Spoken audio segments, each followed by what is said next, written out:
Good Tuesday to you. Bill Michaels Show on the air. A little out of breath coming into the program today. It's like I already ran a marathon. Holy mackerel. Holy mackerel. Good to have you on board. 877-867-1670. If you want to hit us up, please feel free. You can chime in that way. We got a lot to get to today. You got the Bucks with the in-season tournament. You have got college basketball alive and well in the state of Wisconsin. You have got the bowl committee effing it all up. And then on top of that, you have got the Green Bay Packers. Are they good? They were talking about, are they good? How good are they? And then the woulda, coulda, shoulda. Oh, my goodness. I woke up this morning and I saw a tweet from Andy Herman that got me going. We'll talk with Andy coming up on Thursday. But, and he's right. He's right. But it just kind of ripped the Band-Aid off the wound. So we got that coming up today. You find us on Twitter at Bill_Michaels, at Bill_Michaels. You can find Grant producing the program at Wisco Grant. Find us over on Instagram, The Bill Michaels Show over on Instagram, The Bill Michaels Show on Instagram. And then you've got also our friends on Facebook. Go to facebook.com/The Bill Michaels Show. But YouTube, great way to watch the program. Go to youtube.com/Bill Michaels Show. 3 words, put them all together. Bill Michaels Show, put them all together. And then you can find us on Twitch TV, on Kick TV, and you can find us on LinkedIn TV. You can find the link over on Twitter as well.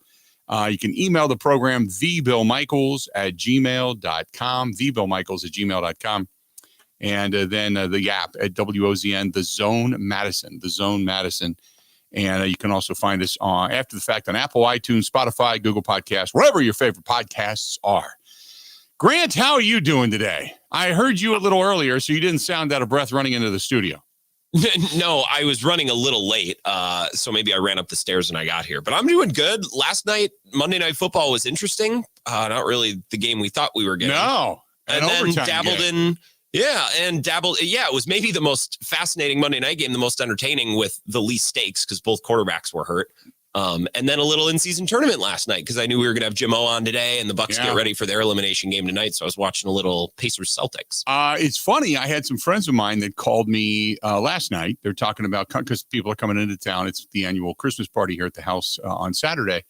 And they were wanting to know what sports were on. And, hey, what are you going to have on the tube? And we're crossing our fingers, knocking on wood, that the Bucks make it to the finals because then the Bucks would be on Saturday night. And you've got Marquette Notre Dame on Saturday night as well. And you've got other basketball and such that's going on. But we would have quite the plethora of good sports on the tube coming up this weekend.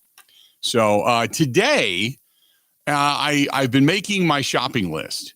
So I'll go through this story real quick, but I've been making my shopping list. We always kind of buy stuff throughout the year.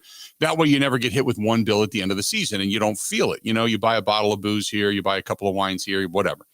So we had the bartenders come over to the house on Sunday before I left for Lambeau. And they came over and said, hey, for this many people, you're going to need this and this and this and this. And said, okay, so I made this list of stuff.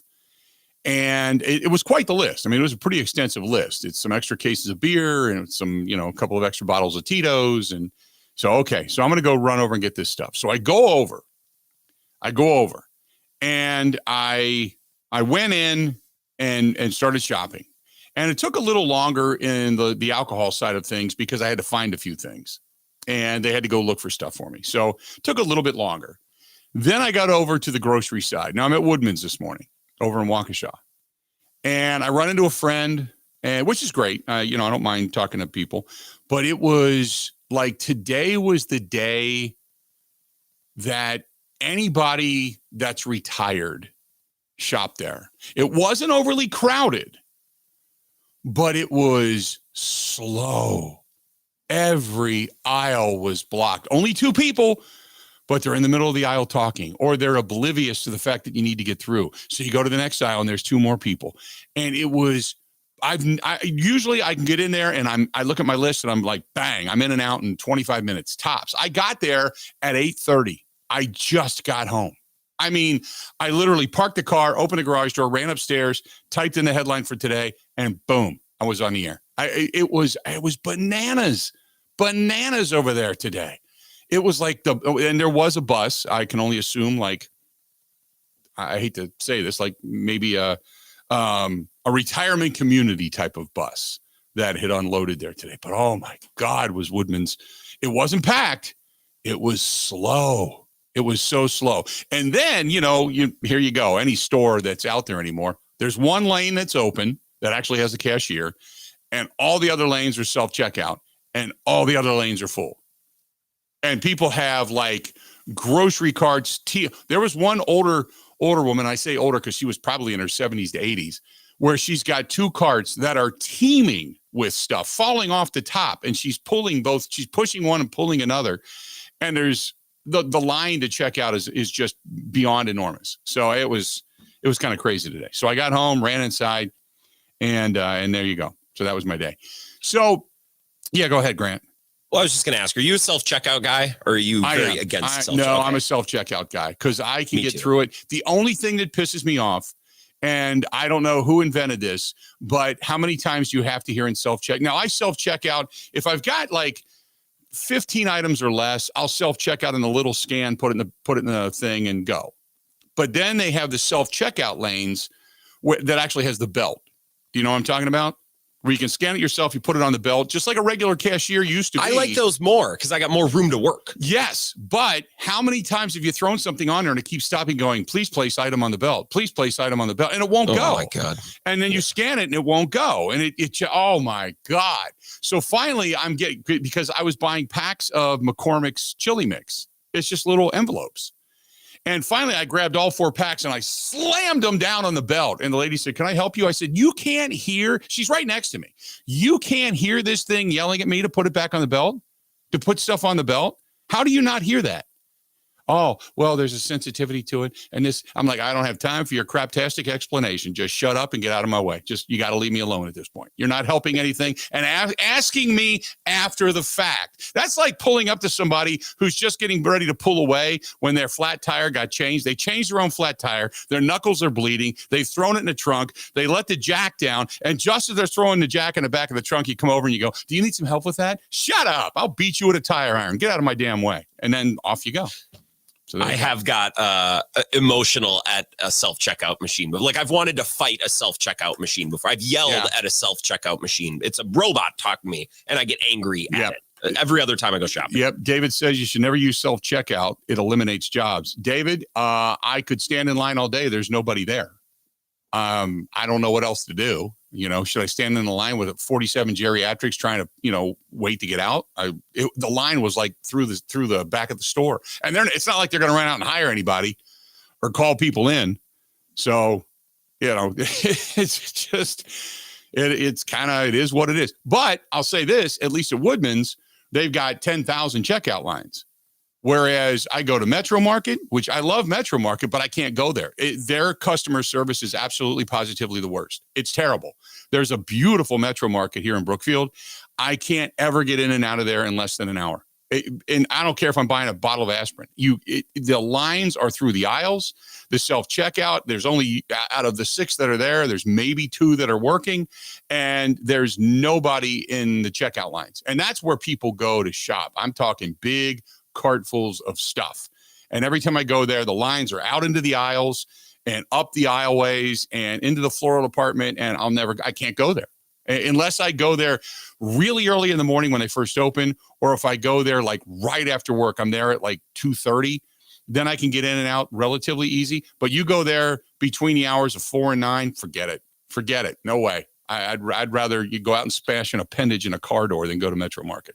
Ain't gonna happen. Not to belabor this, I did in between this show and my show a couple weeks ago. I had to go get a gift card for someone in my life who loves to crochet. It was Joanne Fabric, And it was 3:00, and the line, they only had one person working the register. The line was 15 people, and the average age of the women in this line, respectfully, was deceased. And they were all writing checks. Yes. And I'm like, I need to get one piece of plastic. And I got Mary Magdalene in front of me with 15 rolls of yarn. I'm like, oh my God. But I was patient. I just sat there. It was fine, but it was an episode at Joanne Fabric. Oh my God, that's wonderful. Mary Magdalene's writing a check. Looked like a 4:00 Catholic mass. I was like, everyone from the nursing home is here buying yarn. And I'm like, I just need a gift card. This is a 5-minute thing. Written on stone bank note, nonetheless.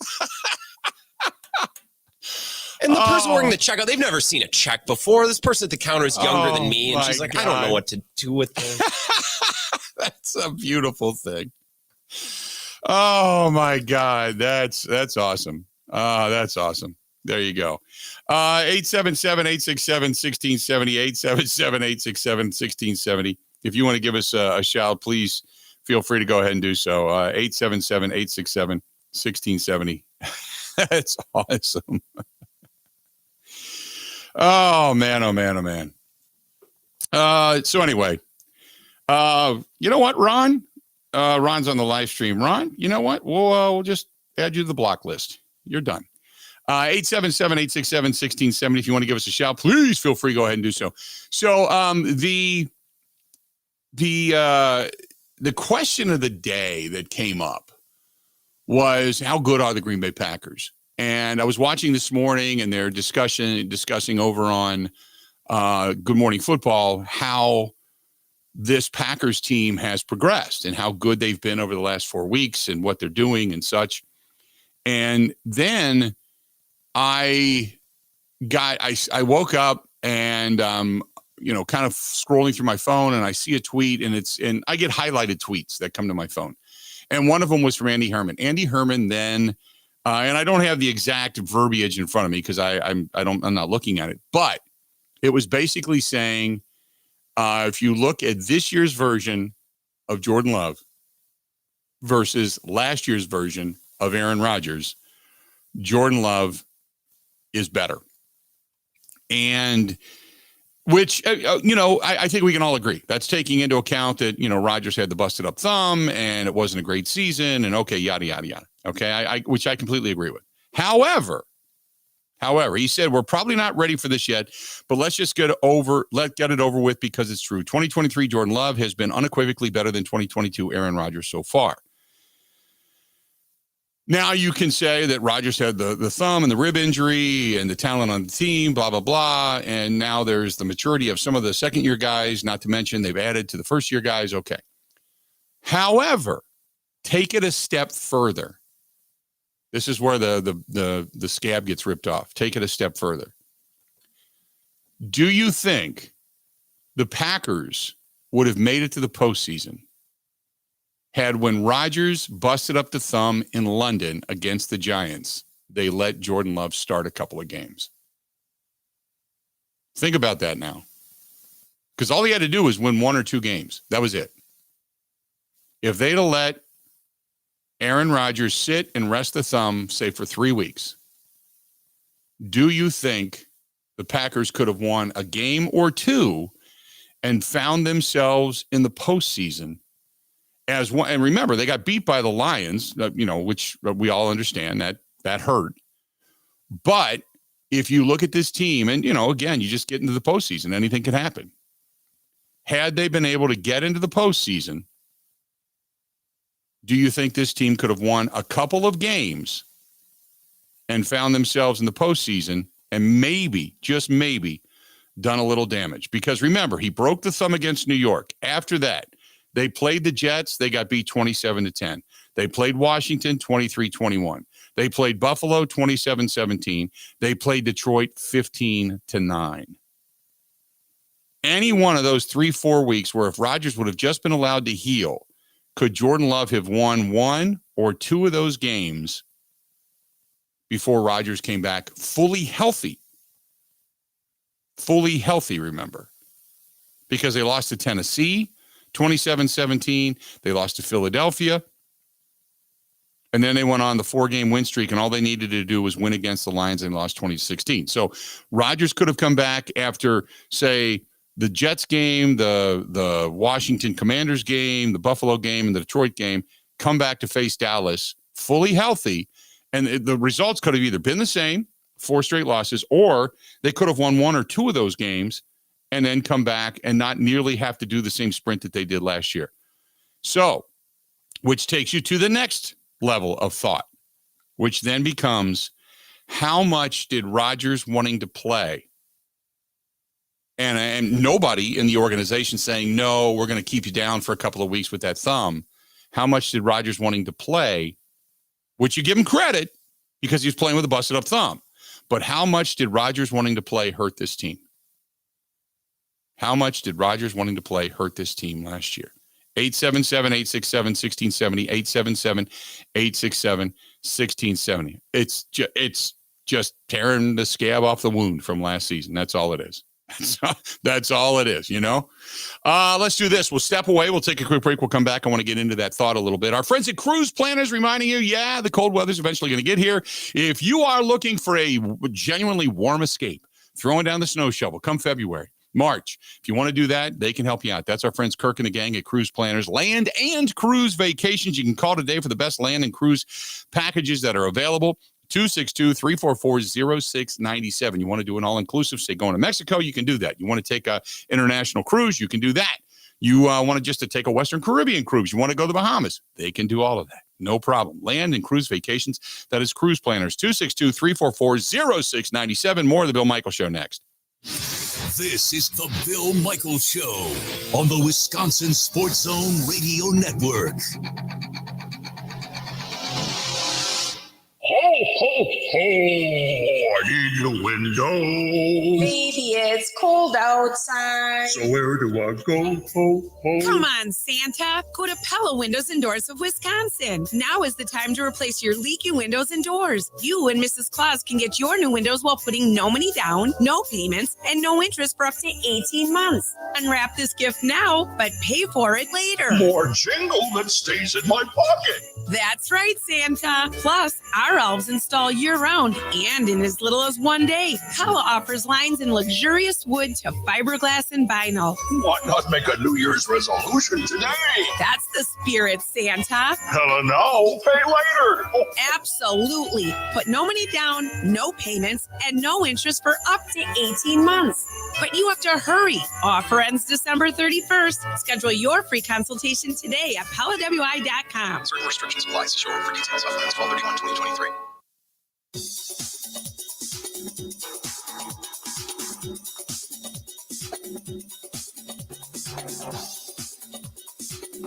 Bill Michaels will resume in 3 minutes.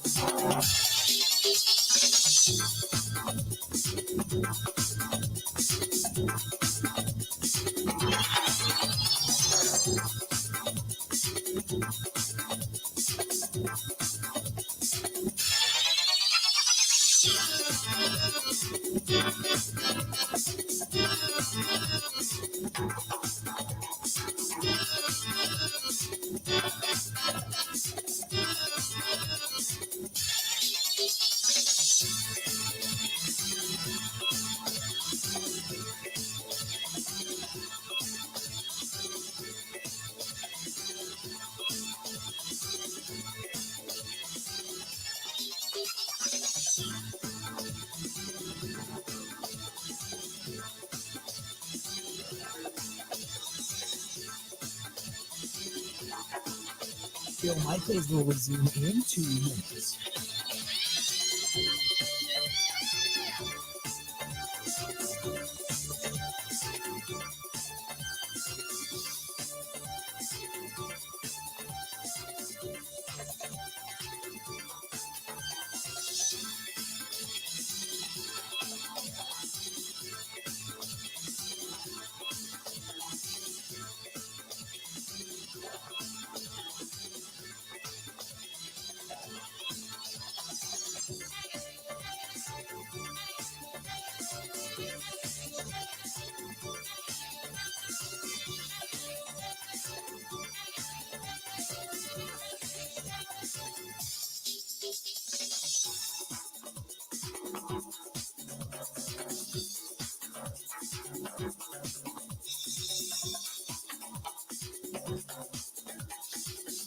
Bill Michaels will resume in 1 minute.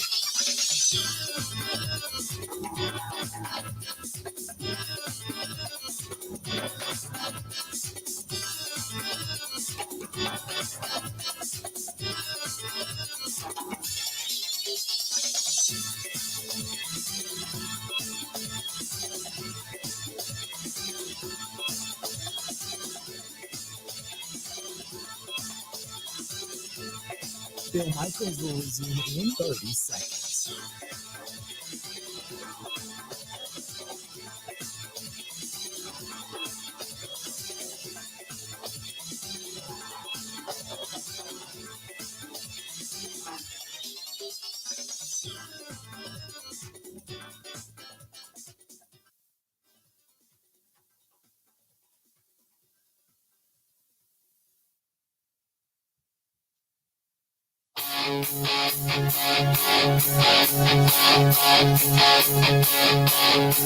Hard to find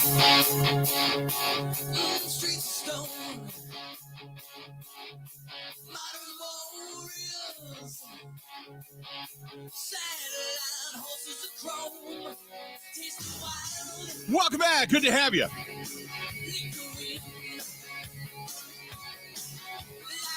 Hopefully you're enjoying your Tuesday. Very much so. So, look, the argument today was, how good are the Green Bay Packers? I think the Packers are good. I think really what we're going to find out over the next couple of weeks is going to be if they have grown up enough to really beat those teams that they should, don't have a letdown, which, you know what? Part of that comes with maturity and leadership. So now you start to rely upon guys like Aaron Jones. I'm talking leadership now wise. Aaron Jones, Elton Jenkins, Kenny Clark, those guys, Devondre Campbell, Preston Smith, even Rashawn Gary to a certain extent. You know what I mean? You're relying upon the veterans now to say, hey, we haven't arrived. We haven't won anything yet. You got to stay focused because the if you want to call it the most difficult portion of your schedule is now complete. So, you kind of, we talked about this. You're already favored against the Giants. You've grown up. You've already favored against the Giants, but you can't have a letdown. So we'll see. We'll see. How good are the Green Bay Packers? Are they're not San Francisco level. They're not Dallas level. I don't think they're Philadelphia level.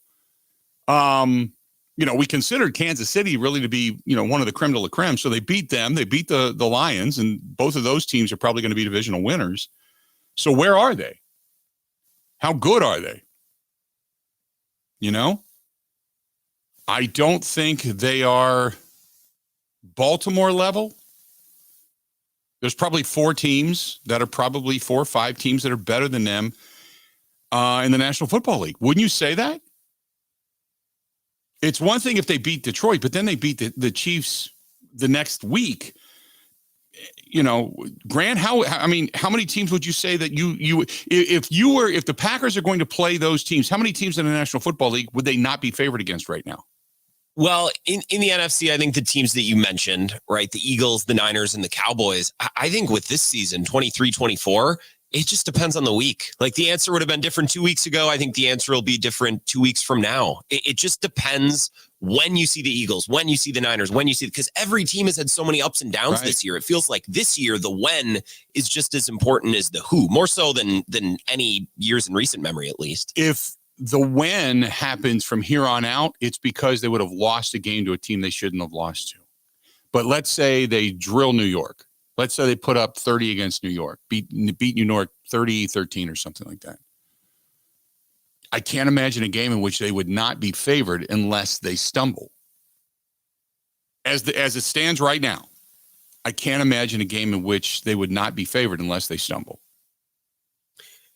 At US Bank against the Vikings is one possible opportunity, but what Vikings team are we going to see? They're coming off their bye, right? 2 or 3 weeks ago with Josh Dobbs, they looked unstoppable. And then the other night, Josh Dobbs looked like he can't play football in the National Football. So what Vikings team are we getting a couple of weeks? Because I could see them being an underdog at US Bank, but it depends on what the Vikings look like.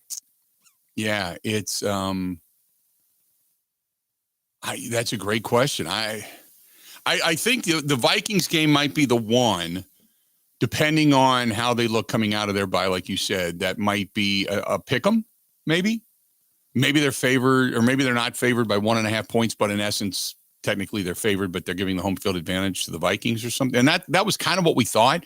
You would assume they're going to be favored against Carolina, assume they're going to be favored against the Giants, assume they're going to be favored at home against Tampa Bay, assume they're going to be favored at home against the Bears. The caveat to that would be, is it going to be a coin flip when they go to US Bank Stadium? So so how good are they? And again, if you start to compare them, not necessarily to the top 3 teams in the NFC, but to the rest of the NFC and the majority of the AFC, are they better than the Bills? Probably be a underdog against the Bills, certainly an underdog against Miami, an underdog against Baltimore, but I can't think of another team in the AFC that they would be. Maybe the Jacksonville Jaguars, and we wait today, and I haven't seen it. Have you seen anything on Trevor Lawrence's ankle, by any chance? We learned last night that it's a sprain, so I don't think it's broken, but a high ankle sprain can be just as bad as a break. Yep. It depends on how bad it is, I guess. Right. Yeah. Well, who was it? Just had a surgery on a high ankle sprain yesterday. Oh, God. Somebody just had surgery on a high ankle sprain. So they say, and I've never had one, but they say high ankle sprains are as painful as breaking your leg.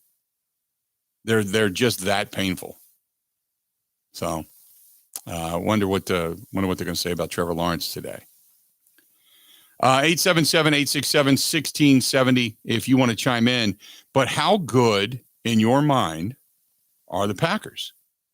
Let's go to Phil, listening to us in Shawano. Phil, welcome to the program, man. What's going on? Hey, how are you, Bill? Good today. What are you thinking? I just want to answer your question of the day. I think that the Packers could have won a game with Jordan Love last year, and here's why. Because they had a core group of players around them. Aaron Jones, I think they could have eked out a win if Rodgers would have sat. I think that's definitely a possibility. And I have a question for you also, Bill. Yeah.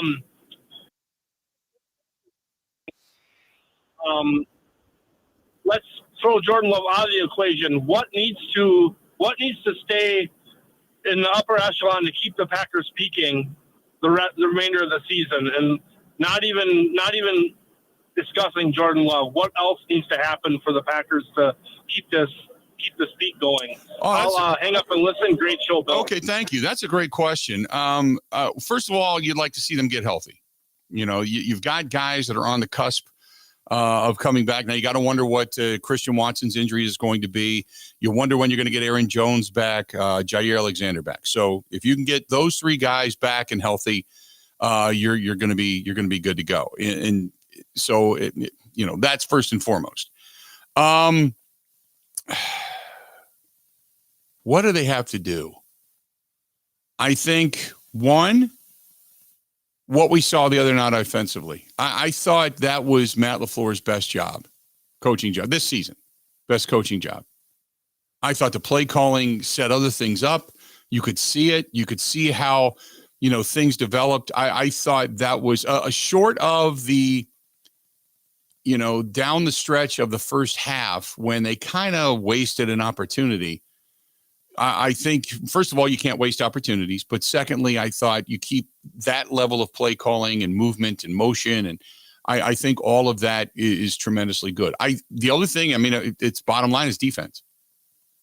Bottom line is defense. If the defense can get off the field on third down and the defense continually holds teams to, 20 points or less, I think you can win pretty consistently. I really do. I like the fact that, you've seen Preston Smith the last couple of weeks come up with some big plays. He's really starting to kind of come on. Rashawn Gary's always per snap count has been a beast. I like what it is they're doing right now. So, and then go back to fundamentals. I hate to say it because it's so cliche, but go back to fundamentals. When you look at the Packers overall defensively right now, when you go to yards per game, they're giving up 340 yards per game, which puts them in the lower half of the league, which is not good. We all know that. However, when it comes to points per game, they moved up yet again. Packers are 9th now in the National Football League. 9th. Top 10 defense when it comes to not yards per game, but points per game given up. Points per game given up. If by chance they are 3rd worst in the National Football League at stopping the run. I don't know if you know that or not, which really does hurt that third down percentage. They're giving up on average 136.3 yards per game on the ground. They are 3rd worst against the run in the National Football League. However, they are also 10th, top 10 against the pass, giving up just a tick over 203.8 yards per game. So teams can run on them. And they're grinding it out, and that's how they kind of live at times by not being able to get off the field on third down, because especially in down and distance situations for the opponent, if it's short yardage, you're almost better off running the football against the Packers to pick up the first down than you are throwing the ball. Because usually on third down, Joe Barry goes to either a 2 or 3 down lineman, 2 usually, and puts in the extra back and go, they don't have a lot up the gut. And they don't have good run-stuffing middle linebackers. So you're better to run the ball. So you need if you want to concentrate on something, 3rd and more than 4 is usually a good place to start. That's for any team. But for this team, and specifically, 3rd and 4 or better, 3rd and 4 or more is a great place to start. Keep teams in those down and distances where you force them to throw the football rather than to be able to give you the run option. Because most teams can run the ball against this team, no problem.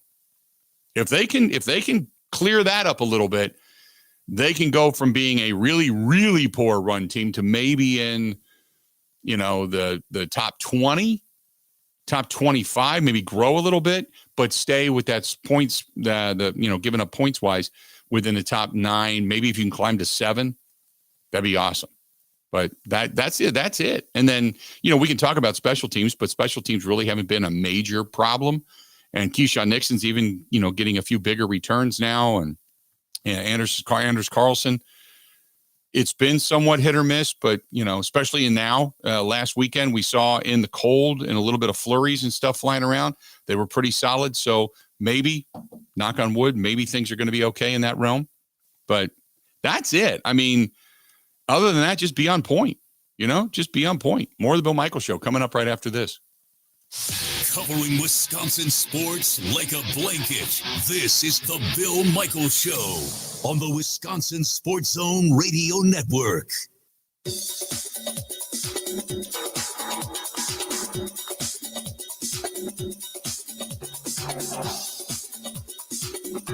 Bill Michaels will resume in 5 minutes.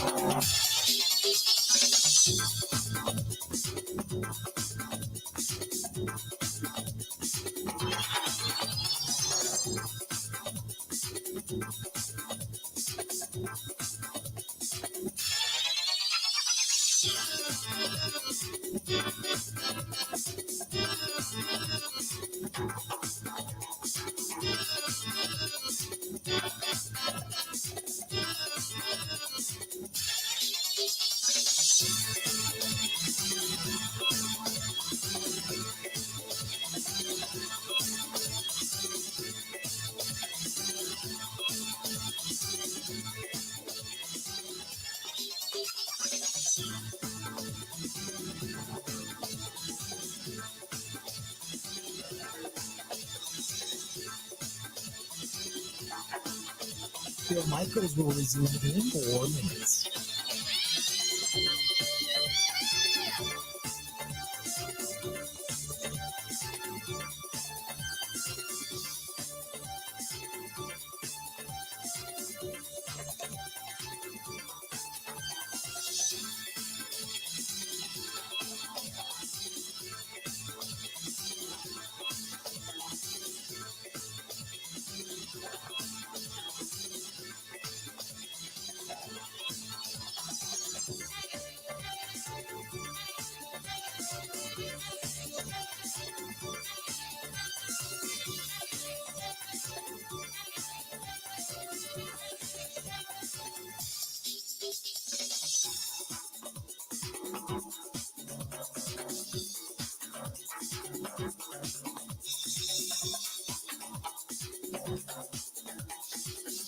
Bill Michaels will resume in 3 minutes.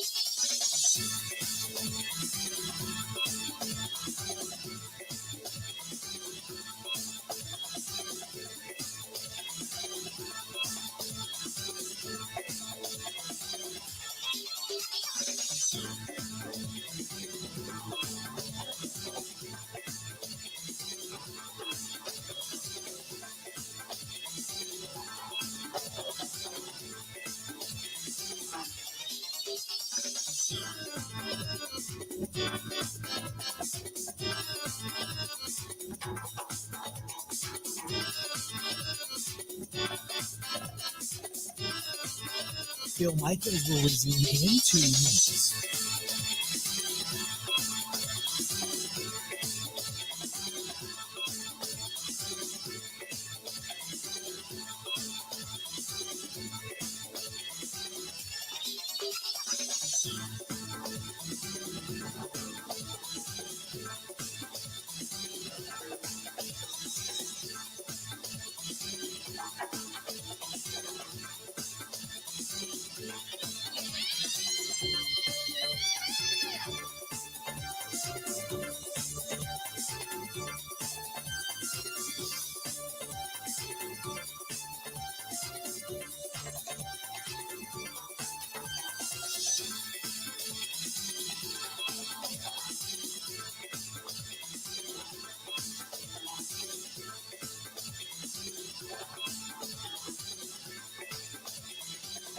Bill Michaels will resume in 1 minute.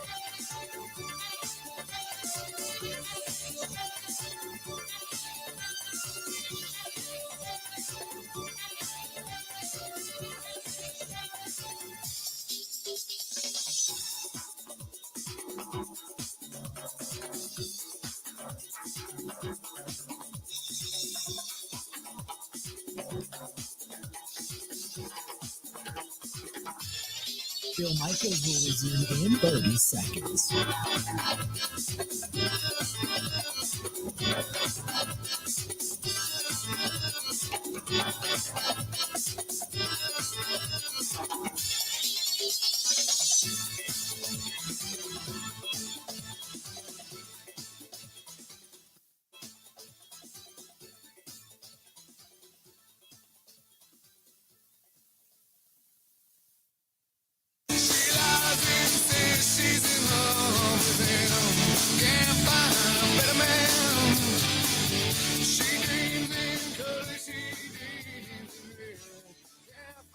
Welcome back. Good to have you. This portion of the program brought to you by our friends over there at Quick Trip. Loving me some Quick Trip. They got the ice hockey tournament coming to the Fiserv Forum. I'm going to give away some tickets for that coming up tomorrow on the program. Looking forward to it. Love me some Quick Trip. And now they're going to send you to the hockey tournament coming up at the Fiserv Forum. And we'll get you some tickets out. So that's awesome stuff. And thanks to our friends at Quick Trip for being such a good part of the program. The Green Bay Packers, and we haven't done this in a while. It's because it kind of gets lost in the shuffle where we talk about the power rankings. But I started going through how good are the Green Bay Packers? How good are the Packers? And the top ranked team, I'm just going by a couple of different rating systems, okay? The 49ers are number one after the big win over Philadelphia. Philadelphia is number two, sitting at 10-2 in the season. And San Francisco absolutely positively dump trucked Philadelphia. Okay. That's not the same defense as it was last year. It just isn't. And what they did in Philly at the Link, what San Francisco did, and that was a close game at half, but Philadelphia just looked gassed at the end. And so who knows, maybe having 3 games and 13 or 16 days or something like that. Maybe that hurt them. I don't know. However, Philadelphia looked gassed. San Francisco didn't. San Francisco did it, proved it right there at the Link. So they're number one. Philly, number 2. Baltimore, they have number 3 on average. Dallas, number 4. Dallas has climbed up, which Dallas is now ahead of Miami. And Miami's number 5. Detroit was at number 5, but obviously they struggled with the Bears. They got beat by the Packers. And then They had to go back and forth with the Saints. They're sitting at 9-3, but they have fallen off a little bit. Kansas City, amazingly enough, the Chiefs have played 16 playoff games since their last true road playoff game, which was at the end of the 2005 season. Maybe that changes this postseason.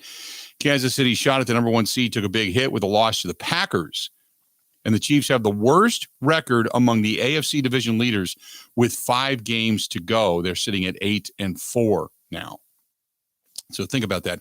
The Bills are number 8, and I don't know if I necessarily agree with that. The Bills are sitting at 6-6, and they have looked, one week they just look like a juggernaut. The next week they look terrible, and their defense is vulnerable, even with Von Miller. It's been a weird scenario for them. Then you got Jacksonville, who got beat last night. What a horrible Monday night game for the Jaguars. Not only did they lose the game, but you just don't know how long their quarterback is going to be out. Number 10 is Houston. Believe it or not, Houston at 7-5. C.J. Stroud, 274 yards. He's averaging 10.1 yards per attempt, 1 touchdown, no picks, and a quarterback rating of 106.1 last week in their win. And let's not get used to what he's doing, but it's a big deal for the rookie to have games like that consistently. And everybody believes that, look, D'Amico Ryans has done a magnificent job in kind of bringing him along, and he's been nothing short of amazing. But at number 11 is the Green Bay Packers. And they say, quote, the transformation of Jordan Love has been stunning. Through 7 games, now listen to this, the Packers were 2-5. His quarterback rating was 78.2. Since then, the Packers are 4-1, and his quarterback rating is 106.3. And he is the second best over that period of time, the second best quarterback in the National Football League. Looks like an entirely different player. The Packers are likely, as they say, going to the playoffs after Sunday's upset win over the Chiefs. And Green Bay has the easiest remaining schedule in the entire NFL. That's via Tankathon. But seeing Love come alive as a starting quarterback might be even more important, they say, for the Green Bay Packers, who are now sitting at number 11. Yes, Grant. Well, I was going to ask you something about the state of the NFL, but then I realized I think I should ask it to you in buy or sell, and we should do that later on. All It's right. a perfect buy or sell question. At 1:00, we got Jim Ozarski at 1:15. So what I was going to ask you, I will ask you later on in the show. Perfect. I take it back. Perfect. But that's just something to think about moving forward. I saw that, and I wanted to read that before we got back into the phone calls. Let's go to Tom listening to us in Hudson. Tom, how you doing today, man? What's going on? Bill, I'm doing pretty good. I think the guy that you were thinking of that had the ankle surgery was that young rookie receiver for Houston, for the Texans. Yes. I would agree with you. I can't remember his name off the top of my head, but I do remember seeing the Houston logo in front of his name when they were putting up the injury report the other day. So thanks for the platform. I don't get to call in often, so I had a couple of things I wanted to go through with you if you have the time. Sure. First off, I follow the press on the Packers fairly closely. Maybe I missed it, but one thing I don't believe I've seen anybody talk about or do a piece on is the impact of quarterback coach Tom Clements on the development of Mr. Love. I mean, do you have any thoughts on that? He's got to be working with him behind the scenes and must be contributing to his success. The number one thing that I've noticed over the last 3 or 4 weeks, because I've been paying attention to it ever since it's been brought up, has been his footwork. If I have to look at anything, that's been it, because his footwork has been so much better. I think it was Dan Orlovsky yesterday alluded to it as well, that said he doesn't have the hops anymore. He's now got a good foundation, a good base. Even on the run, he's running and he's throwing with authority. It's not about all the arm angles and all that other crap. But the one thing that I thought when they said he had the right reads but the wrong throws, and they talked about his footwork back then, is that I've noticed his footwork. He's, instead of going 15 drops or 15 yards back in the pocket and looking, now it's 6 and 7 yards back. And he's delivering it rather quickly. He's delivering it with authority, and he's putting it into a better window. So, and I can attribute a lot of that to maybe his footwork and having a better, what they call the better foundation, or the better stability foundation as far as his plant goes, because his passes have just looked different and better. Well, I mean, Clements was brought in, I think, correct me if I'm wrong, to appease Mr. Rogers. And Is he just one of these guys that's kind of in the background, or do people like, Mike Clements and Baranchek and all the other people that follow the Packers, is he around? Can they interview him, or is he way off in the not really accessible? They only make the assistants available at specific times. So I'd have to ask Mike if there's going to be a time coming up. Otherwise, no, you can't get to them. You can't have unless you request a specific sit down with them. No, they don't make the assistants available. They usually make the coordinators available. So that would be a question for like Stenovich or something like that about what have they worked on with Tom Clemens and Jordan Love specifically to make him a better quarterback. Yeah, I'd just be curious. I mean, as a fan, I'd be interested to see somebody do some work on that, because I have a feeling that Clemens has been a big part of his success, but I just don't know. The next thing I want to ask you about, after the game, there were a lot of tweets, obviously. I mean, you knock off the Chiefs and everybody's out there tweeting, but one of the tweets I ran across was from Bakhtiari. Is Bakhtiari still in Green Bay? Do you guys see him around? I never see a sideline shot with him standing there. He's not there. No, I don't know if he's still. I would assume he's still in Green Bay, but no, he's not. He's not with the team. Well, not on the sidelines. No, I don't know if he has to go in, if he has to check in medically. I have no idea. But other than that, no. David Bakhtiari has not been seen since they put him on the IR. I mean, I'm not trying to create drama, but doesn't that seem a bit odd to you? Wouldn't he be hanging around with the guys on the sidelines, talking to the Rasheed Walkers and the Josh Nymans, and you would assume it's odd. I mean, it is very distinct that either they didn't want him there or he doesn't want to be there because he knows the end of his career is. It's if he's hanging around and trying to give tutelage to the young guys. He's only doing it to do that and then get out of here because he knows and the world knows that he's not coming back to the Green Bay Packers next season. So if he's not going to play for them this year, why would you want him around? You know what I mean? Yeah. Well, I mean, I'm thinking from a non-athletic standpoint, right. But it's still your organization, it's still your teammates out there. Yeah. So there is that. Yep. No, I agree. I would like to see him there, and it would go a long way in.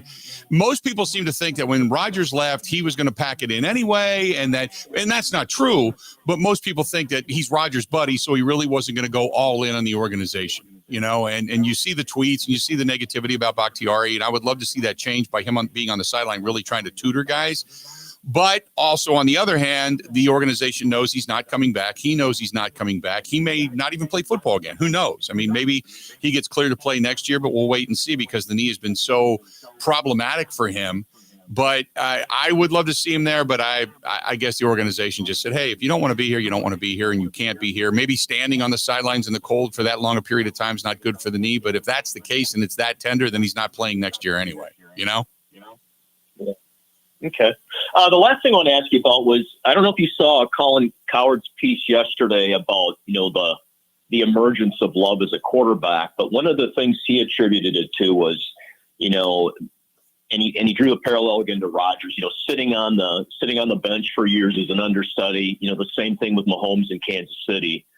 But he was also quite complimentary towards the press in Green Bay, not being, I think the term he used was everybody in Green Bay has a lot of patience, including the press. And I was just curious if you'd seen that. You got any thoughts on that? I appreciate the phone call. First of all, I saw it. It was, I don't know why he would go out of his way to talk about the press.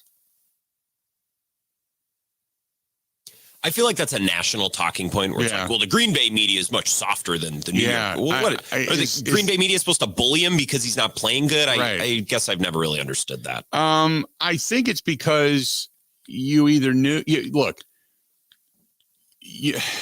I don't even know how to react to that. It's like, to me, it's almost kind of like, who cares, I guess? Because I mean, I wasn't soft on him. I thought it was some of the things that were going on. The passes were bad, and we pointed them out. I mean, I don't, here's the thing from a guy sitting in West LA, he has no clue. because he didn't read scathing articles about Jordan Love being bad like you would in the New York Post, who cares? Colin Cowherd doesn't leave usually LA if he doesn't have to. So, yes, it's great, the transformation, as I just read to you, but beyond that, I don't I don't know what to say to that, because I don't know if that's a thinly veiled backhanded shot at something being soft when it comes to the Green Bay media, or they're incredibly intelligent football people that had the intestinal fortitude and wherewithal to discover and understand what it is Jordan Love was and was about to become. I don't know. I couldn't tell you. Let's do this. I'm woefully late. 877-867-1670. More of the Bill Michael Show next. Covering Wisconsin sports like a blanket. This is the Bill Michael Show on the Wisconsin Sports Zone Radio Network. Ho, ho, ho! I need your window.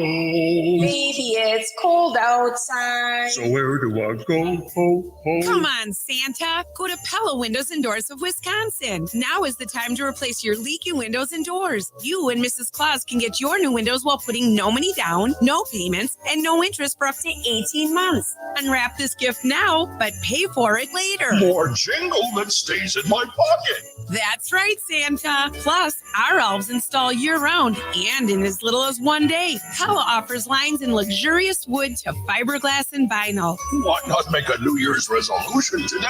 That's the spirit, Santa. Hella no, pay later. Oh. Absolutely. Put no money down, no payments, and no interest for up to 18 months.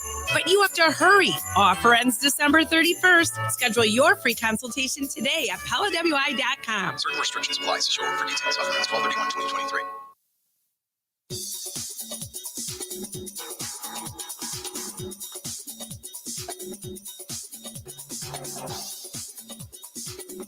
Bill Michaels will resume in 3 minutes.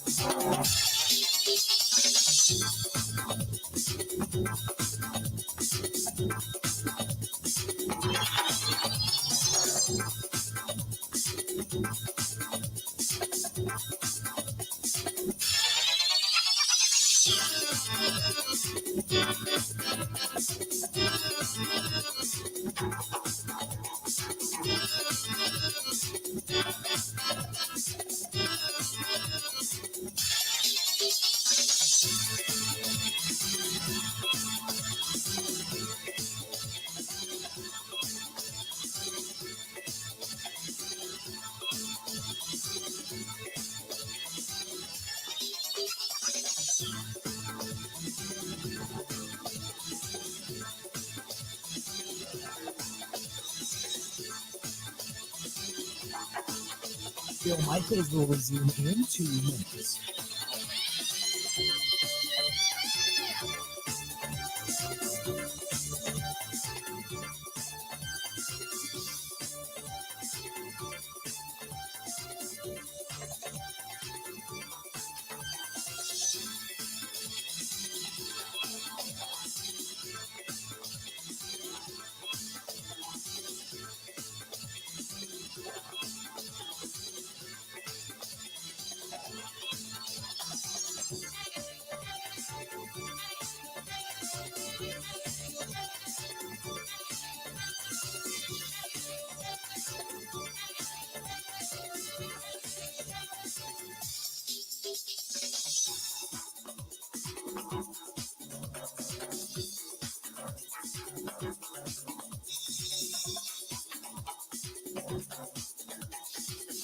Bill Michaels will resume in 1 minute.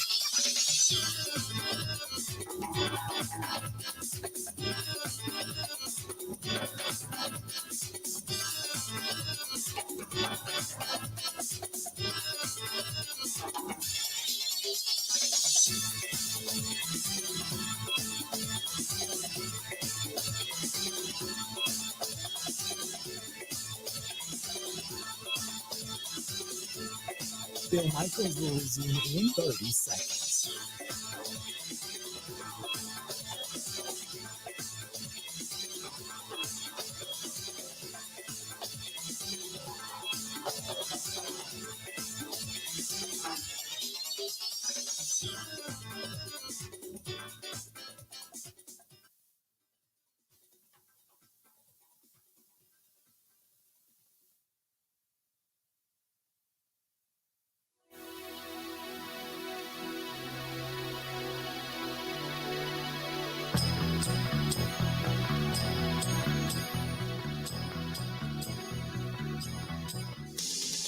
This is why I love the live stream. There's always some really good stuff that comes out of the live stream. And it's a great discussion. And there's no winner. There's no wrong. It's just a great discussion. And we'll get into this. But Ryan says that Jordan Love continues to prove a lot of pundits wrong. And some very, very close to home, meaning me. Okay. And I said, well, wait a minute. Over the last 4 games he has, but the previous 8 games he didn't. So will the real Jordan Love please stand up? Right? Okay. So then he said, well, Love didn't suck. It was the drops and the penalties. And I said, so wait a minute then. So it's not that Love changed. It's that the drops changed. The receivers are running the right routes. They're going up and getting a ball. And the pre-snap penalties on the offensive line got better. So is it not Jordan Love? Actually, it's all 3, which is great. But it's a great discussion because he's right. There were some drops. There were some times that guys didn't go get a ball. There was pre-snap penalties that put them behind the yards, especially on 3rd down. So it's all gotten better. The line has not committed anywhere near the pre-snap penalties and holding penalties that they were. The receivers, after starting to gather 5, 6, 7 weeks ago, have gotten steadily better. The route trees have been better. The hands have been better. The concentration has been better. And Jordan Love has thrown better balls because before he wasn't. Things have all come together. And, it's great. I said, hey, look, from the very beginning, I hope I'm wrong. And if I'm wrong, I'm wrong. That's great. I'm good with that. Because as a Packers fan, I want to see them win. And I want to see them in the postseason. Great discussion. Great discussion. I love that kind of commentary. More of the Bill Michaels Show next.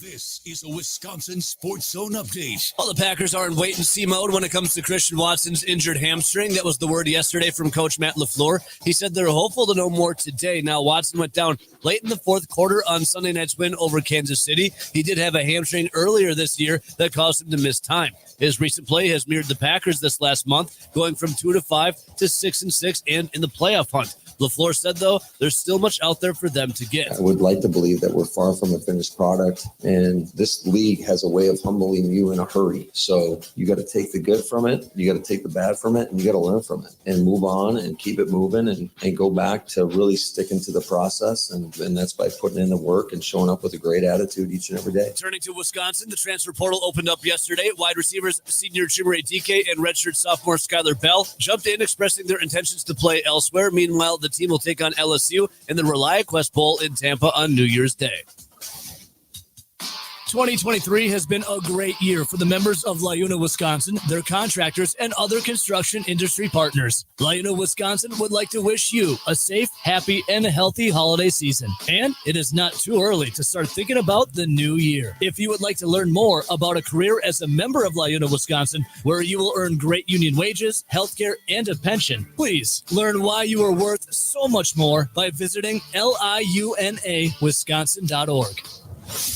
Pitcher Wade Miley is back with the Brewers on a one-year deal for $8.5 million. The team also announced a deal with prospect Jackson Cheerio for 8 years and $82 million. Tonight, the Milwaukee Bucks will host the New York Knicks at the Fiserv Forum in the NBA in-season tournament knockout stage. Tip-off tonight is at 6:30. And finally, Wisconsin basketball is now ranked in the top 25 at number 23 in the nation. They're in East Lansing tonight. We'll take on Michigan State at 6 o'clock. For the Wisconsin Sports Zone Network, I'm Evo.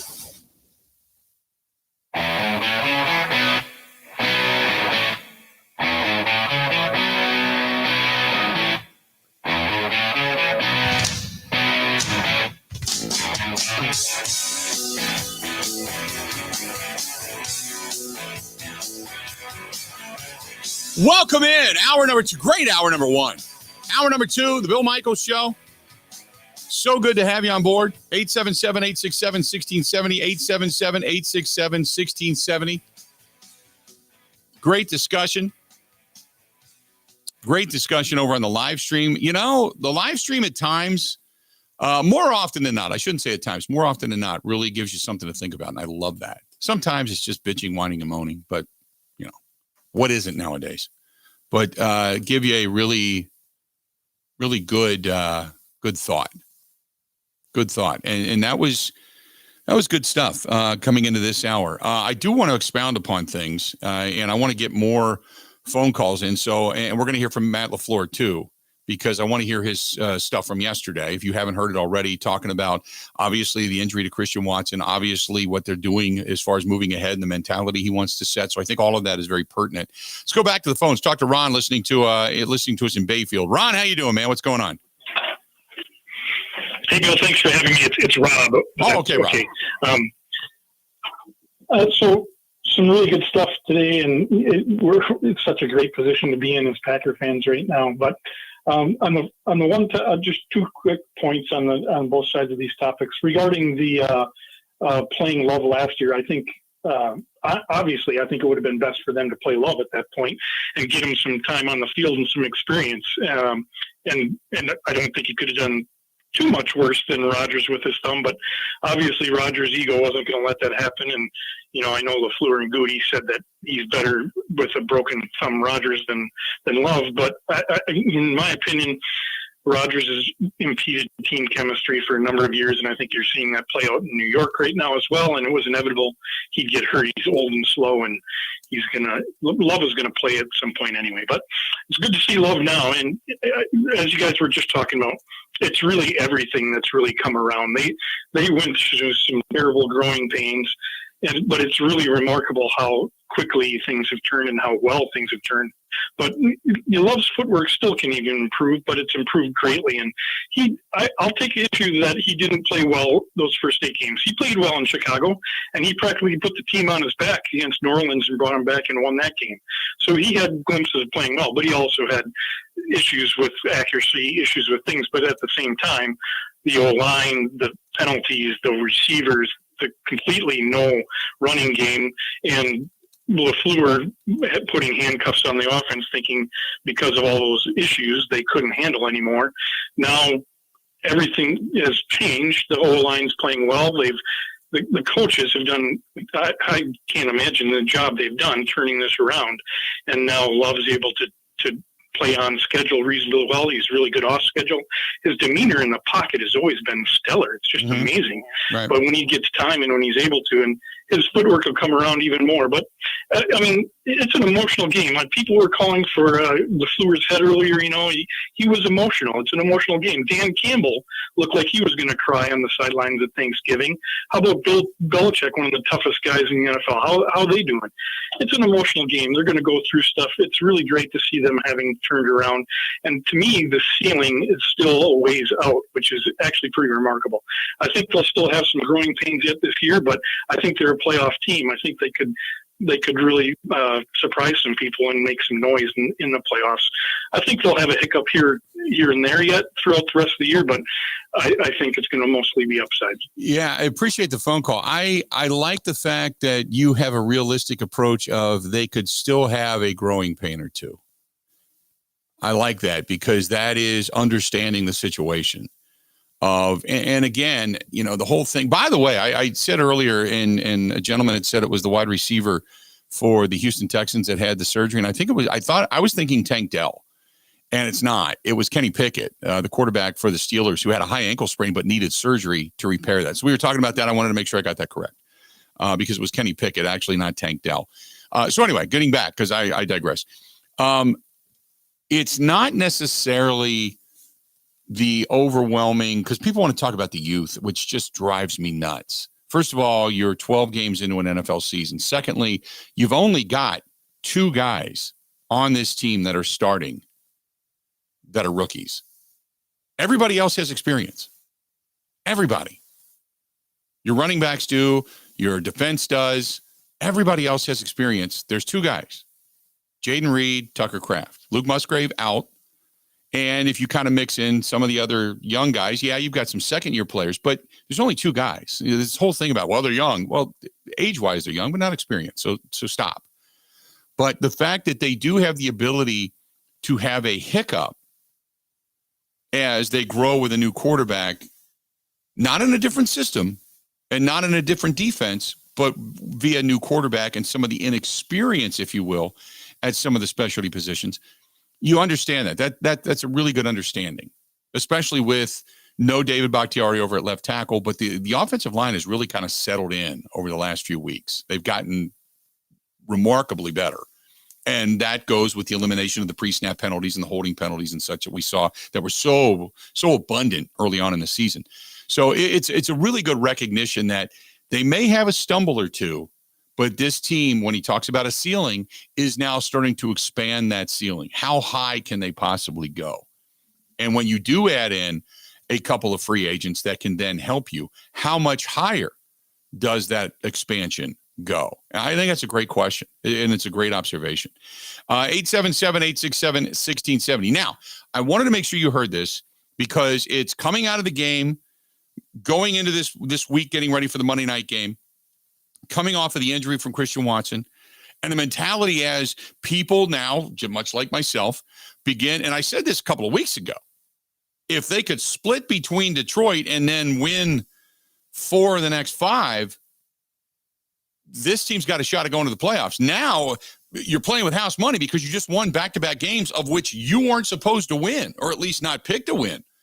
And now it's whether or not you have that as Robin Bayfield says, and that stumble, that maybe a couple of stumbles here or there. Now it's talking about playoffs. Matt LaFleur doesn't want to go there. So I wanted you to hear this. This is Matt LaFleur in the press conference again yesterday. We all feel the same way. How did you call it a night last night yourself? It's pretty late. I mean, it's hard, I think, anytime, when you're involved in an emotional game, it takes some time to kind of unwind and get to sleep. So, Matt, leading up to this one, you had referenced a couple of times, the first time George started against this team, you stated you were unhappy with yourself and your plan for Jordan in the face of all the pressure that he got. Was there a specific idea of giving him more control of the line of scrimmage last night? Because it seemed like he had a lot of can plays where he was surveying the field, using his cadence to get them to declare and then taking advantage of it. Yeah, I think we've done a better job as a staff and certainly have put some time into knowing that we were going to get some pressure teams going into the season. So we invested some time in the off season and trying to find a better plan. I think anytime you're playing at teams like Kansas City, certainly Minnesota, we got another one coming up here with the Giants that will, whether it's zero blitz or some exotic pressures where they're bringing corners and you can get a lot of different looks. You have to have a good plan for that, especially when you're doing a lot of movement, like having different motions and whatnot.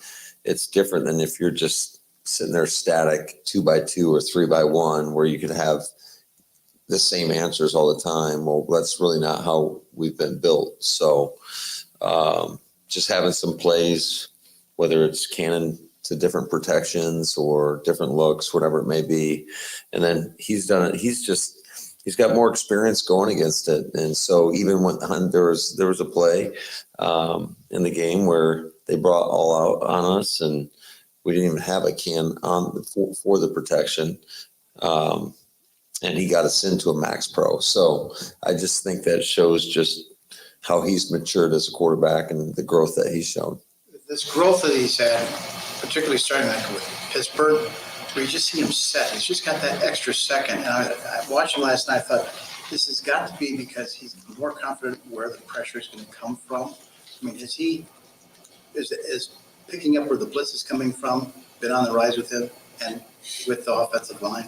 Yeah, I think everybody. I think the guys around him are playing better, but I think he's just more comfortable. He's gotten more time on task, more live reps. And so I think his confidence has certainly grown. Man, what does playing with the lead allow Joe to do on the defensive side? Well, typically I would say, and it's not always the case, but usually you're going to have to defend more passes than runs. I do think Kansas City did a good job of staying with the run game, and certainly was very effective for them. We had some situations. There's going to be situations, especially when you go against an offense like that, going against Patrick Mahomes, where you're going to play some shell, and it's going to leave you a little bit light in the box. What's disappointing is when you call single safety defenses and you give up an explosive run. And that happened a few times where we don't have guys in the right gaps. And that's what you got to fix. You can't allow that to happen. I get it. Sometimes it can happen if, like I said, if you're in a light box and you're playing too high to try to limit the explosive pass plays that they're capable of generating. But when you're in single safety defense, you can't allow that to happen. Injuries on that side of the ball, defense, you've had a trade. What do you think the job Joe's done with that defense this year? Yeah, I think it seems to be getting better and better each and every week. And certainly every week we have new challenges, and every team's going to present a different problem for you. I think, just reflective of this last game, one of the things that we knew going into the game was Patrick does such a great job of creating off-schedule plays, and so it was important to us to be very disciplined with our rush lanes. And unfortunately, there were a few instances where we were not, and he got out of the pocket and was able to scramble and make some off-schedule plays. So it's never going to be perfect. What I thought we did a really good job was, especially in that first half, was when they got down in the red zone, we kept them out of the end zone, and that proved to be, big in the game. And then obviously after giving up the touchdown, coming back and stopping a 2-point play, that was a critical play in the game as well. But yeah, I think our guys are, we've overcame some adversity, had to play a lot of different guys, but it's also a credit to the men that are ready to play, to step up and go in there. I think, guys like Corey Ballantyne's come in and he's played really well. I thought he played really well last night, very physical, and, we need that from the back end. He's gotten stops pretty regularly over these last few games. What's been kind of the key to that? Well, everybody doing their job. And just, I think a lot of goes into the plan. Just if you have get a beat on what people are going to try to do to you, and if you can take away what they want to do and, make them go off schedule, whatever it may be. But yeah, that's been a big part of why we've had success. Does Christian's hamstring look like it's anywhere near as severe as the one? We don't know yet. We do not know yet. We're waiting till tomorrow and should have a better indication of where he's at. You back to the run defense that you're talking about how you get that part cleaned up as far as like the number of yards that Pacheco gained when he just was moving piles. It seemed like your run defense actually was fine for the most part. Of just all those. Well, there was a couple runs where we got gashed pretty good. Yeah, that's always, and conversely, I thought AJ did a really good job of keeping his feet moving, and especially early on in the game, and fighting and getting where he got. There was one in particular where we got a 7-yard gain where it's blocked for like 4, and those 3 yards may not seem like a lot, but it sets you up for different situations where, second and short's a lot more advantageous for an offense than second and medium. So, that's something that we talked about today in terms of just, we knew going into the game, that guy runs with relentless effort. I got a lot of respect for how he plays the game, and, was he a 7th round draft pick? He's a violent runner, and he brings a lot of energy, a lot of juice to that football team. And I think he does a great job. But we knew that he was one of those guys he's going to play till the echo of the whistle. So you can't for 1 second relax and think somebody else is going to get him down. You need to game tackle that guy. Matt, is it just a coincidence that AJ seems to get more effective when the calendar turns to December? Is there maybe something more to that with how he plays? Yeah, I think there could be something more to that, but yeah, you're dead on when you say that. I think we all can see it, and the results kind of speak for themselves. Over the last couple of years, he's been pretty effective later in the season. Is the continuation of the season going to get tougher for Jordan? Because, a guy with 10 interceptions, you probably weren't, opposing defenses probably weren't that, worried about him. And now all of a sudden he's piling up these huge numbers. Do you think teams are going to really spend a lot more time breaking him down? No, I mean, I think at least I can only speak for us, how we prepare. I think you prepare the same for each opponent that you're going into each and every game. I don't think somebody's going to take them lightly. This is the NFL. And so you better prepare like you're playing the best quarterback in the league each and every week. Otherwise, you're going to get the potential to get embarrassed out there. What do you think with Ben Sims, the job he's done to kind of get himself in a position to, play some big snaps down here the stretch after being kind of a late arrival at the end of camp? Yeah, I think first of all, his approach has been spot on since day one, since we got him in here. He was the guy that we actually brought in on the visits. Was it the 30 visits or whatever? And so we kind of got to know him a little bit and really liked the person and just the character makeup. And I think he's approached it the right way from day one. He's got a guy that he cares about what he's doing, and he comes in with a great attitude and just goes to work. And I think John Dunn's done a really nice job with that room. He's certainly tasked with a unique situation, I would say, just to have that much youth in that room. But, it's been a lot of fun to watch the growth of all those young guys. And they come with great energy every day. And just like I said, they're all ready to get to work. There you go. That's Matt LaFleur and talking to the media yesterday. Couple things came out of that I want to talk about when we come back. So stay right where you're at. We'll get into it. Promise you. Stay tuned. This portion of the program brought to you by our friends at J&L Tire Service Center right there in Johnson Creek and in Watertown. And they give back to the community specifically this time of year. Great people, trustworthy people, whether you need tires, oil change, or major engine repair. And if you're driving around in a small sedan, big minivan, or over the road, whatever it happens to be, they got facilities to handle it all. Go to jnltire.com. That is jnltire.com. Right above 94 in Johnson Creek. You can see it from the highway. And in Watertown on Boulder Road as well. Stay tuned. More of the Bill Michaels Show next. Covering Wisconsin sports like a blanket. This is the Bill Michaels Show on the Wisconsin Sports Zone Radio Network. Smoking hot deals just keep coming with quick hot savings from Quick Trip. And right now we're cooling off with $2.99 a gallon Nature's all 1 gallon, 2%, 1%, and skim Nature's Touch milk, just $2.99. Hey, looking to make that perfect movie night milkshake? Or how about making those morning waffles extra fluffy? Our fresh, straight from our dairy Nature's Touch milk is on sale and ready for your fridge. Quick hot savings from Quick Trip. Yeah, we're here to save you some moolah. Ho, ho, ho!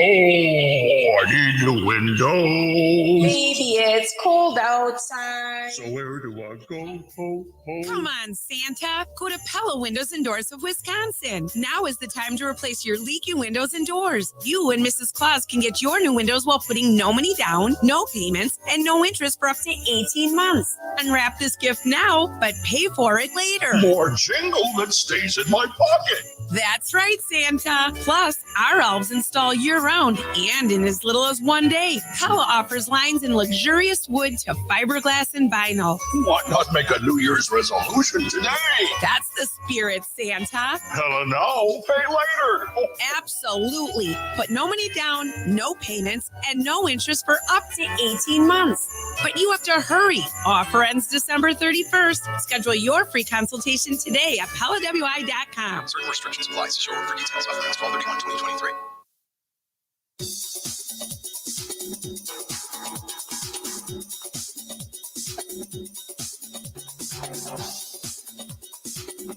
Bill Michaels will resume in 3 minutes.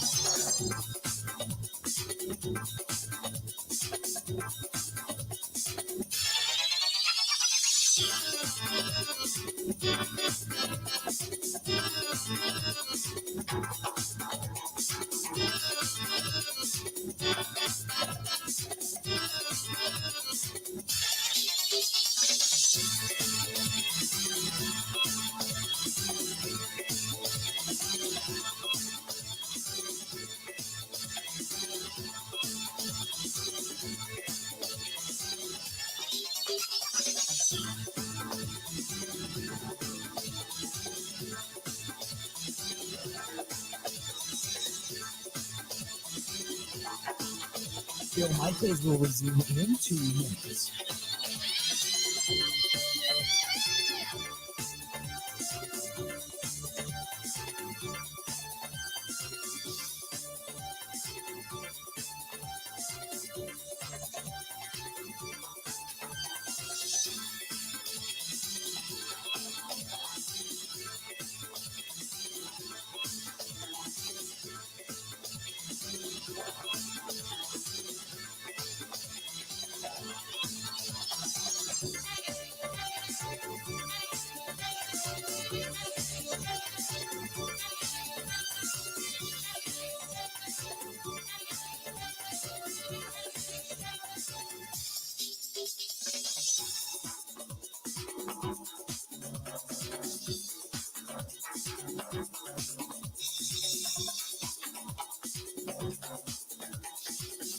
Bill Michaels will resume in 1 minute.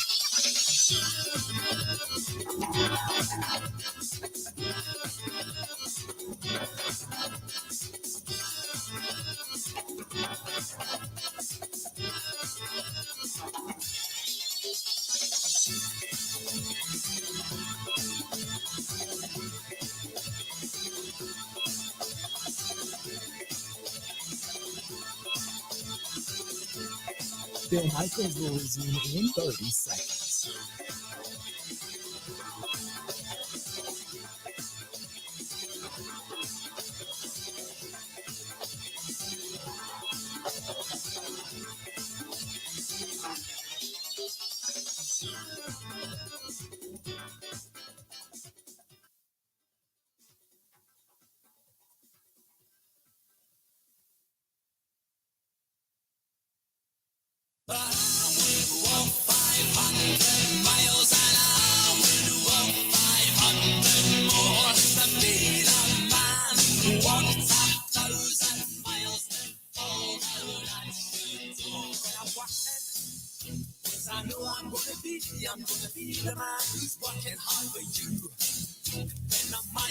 Good to have you back. The Bill Michaels Show.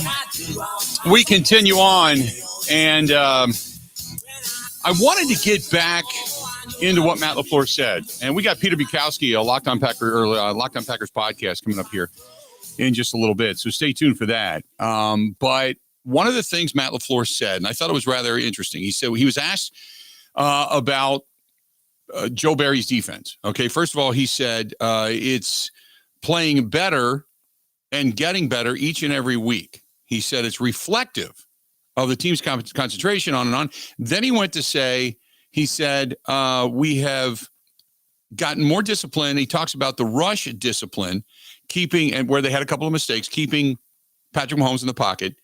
But he said they're getting better each and every week. They're playing bigger and better each and every week. And that always draws, whenever he has anything positive to say about Joe Barry, that always draws the ire of people, okay? Because of what, the record Joe Barry brought in, and then obviously some of the things that have gone on in the past.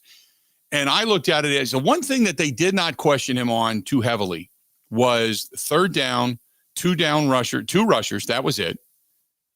And leaving the middle open and really not heavy covering Travis Kelce, who converted quite a few third downs.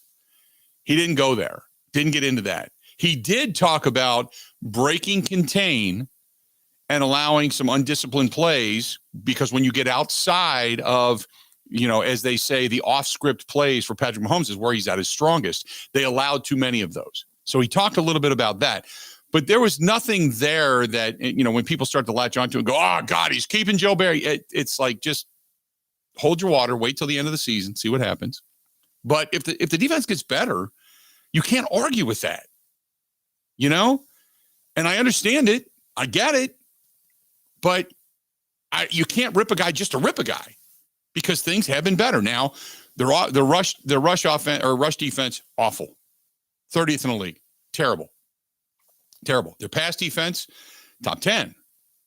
Their defensive points given up, top 10. So it's a lot of bend but don't break. We've seen this before. They're not a dominant pass rush, get after you, smack you in the mouth, stop the run, stuff the run, force you to pass type of defense. They're just not. But the results that they've garnered, and when you look at the games that they've been in, even though they've lost, it's not the defense's fault. So that was part of it. Then he talked about, they're waiting to find out more about Christian Watson and, some of the injuries and such. But there was something specific there that a lot of people were pointing to. And I thought, yeah, you can't jump into that. We'll talk with Peter Bukowski of the Locked On Packers podcast when we come back. Stay right where you're at. We'll get more into this coming up next. This is the Bill Michaels Show on the Wisconsin Sports Zone Radio Network.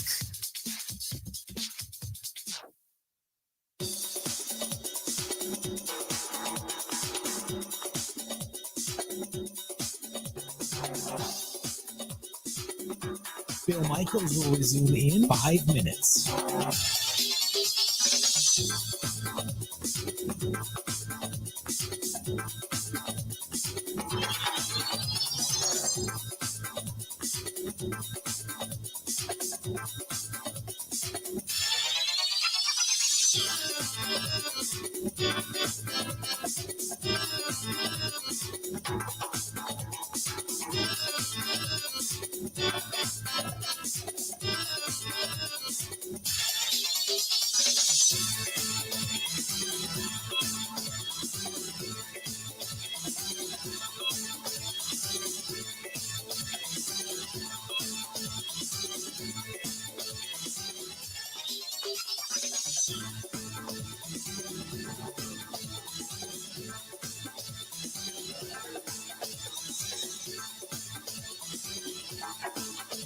Bill Michaels will resume in 4 minutes.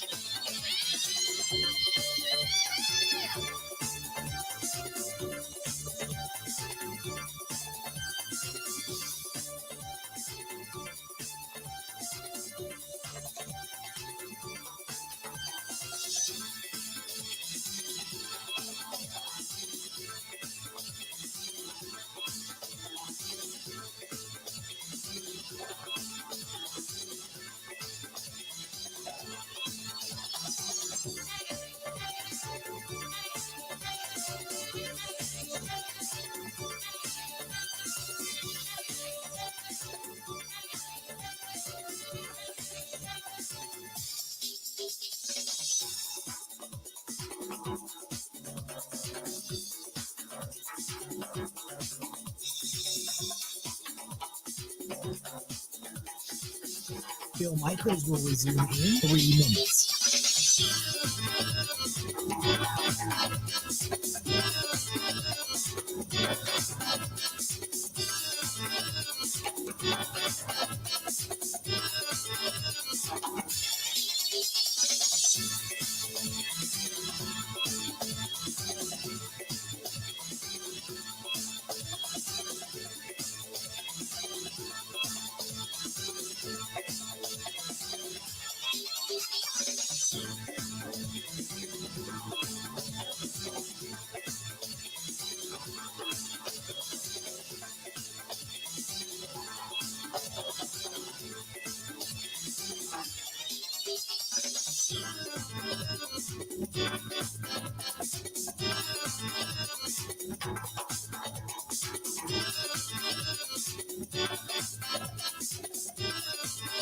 Bill Michaels will resume in 2 minutes.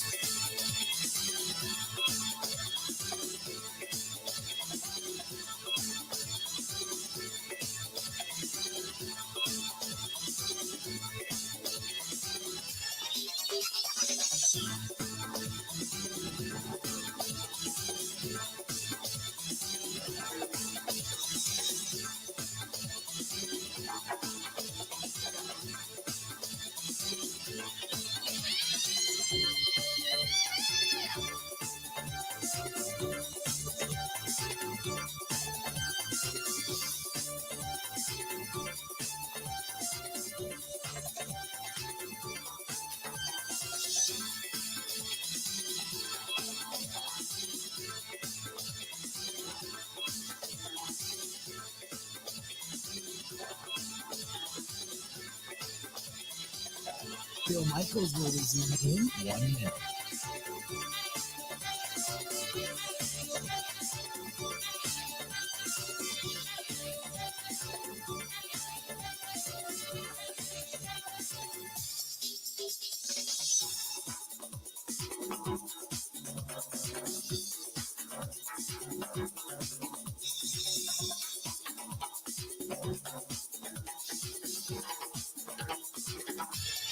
Bill Michaels will resume in 30 seconds.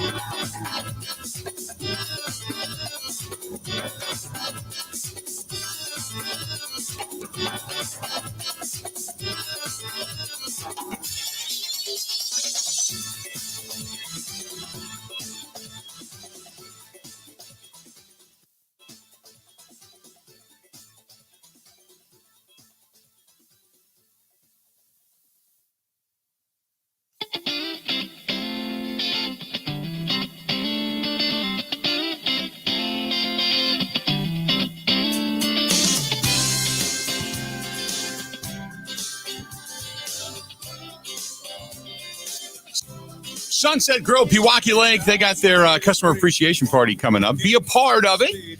You can find them over on Facebook, find them on Instagram and such. At Sunset Grill, Pewaukee Lake, which great food, big wine selection over there. And they always have something going on, whether it's the bingo or the karaoke. They have music. They have sports, obviously.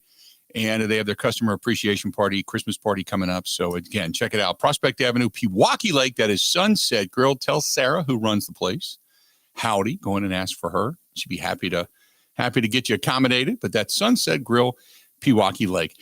Joining us now, Locked On Packers podcast. Our buddy Peter Bowski joining us on the hotline. Pete, how you been, buddy? Oh, just enjoying the meltdown over in New Jersey. Well, okay, we can start there because one of the interesting tweets I saw from Andy Herman was that decidedly, unequivocally, Jordan Love this year is better than Aaron Rodgers last year.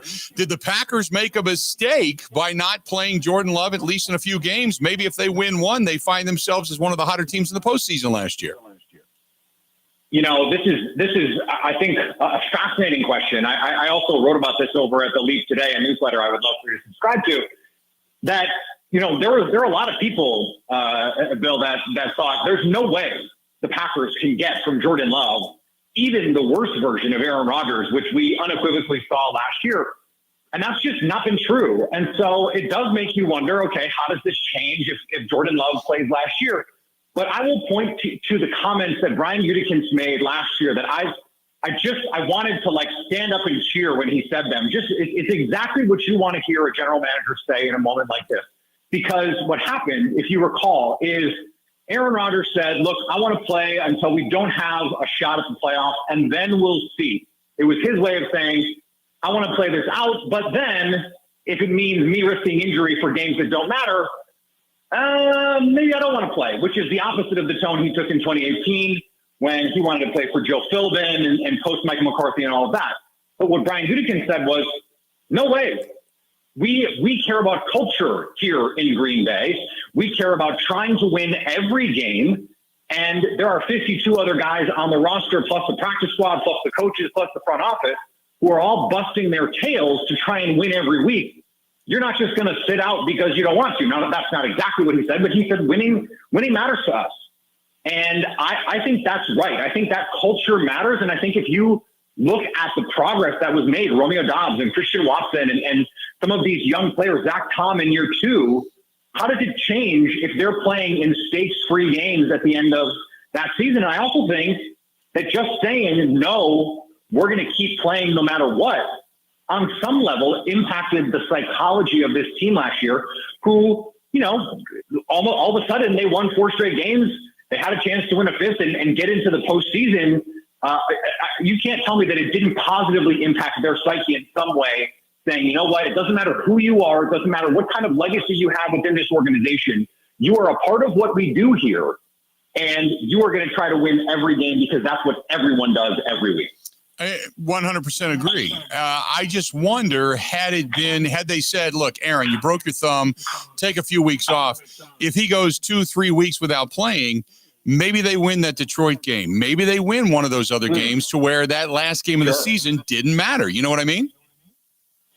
I think that point is really well taken. And that part of it, I agree, that when he was hurt, and clearly, I mean, if you want to be as diplomatic and as charitable to Aaron Rodgers and the season that he had last year, what you would say is, well, he was hurt, right? Well, okay, if you're hurt that bad, if you look like such a different version of Aaron Rodgers than the one we're so used to seeing, then sit and let Jordan Love play and give him those opportunities. Because I think you're right. The Detroit game is the perfect test case for this.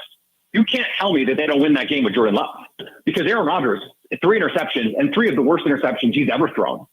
Like, there's just no way you can tell me, and what we've seen from Jordan Love, especially early in the season, that he could have done that and been better than that. And they still almost had a chance at the end to win that game. So I think the middle of the season is the part where you go, yes, that's when they could have played Jordan Love. But I think it's great that at the end of the season, they didn't have that opportunity because they played well enough. Now let's talk about the here and the now. And you've got a team that certainly it's kind of like a tale of two teams. I read it earlier today out of the NFL Power Rankings. You go by the first 4 weeks, and you've got a 2-5 record and a quarterback rating of 78.2. Since then, they're 4-1 and a quarterback rating of 106.3. You tell me what you've seen. I think this is just the natural process of a young team. And early in the season, you go, okay, no Aaron Jones, what does it look like? No David Bakhtiari, what does it look like? I mean, I think they spent a lot of the offseason planning an offense around having an elite offensive line and an elite run game, because that's what they had last year. And when you lose those two things, you are kind of searching for an identity. And what happens is, and I really appreciated Christian Watson speaking so candidly about this a couple weeks ago. He talked about the losing, and he said, it's hard. We are professional athletes. We believe in ourselves in a top tier kind of way. Like you have to have elite, supreme confidence to be a professional athlete. But when it doesn't work, it's only natural to lose a little bit of faith. And then what happens when you lose a little bit of faith and confidence is you lose a little bit of faith and confidence in yourself. You lose a little bit of faith and confidence in the guy next to you to do what they're supposed to do, because you can't even run stick and basic concepts in this offense. And you press and you put a little bit more pressure on yourself to do the thing, to make the big play. And all of a sudden you're thinking and not just playing. And however it happened, they found something in that Rams game. I mean, that is the game to me where this all changed, where they found an identity in heavy personnel. 2 running backs on the field, Aaron Jones, not a coincidence. 2 tight ends on the field, Luke Musgrave, Tucker Kraft. You throw in Ben Sims in there as well. This is the Matt LaFleur team. And I think Matt LaFleur said, you know what? I'm just going to take this. Like, forget the issues. Let's just run these plays that I think are really cool and really smart. And I'm speaking now both as Matt LaFleur and myself, because I think they're really cool and really smart. And they've leaned on that. And you look at the last couple of weeks, Bill, killing teams with play action, killing teams with purposeful pre-snap motion. I mean, Henry Pearson is a name that half your audience thinks I just made up. He was the fullback on the roster the last 2 weeks without Luke Musgrave. He hasn't played all year, really. And they throw him out there against the Kansas City Chiefs in front of Taylor Swift and everybody. And he's running orbit motion like he's been on the team since 2018. Like, I think Matt LaFleur said, screw it. Let's just go out and play, and let's just try some stuff, rather than what I thought was a lot of conservative, let's not try and mistake our way into a loss, versus let's try and go out and win it. And I think that change in mindset has changed everything for this team. So defensively speaking, now I want to get into this, because everybody talks about, well, Joe Barry this, Joe Barry that. They're still not, they're 30th ranked against the run, but they're also now top 10 in scoring defense. And they're near top 10 when it comes to passing defense. I mean, what do you make of, because this year was supposed to be a year you get more pressure on the quarterback and you stuff the run. Well, they've got at least part of it correct. So give me your thoughts on the Joe Barry defense. So there was a really interesting stat that came out.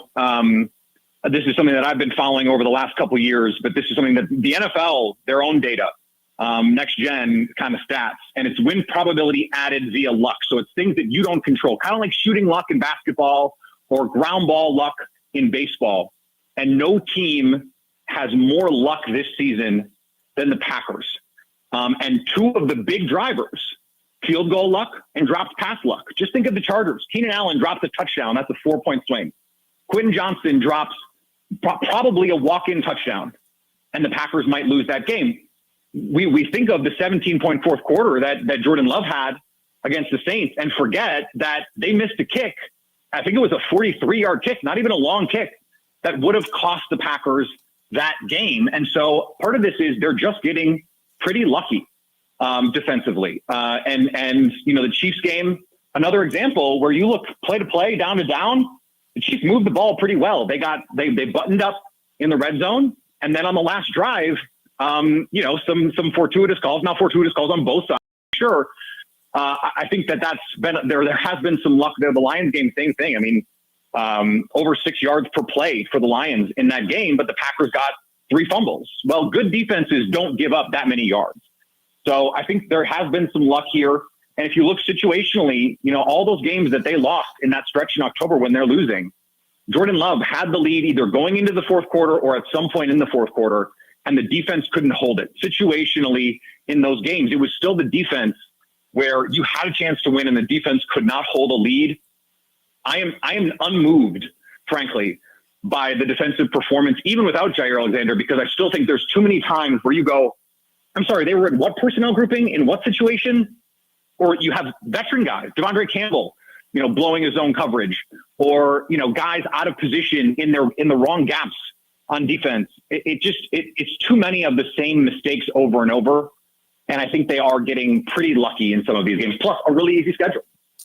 Well, that's the other thing. They've had down the stretch now, they've got a much easier schedule than, I think it's the easiest schedule for the last 5 in the entire NFL, two things I'm looking for. One is I think this team can be a playoff team. The second thing is you can't now stumble. You really have progressed over the last 4 weeks. You knocked off the Lions on a very watched and entertained day on Thanksgiving, and now you beat the defending champs. You can't stumble, say, against New York. You can't stumble against Carolina. You can't stumble against Chicago. You know what I mean?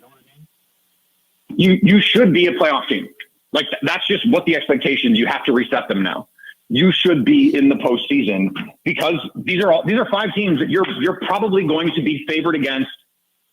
In every single game, maybe at Minnesota you're not, depending on what Minnesota is able to put together here over the next few weeks before that game. But there's no question you're going to be favored at home against Tampa. You're going to be favored on the road against Carolina. You're favored by almost a touchdown in New York this week against the Giants. You're going to be favored in Chicago.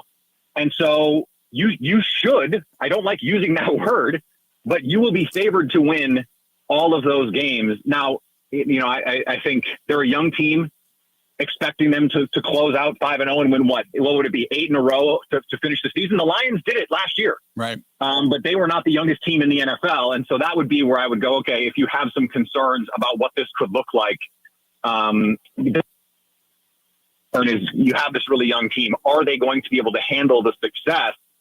And you could tell Matt LaFleur was asked about this yesterday. You could tell it was on his mind. That this was something that he's been thinking about, that he has been going, okay, if this starts to get rolling the way that we think it can, how do we plan as a coaching staff to prepare for that and to get these guys in the right mental headspace? Because it is great to not know what you don't know as a young team, but it is then also harder because you haven't experienced it to say, okay, now how do you take this and stay motivated moving forward? Here we go. Let me ask you this, Pete, because I hear this and everybody brings this up. The only 2 starters that are rookies are Jaden Reed and Luke Musgrave and/or Tucker Kraft. I get it. They're younger because they got rid of old guys. But this is an experienced team that's in the league at least 2 years or more. You look at the offensive line, you look at their defensive front. You got Quay Walker, who's a second-year guy, but Campbell's been around, Preston Smith has been around, Rashawn Gary's been around. Yes, they have some young guys in the secondary because of injury. But tell me where, other than having inexperience at the quarterback position and a couple of wideout positions, where are they young? Well, but I think that's an unfair framing, Bill, because you can't say other than the most important position on the team, where are they young? Well, I get that. Player. Jordan Love's inexperienced, but he's been in the system for 3 years. Now he's seeing the live reps and he's getting better. I agree with that. But everybody acts like this team drafted 15, 16 rookies and those guys are finally starting. And it's like, that's not the case when you look around, especially the defensive side of the football. Well, the defense part is I think the most important point. You expected your defense to play better, yes, at various points than they have over the course of the season. So this is the time because you're going to score points on these teams. The question is, can you not do what the Jaguars did last night and let Jake Browning light you up? That's what you have to avoid. Don't let Tyrod Taylor or Justin Fields, God forbid, go in and score 30 on you, and then you lose some shootout because the offense continues to play great and you as the veteran group can't get it together. That can't be what happens here. And I think if you're the kind of person who thinks, regardless of the outcome of the season, Joe Barry, it would be smart to move on from him. And by the way, I think his contract is up at the end of the year. They may just be able to say, we're not going to bring him back, doesn't fit our timeline, all those things. But if you are the kind of person that is hoping for a change, then blowing one or two of those games because you give up, like if you let Bryce Young get to 25, that's an upset. Right. Then you start to say, okay, this is not working the way that the Packers need it to. But I think you're right. Like I think that's a good point of saying this is a young team. I've been saying on the show all year, Bill, once you get to Thanksgiving, I don't want to hear young. Yes. I don't want to hear rookie.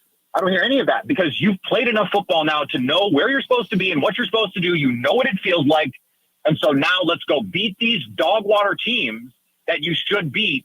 And like, we could be talking about a team winning 10 or 11 games in a year that they were 3-6 at one point, and the fan base was doing jersey swaps with Drake May. Like that would be pretty remarkable. And by the way, if that happens, they should sweep the executive and administrative categories. Matt LaFleur should win Coach of the Year, and Brian Gutekunst should win Executive of the Year. That might be the case anyway. No, that Pete, always great stuff. I know you got to run. I appreciate it, and we will certainly talk soon. Okay. Thanks, Bill. Thanks, buddy. Talk to you soon. There you go. Peter Bukowski from he's co-founder of The Leap. You can go to The Leap. You can subscribe to the newsletter. Good stuff there. Also the host of the Locked On Packers podcast as well. Great stuff. But, and now I got people going, well, they are the youngest. It doesn't matter. If I'm 21 years old, but I've been in the league for 3 years, who cares? You're a veteran. If you've played more than 16 games in the National Football League, more than 17, 18 games, you're a veteran. You've been there. You've seen it pretty much all. You've been there, done that. You've got these guys. You look at they're 12 games into this season, plus the 17 games last season. You've got guys that have played almost 30 games in the NFL. 30 games. At what point do you go from being, they're the youngest, age-wise, who cares about that? Who cares? Age-wise, but experience? Where's the lack of experience? Devondre Campbell's been around. Preston Smith has been around. Rashawn Gary's been around. Kenny Clark has been around. Devontae Wyatt's now in his late second year. So is Quay Walker. Where's this? Rudy Ford has been around. I can go on and on, Yeah, you're going to have some rookies because of injuries and some young guys because of injuries that are going to have a chance to play. The offensive line has all played a lot of football. The running backs have all played a lot of football. Christian Watson's played some football. I mean, granted, he's been banged up more often than not, but certainly Romeo Doubs has played a lot of football. That gives you Jaden Reed and Jordan Love. Jordan Love, the most important position on the field. I understand it, but Jordan Love's also been in the system for 4 years now. The whole excuse of, oh my God, they're so young, just stop it. They got young because they got rid of a bunch of old dudes. That's it. And it makes me want to pull my hair out. It's like you're giving them an excuse to be inept. And there isn't at this point. I 100% agree. You're more than 12. You're 12 games into a season. If you don't know where to be by now, if you're not on the same page by now, man, that's on you. That's your own study habits. That's your own ignorance. That's your own level of talent. 877-867-1670. Thomas, you're right. Veteran and rookie, they're just words, man. At what point do you look at a guy as a veteran or a rookie? At what point? Your rookie season, your first season in the NFL, okay. But at what point are you still a rookie? I think it's just another excuse when you say all these different things when it comes to youth or inexperience. It's like you're giving them a reason to fail and accept it. And I think it's wrong. 877-867-1670. More of the Bill Michaels Show coming up next. This is the Bill Michaels Show on the Wisconsin Sports Zone Radio Network. Ho, ho, ho. I need a window. Baby, it's cold outside. So where do I go?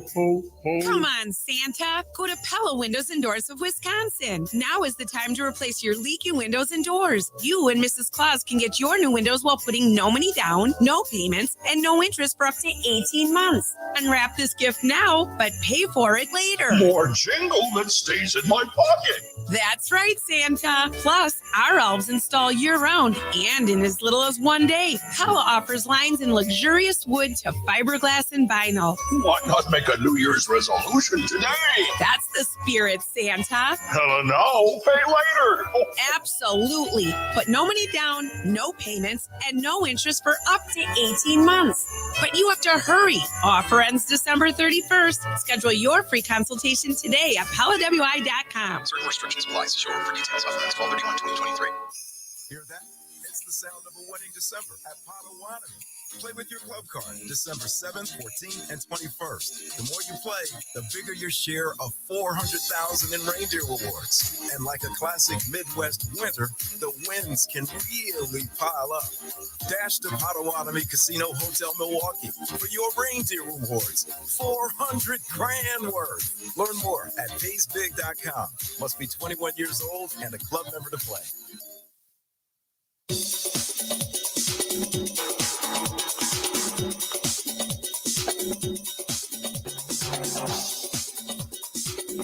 Bill Michaels will resume in 3 minutes.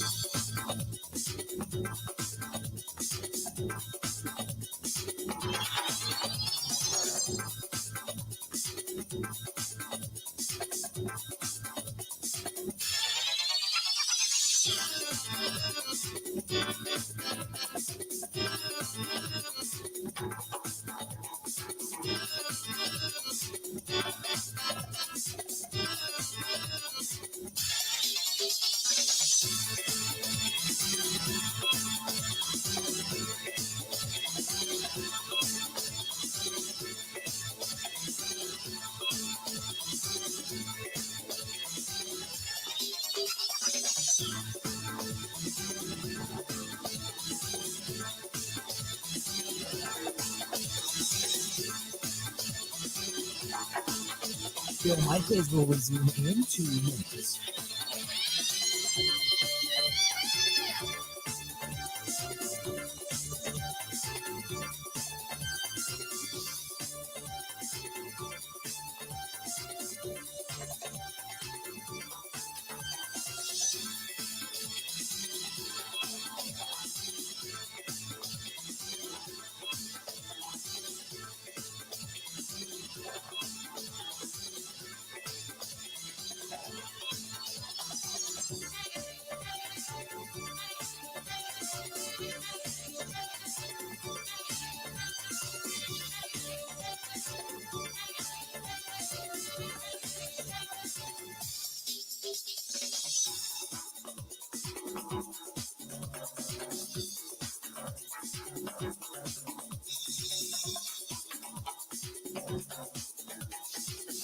Bill Michaels will resume in 1 minute.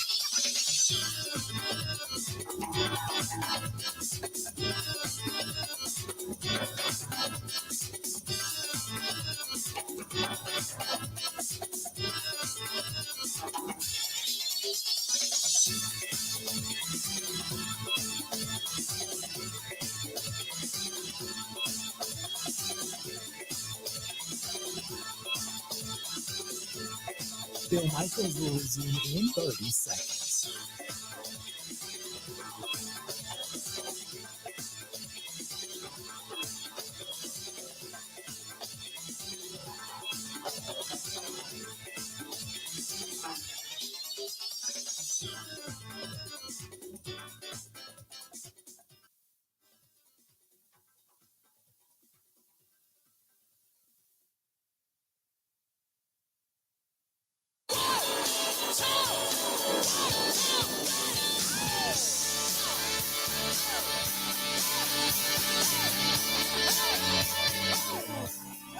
Good to have you back. Bill Michaels Show. Reminding you, coming up next week, next Wednesday, the 13th, we're going to be in Viroqua, Wisconsin. And we're going to be there with our friends from WVRQ. We're going to be at the Norwegian Hollow. The Bill Michaels Huddle is going to be out on the road yet again. And I'm looking forward to it. I really am. We got Dan and Jay from the band String Ties. They're going to be opening music down there at the Hollow from 5 to 6 coming up next Wednesday night. So they got music. They got all kinds of good stuff. And as a matter of fact, I'll probably tomorrow be doing some stuff with our buddy Ernie in Viroqua on his program in the morning tomorrow. But I couldn't do it today. I was out and about. But tomorrow I probably will. But that being said, if you're in Viroqua, come on out next Wednesday. Not tomorrow, but next Wednesday, the 13th. We are going to be at the Norwegian Hollow for the Bill Michaels Huddle as a part of that. So I'm really, really looking forward to it. 877-867-1670. That's the phone number. We got a lot to get to coming up in the next hour as well. I can't believe 2 hours have just absolutely positively flown by. 2 hours down, 2 hours yet to go. Holy smokes. Getting it done. This portion of the program brought to you by our friends at Point Brewing. Stevens Point Brewery. Brewing excellence since 1857. And by the way, they're expanding. I just saw Joe Martino, their owner, the other day. They're expanding. They're putting a new hospitality center and tourist center on the backside of that thing where the beer garden was last year. I can't wait for that. Can't wait. Point's getting bigger and better, baby. More of the Bill Michaels Show coming up next.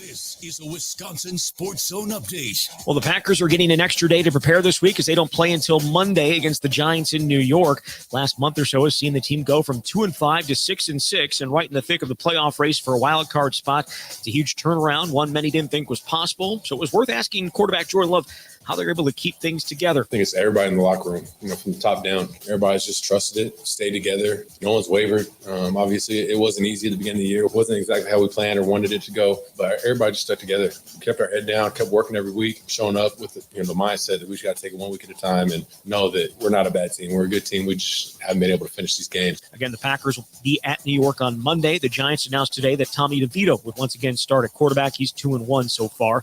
Turning to the Badgers, they thought they had a commitment from Syracuse transfer linebacker Leon Lowry, but less than 24 hours after committing, he announced his decommitment yesterday and reopened his recruitment. Meanwhile, two of the Badgers wide receivers, Jim Ray Dike and Skylar Bell, entered the portal yesterday. Wisconsin will face LSU in the ReliaQuest Bowl coming up on New Year's Day.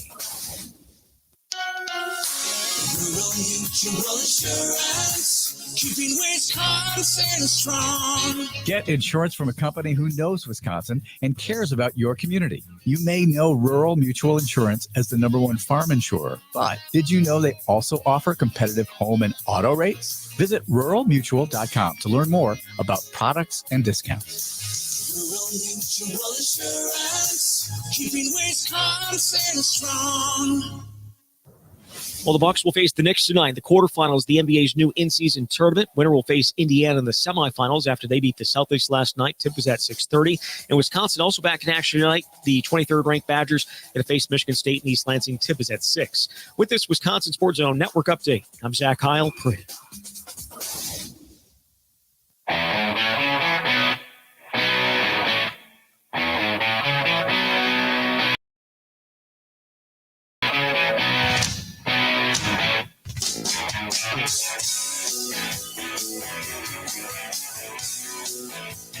Good to have you back. 2 hours down. We got 2 more to go.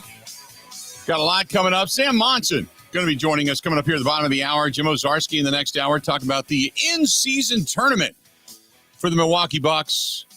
Looking forward to them getting hopefully a win tonight. And we got all kinds of stuff to get to today. I do eventually want to get into, we'll do it tomorrow too. Jake Budd is going to be joining us from the Big Ten Network. We'll talk more about the committee and everything that they did or did not do. Look, I know people were saying, are you kidding me? Florida State in over Alabama? Look, Alabama had a loss. Florida State didn't. Florida State is getting penalized. Had their quarterback been there, would they be a team that would be in the Final Four? Absolutely. What you did is you told people that a player matters more than a team record. Okay, which is wrong to begin with. I know they're trying to avoid a 42-24 blowout, but blowouts happen. We've seen it time and again. Okay, even the best of the best in championship games, blowouts have happened. All right, you cannot dictate the outcome. And that's what they're trying to do. They're trying to manipulate the outcome. They wanted the better television rating. They wanted the better matchup. I know there's this level of transparency that they continually talk about, how everything's in secret and everything is, while the numbers are transparent, the votes are not. So there's no collaboration. And I don't believe that. I think they took a vote. I think Florida State was in. I think they all decided they didn't want that. And I also think that when they initially dropped Alabama down to number 8, they were wrong in doing that, because had they kept Alabama at 5 or 6 or what have you, then it made sense. But I think when they dropped Florida State they had to put then Georgia behind them, and they wanted an SEC. And look, they got it wrong. They got it wrong. I get that people want a one-loss Alabama team in there. I get that Michigan earned their spot, no doubt about it. I understand all of that. But what they did from point A to point B in their own metrics was wrong. And then they tried to put an explanation on it to say, no, this is what we meant. And what you did was you told a team, you're in a Power 5, go do everything you need to do to win to get in. And your quarterback goes down. At that point in time, had they known that even if they did, now they're talking about, well, they were barely beating Louisville in the ACC championship. They're barely beating them.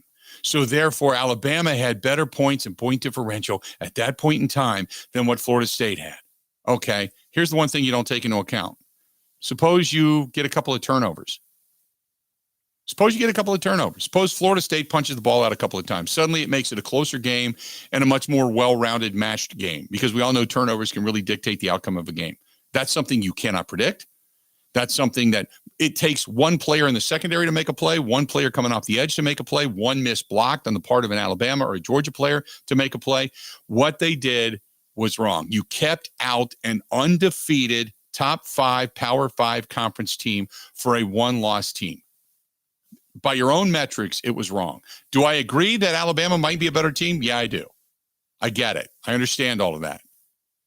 But the way you went about it was wrong. And again, this is going to be really the last year that we kind of argue this point when they expand it next year. But just so wrong on so many levels. And basically, you have taken the human element out of football because you are predicting who will win and then putting them together. And then you take into consideration money, power of conference. And I'm not talking power like power of schedule. I'm talking about power of conference. And you got afraid of that.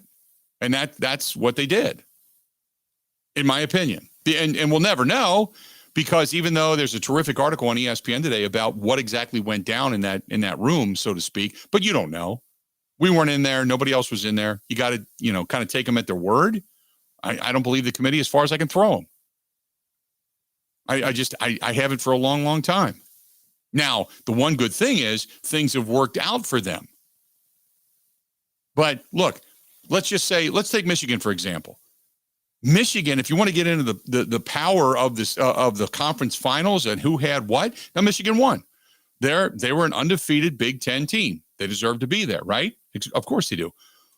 But it wasn't like they blew out Iowa. Iowa sucks. If they don't blow out every offensive coordinator, play caller, position coach, if they don't fire everybody over there, then it is an absolute travesty. I would transfer. If I'm a defensive player over in Iowa, I transfer out. The whole defense, you just transfer. That's garbage. That's a horrible, horrible, horrible program offensively. And to keep forcing down the throats the coach's son as some kind of offensive guru, he's a moron. Can't get anything out of that group of guys. It's a terrible, terrible, terrible team.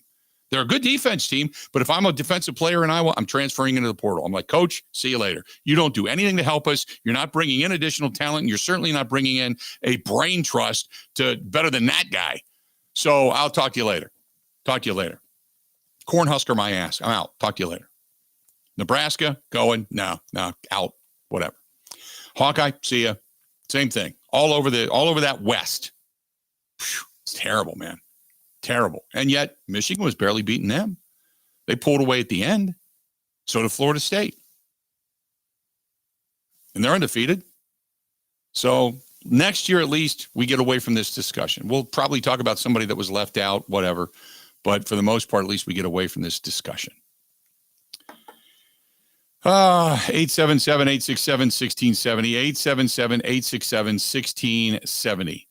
Then, and Tidbit, you're 100% correct. You've got Luke Fickell's team and the Wisconsin Badgers going against Brian Kelly. Both of those two coaches coached at the University of Cincinnati. They made their bones as Bearcat coaches. Kelly goes on, coaches at Notre Dame, then goes to LSU, suddenly gains an accent. You know, at least Luke Fickell didn't get off the plane acting like he had invented cheese curds the way Brian Kelly did down at LSU. So 877-867-1670, 877-867-1670. Let's go to Chris listening to us in Muskego. Chris, how you doing today, man? What's going on? Hey, Bill. Gotta love the W. Yes. I think in the last few weeks, besides Jordan Love and receivers getting more experience and all that, you really got to give credit to the offensive line for finally starting to come together. Same with the D line. They've been doing pretty decent themselves. So I think, as you've always said, over the years and years and years, you win and lose in the trenches. Yep. And I think how they're playing in the trenches has really helped them out. Completely 100% agree. Appreciate the phone call. When you look at what the offensive line has done, and we talked about this a little bit earlier, when you look at the offensive line play, the Packers, their pass blocking, they are top 5 in the National Football League. Top 5 as a pass blocking team. Top 5. Run blocking, not nearly as good. Run blocking, they're 24th.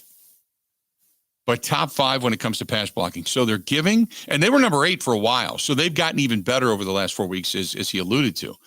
I think part of it is, and as much as I disliked it, I get it, is when they finally started shuffling guys in and out, saying, you're going to earn your spot. We're going to figure out who the best really are.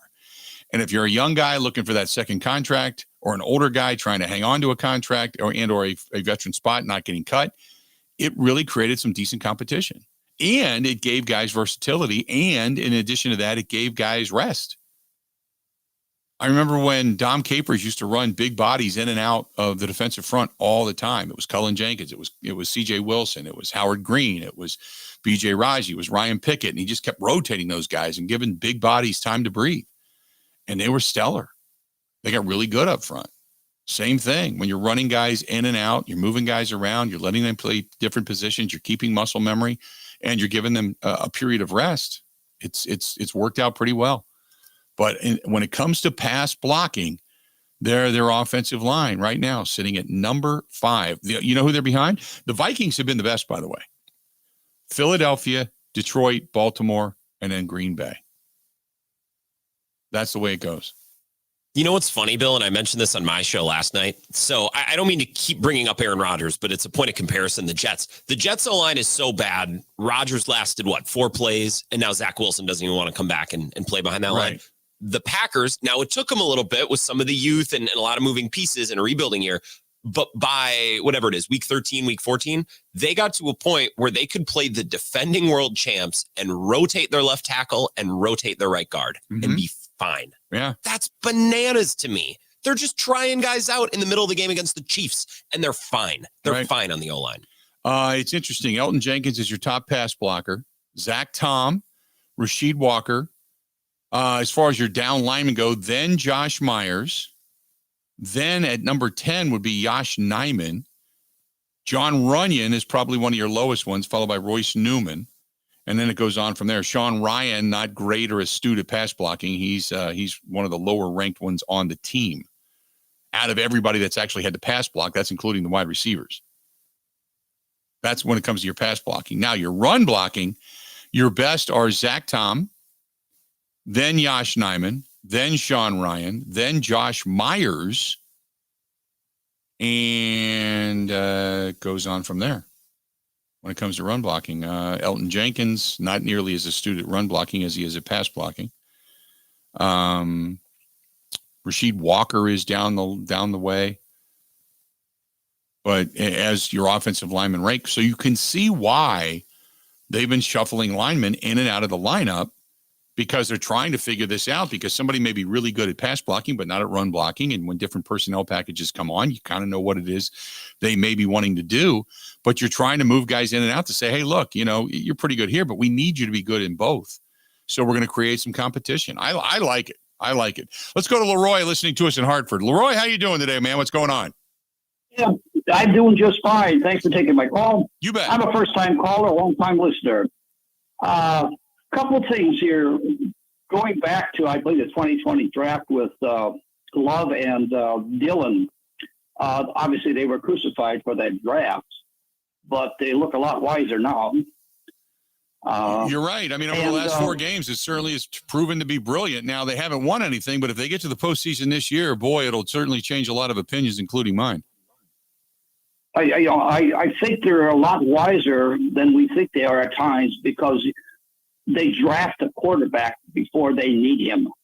So many teams draft the quarterback to start the next year, and so many young quarterbacks struggle or even fail. And maybe Zach Wilson's a good example of that, tossing them to the fire right away. Mm-hmm. And so, they drafted Rodgers before they needed him, and same thing with Love. And obviously they had success with that. I completely agree. Look, when you talk about drafting a quarterback before they needed him, the problem I had with that draft was they were just a few players away, and they drafted for the future rather than the now. And I thought that there were other players that could have been impact players, and who knows, they could have gotten a quarterback at a different time in a different place. But that's what bothered me about it, because it seemed like at that point in time you kind of gave up rather than going after a couple of the guys that were there. And I think that's what still sticks in people's craw. Yeah, I think you're right on that aspect. My outlook on that is anytime you get to draft a quarterback that you think is going to be good, you should grab him. Number one, if you don't necessarily need him at that point, he becomes good trade bait after a year or so. So that's kind of how I look at it. Yeah. But I love what's happening now. Hey, I got a good question, though, for you. Yes. Changing subjects a little bit. The NIL.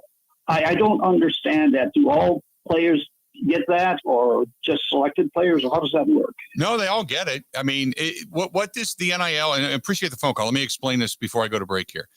The NIL is basically name, image, likeness.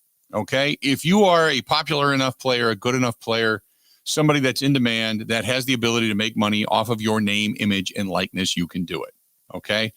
Some players don't, because you're not well known. You're not highly thought of. You're not a superstar, but this was made to give those that are hunted and deserving the ability to make money off of their name. Okay. It does give some guys the ability. I mean, originally what this was supposed to be, and this is why once they open the Pandora's box, you cannot put the crap back in the horse. Okay. When they did this, this was supposed to be, you could make a little bit of money, have enough money to drive your car, to pay your insurance, to buy gas, to take your girlfriend out to dinner.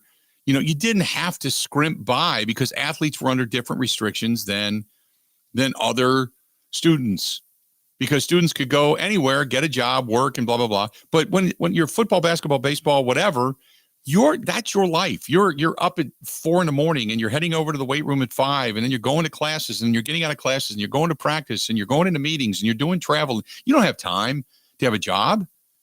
So for some guys who had the ability to make money, they kind of sued for the ability to make money. Like, we got people wanting to pay us for signatures and autographs and to be at certain events, and we should be able to make that money. That's our name. They want us. That it's not just the university. And that's where the lawsuit came from. And you can't impede that. But instead of putting a cap or a limit on certain things, they just said, whatever you can make, go make. But we don't want to pay you. That's the greed of the NCAA. We don't want to pay you, but somebody else, no problem. They can pay you. And if you're the player that's in demand, you'll make more money. What they didn't foresee was opening things up to where kids as young as 12 years old can get $1 million deals, because now you're allowed to have your name, image, and likeness on a shoe or at a school, So everybody can make it, but it's only the people that actually, I don't want to say matter, but have the name, that have the name that make a good amount, if you will, of money. 877-867-1670, 877-867-1670. More of the Bill Michaels Show coming up right after this. Covering Wisconsin sports like a blanket. This is the Bill Michaels Show on the Wisconsin Sports Zone Radio Network. Ho, ho, ho, I need a window. Baby, it's cold outside. So where do I go? Ho, ho. Come on, Santa. Go to Pella Windows and Doors of Wisconsin. Now is the time to replace your leaky windows and doors. You and Mrs. Claus can get your new windows while putting no money down, no payments, and no interest for up to 18 months. Unwrap this gift now, but pay for it later. More jingle that stays in my pocket. That's right, Santa. Plus, our elves install year-round and in as little as 1 day. Pella offers lines in luxurious wood to fiberglass and vinyl. Why not make a New Year's resolution today? That's the spirit, Santa. Pella now, pay later. Oh. Absolutely. Put no money down, no payments, and no interest for up to 18 months. But you have to hurry. Offer ends December 31st. Schedule your free consultation today at PellaWI.com. Certain restrictions apply. See showroom for details. Offer ends 12/31/2023.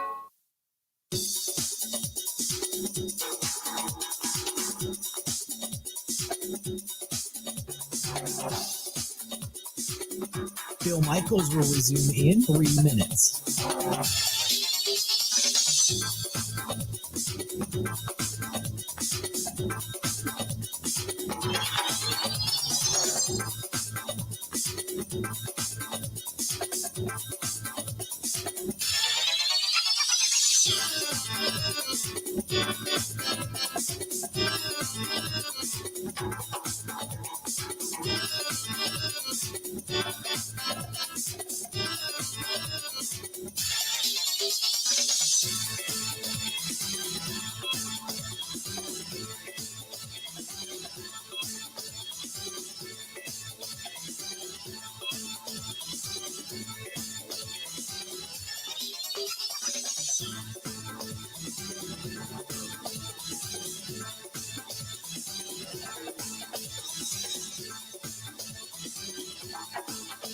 Bill Michaels will resume in 2 minutes.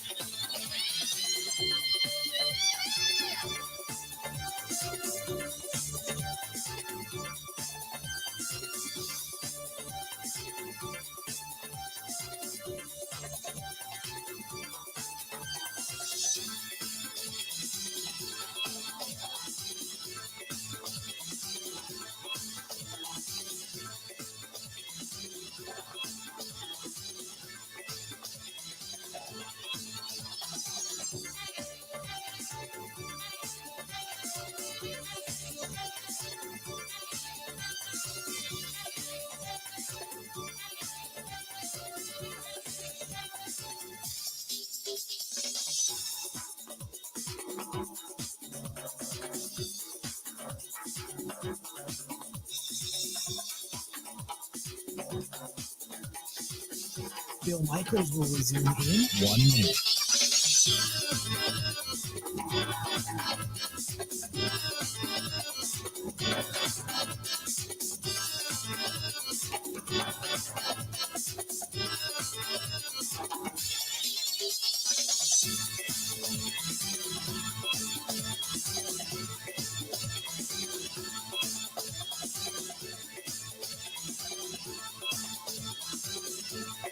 Bill Michaels will resume in 30 seconds.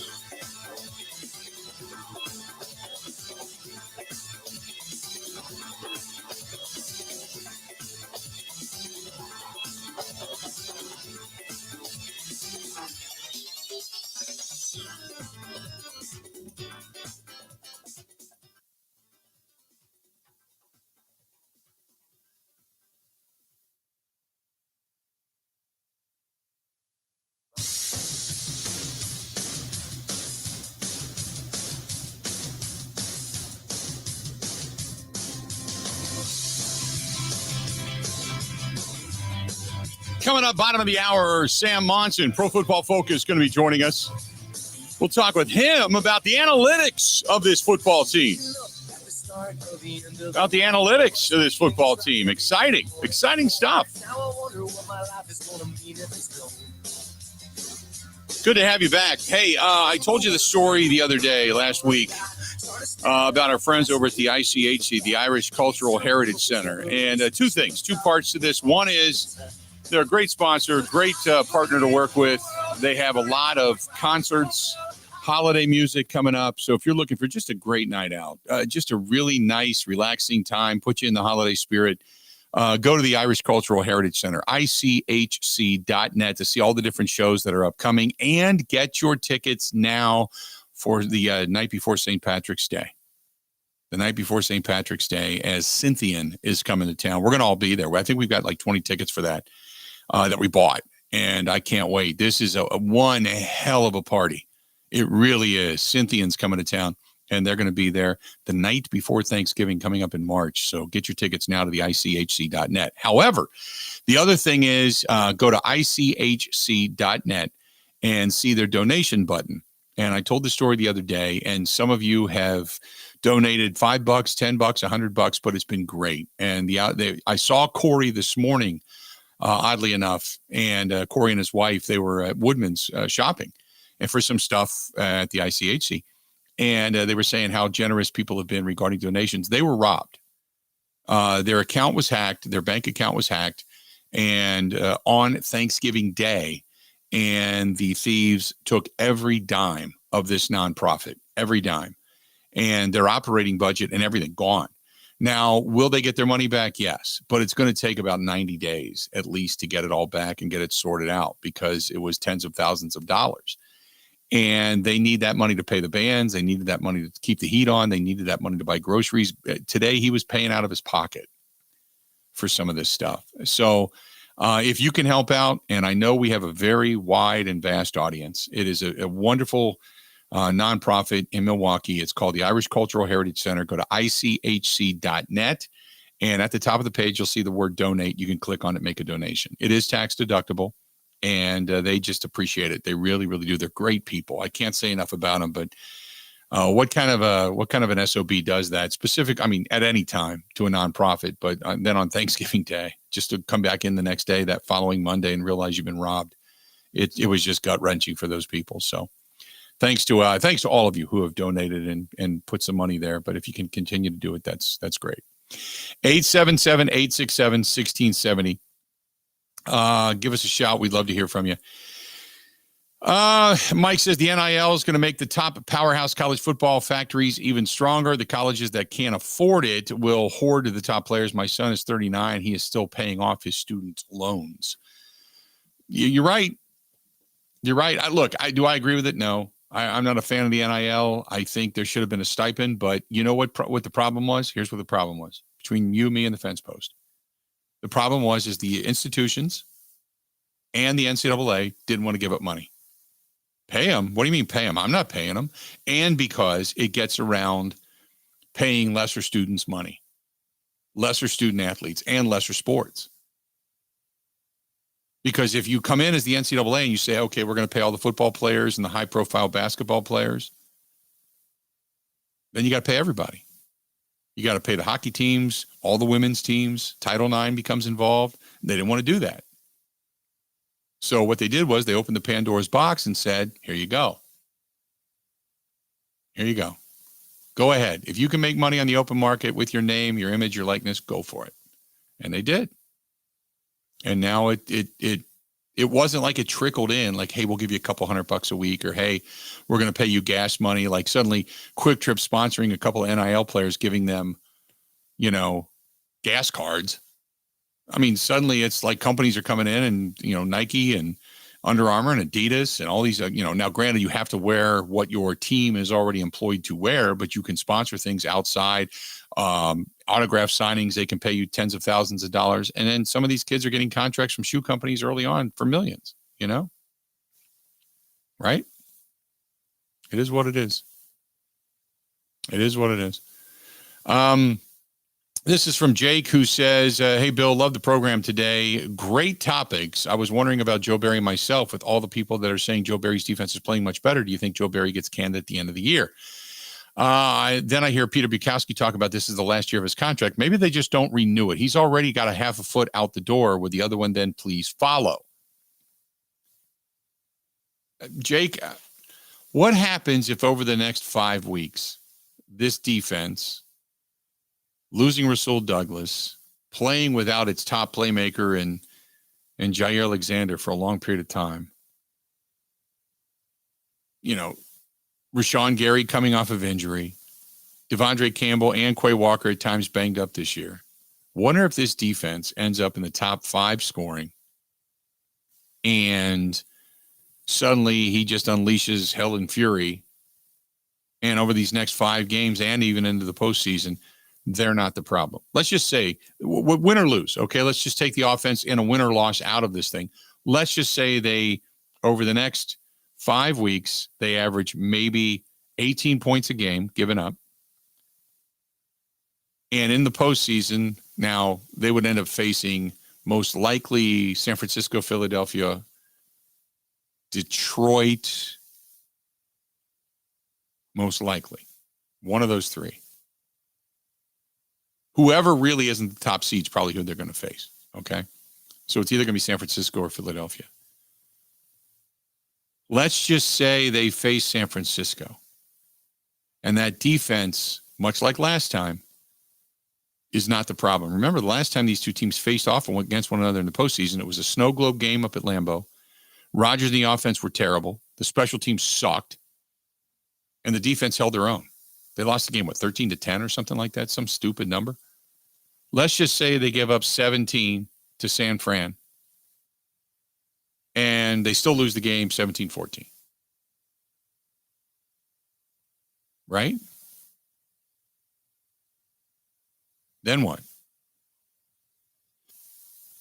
Now, as Tim puts it, what if the D is in top 5 scoring defense, but they crap the bed against a good team like the Niners? Well, then you're exposed. Then you should beat and you should dominate bad teams that are lesser than you, and the better team comes in and exploits you. Yeah, I can agree with that. I understand that. But let's take the opposite scenario. Then what? Do you give Joe Barry, for continuity's sake and the fact that this thing's gotten better, as Matt LaFleur put it, they have gotten bigger and better each and every week, end quote? Then what? Then what? 877-867-1670. Sam Monson, Pro Football Focus, going to join us coming up next on the Bill Michaels Show. Stay right where you're at. Covering Wisconsin sports like a blanket. This is the Bill Michaels Show on the Wisconsin Sports Zone Radio Network.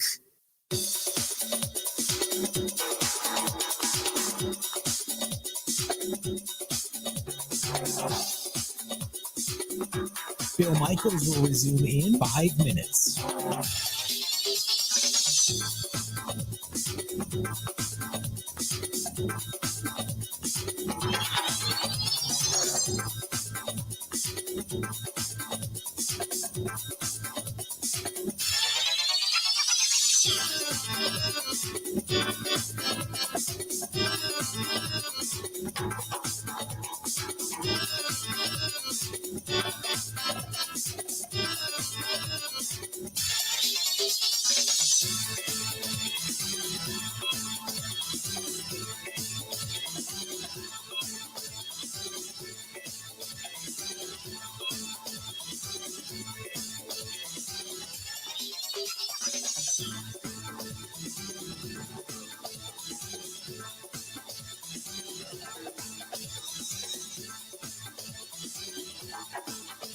Bill Michaels will resume in 4 minutes.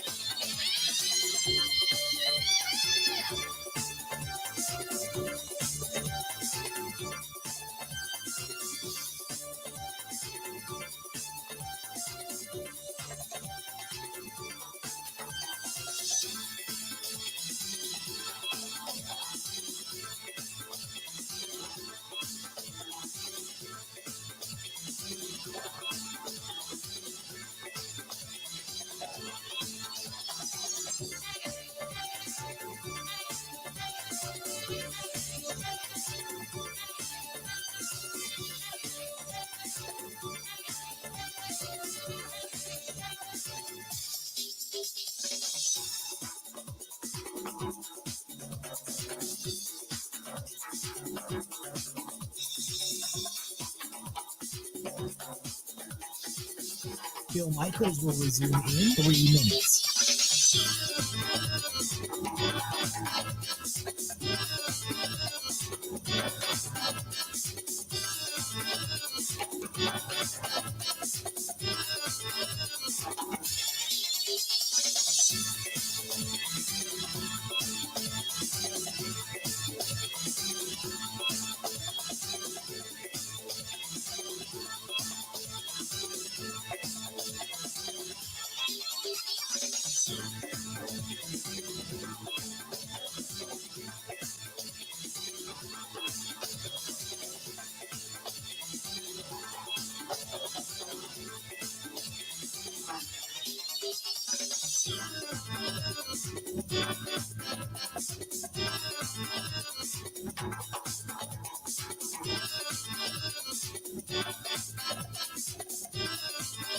Bill Michaels will resume in 2 minutes.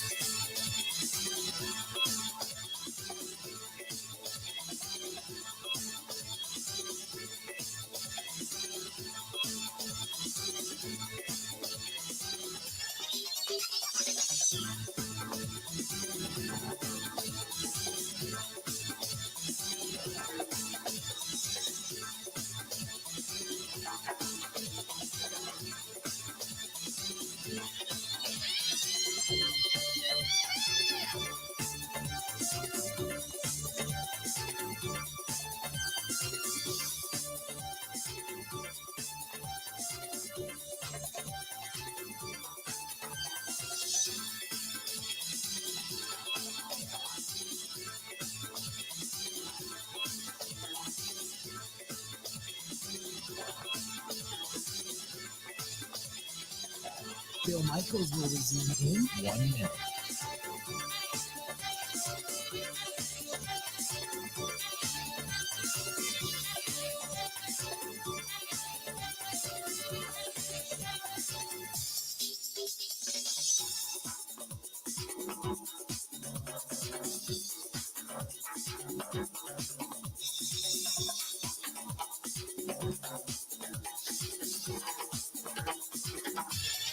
Bill Michaels will resume in 30 seconds.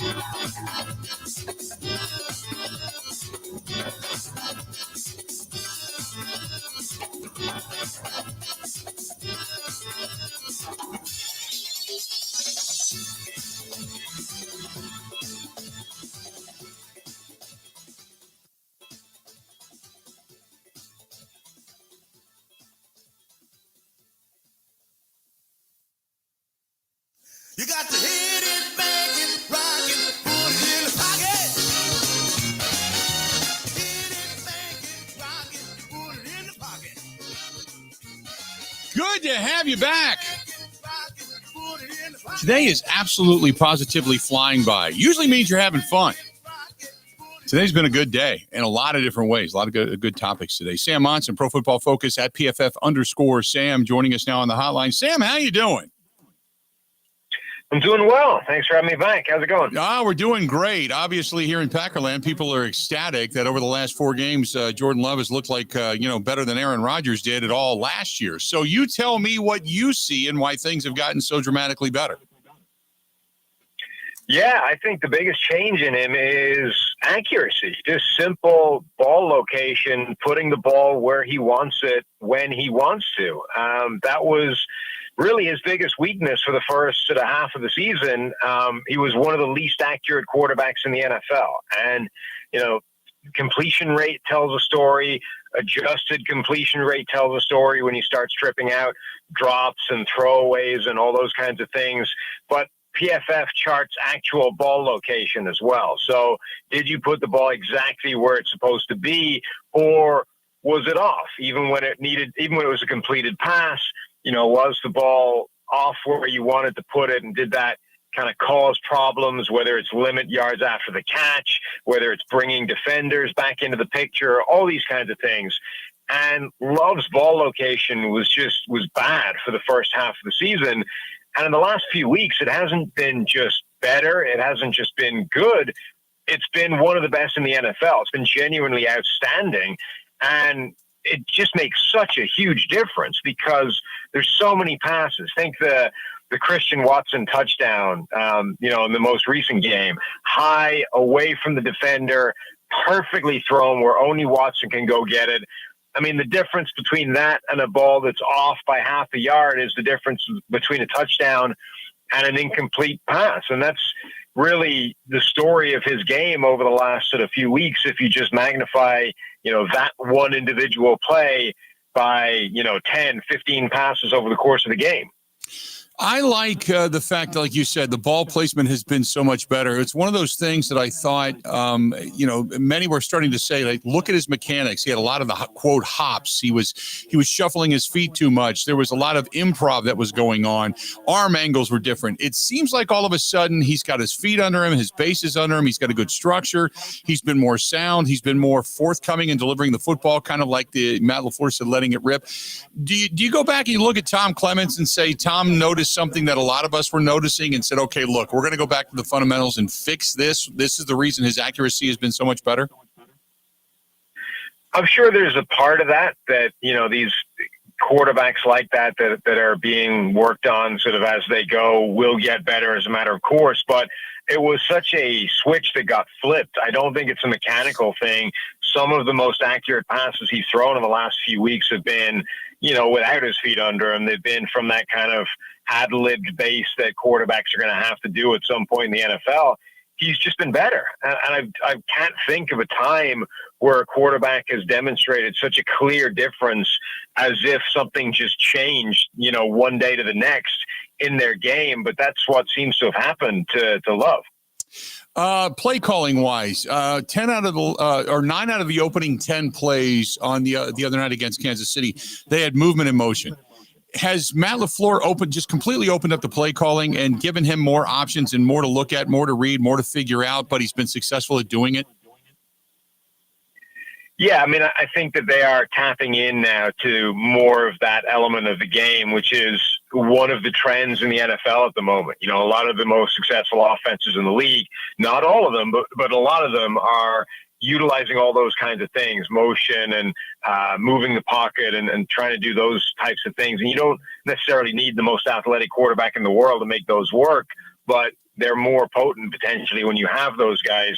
So I think that's definitely something that is improving with this team over the course of the season.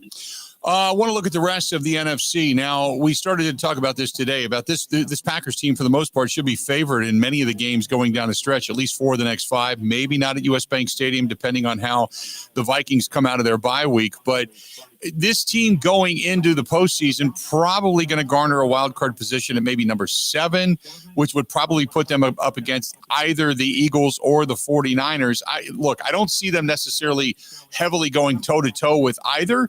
But just to make the postseason, what does that mean? It would be huge. I mean, this team did not look like a playoff team whatsoever.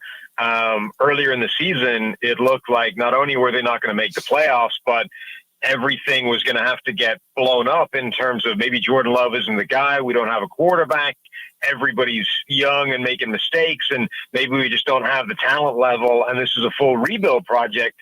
To go from that to Jordan Love right now does look like the guy, and this is a playoff team, and the young cohort, the young core of this roster can all develop and get better, together in with success happening at the same time. This team, the trajectory couldn't be facing up in a better direction. I mean, they would go into next offseason, regardless of the outcome in the playoffs, as one of those teams that everybody is tipping for great things in 2024. The rest of the NFC, how do you think, like with the Eagles getting beat so soundly, their defense was so good last year, not the same this year, getting beat so soundly by the 49ers, obviously what's happened to the Detroit Lions, really going back to the game against Chicago in which they kind of had to sprint to win and then getting beat by the Packers, and then again this past weekend having a somewhat close call against New Orleans. What is the power of the NFC right now? I mean, I think the 49ers, when everybody's healthy, look like an absolutely untouchable, unstoppable juggernaut and the best team in the NFL. You've got the Eagles, who I think are of a similar class overall, but have sort of struggled to hit the heights that people have assumed that they're capable of based on last year. And this year's version of the Eagles might just be a half step below where they were a season ago. You've got Dallas, who are able to annihilate bad teams, but struggle to do the same thing against really top-level teams and got embarrassed by the 49ers when they played. And then I think you have a group of teams who potentially can beat, a side on their best day, but are unlikely to be able to do that 3 or 4 games in a row to win a Super Bowl. So I think really it's starting to shape up, though, the further we go into the season, as the 49ers looking like the presumptive favorites and then somebody trying to catch their best day to knock them out. How good are the Dallas Cowboys? You talk about Dallas beating up on bad teams. Now, this past weekend, we saw Dallas, because I was thinking to myself, well, you got a Seahawks team. They're pretty good. They went toe-to-toe with them and struggled, but Dak still looked really good in that win, even though the defense didn't. How good is Dallas? Yeah, I think that was an important game for them. It's bridging the gap between, as you said, the bad teams and a team like the 49ers, who absolutely destroyed them when they played. So being able to get a win against the Seahawks, I think, was an important milestone and step in the right direction, and a sort of a middle ground between just beating up on bad teams and getting beaten by the best teams in the NFL. The Seahawks are somewhere in the middle, and they were able to withstand a few body blows that the Seahawks gave them and still get a win there. So, for Dallas, none of it's going to matter until they play a team like Philadelphia or San Francisco in the playoffs, and they're able to show that they can bring their A game to that performance as well. But all they can do is beat bad teams and then try and get some wins against good teams on the remainder of their schedule as well. Yeah, they've got Philadelphia, big game coming up on Sunday night. Then they got the Bills and the Dolphins both on the road. Then they face the Lions back at home before they close out their season against the Commanders. So you're going to find out a lot about Dallas. Now, I do want to go to the AFC real quick, because Kansas City at 8-4.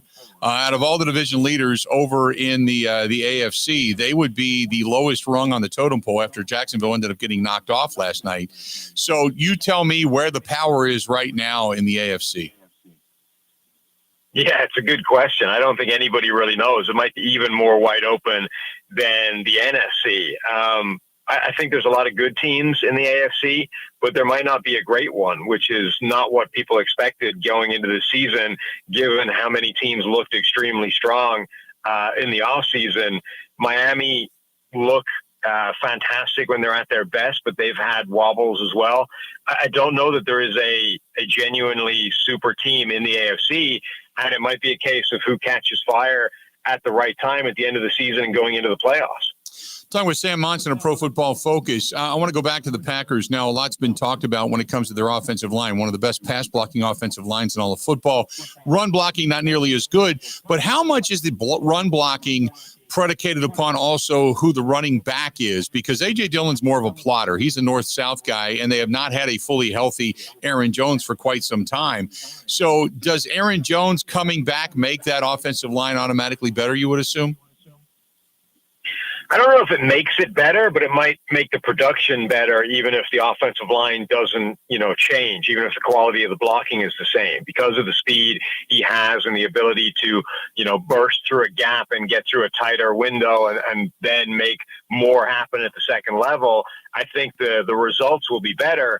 But I don't think that the offensive line is necessarily a product of A.J. Dillon and his limitations. I think it might be made look worse because of that and being highlighted more to everybody watching because of that. But, for some reason, the Packers have just got this very one-dimensional offensive line in terms of being very good at pass blocking and not as a run blocking group. And that seems to be the trend in the NFL at the moment, not necessarily in that direction, but there's a lot more offensive lines that are very good at one aspect and not at the other than there seems like there has been in the past. Jacksonville last year, for example, were very similar to this year's Green Bay team. They were incredibly good as a pass blocking group and literally the worst graded run blocking line in the NFL by PFF grades.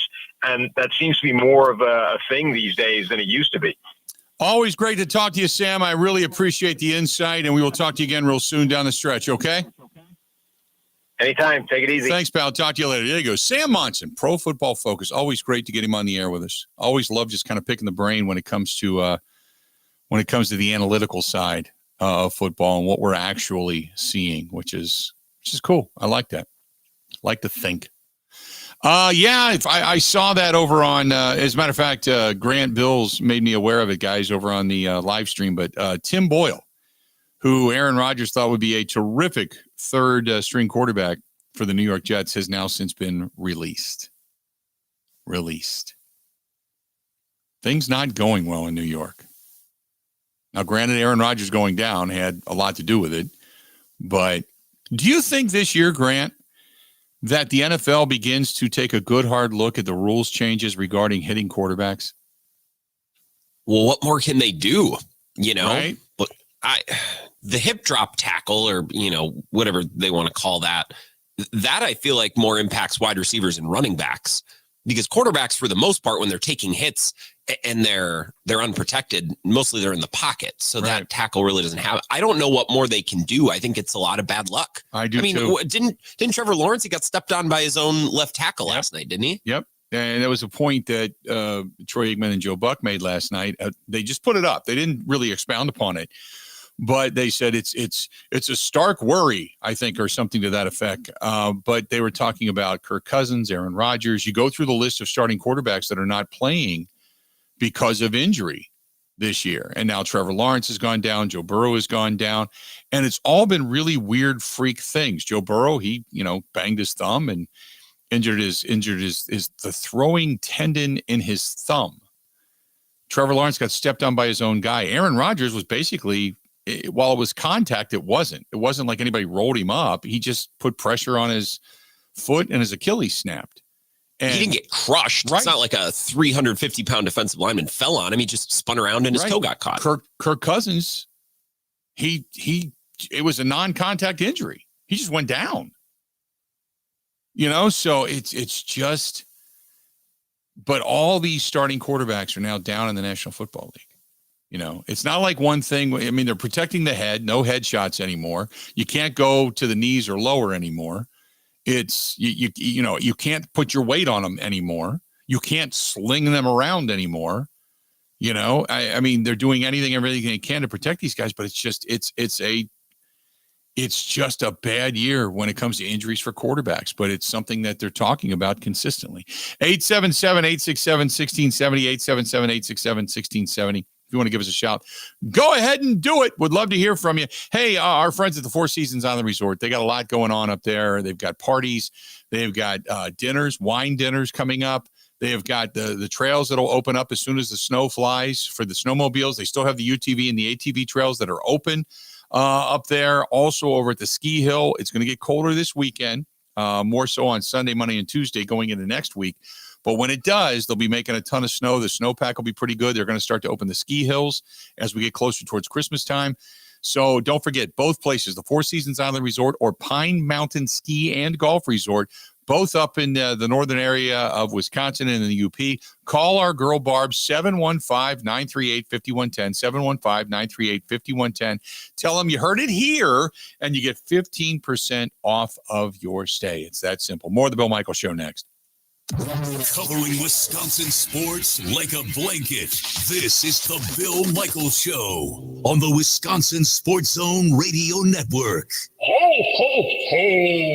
I need a window. Baby, it's cold outside. So where do I go? Ho, ho. Come on, Santa. Go to Pella Windows and Doors of Wisconsin. Now is the time to replace your leaky windows and doors. You and Mrs. Claus can get your new windows while putting no money down, no payments, and no interest for up to 18 months. Unwrap this gift now, but pay for it later. More jingle that stays in my pocket. That's right, Santa. Plus, our elves install year-round and in as little as 1 day. Pella offers lines in luxurious wood to fiberglass and vinyl. Why not make a New Year's resolution today? That's the spirit, Santa. Hella no, pay later. Absolutely. Put no money down, no payments, and no interest for up to 18 months. But you have to hurry. Offer ends December 31st. Schedule your free consultation today at PellaWI.com. Certain restrictions apply. See showroom for details. Offer ends 12/31/2023.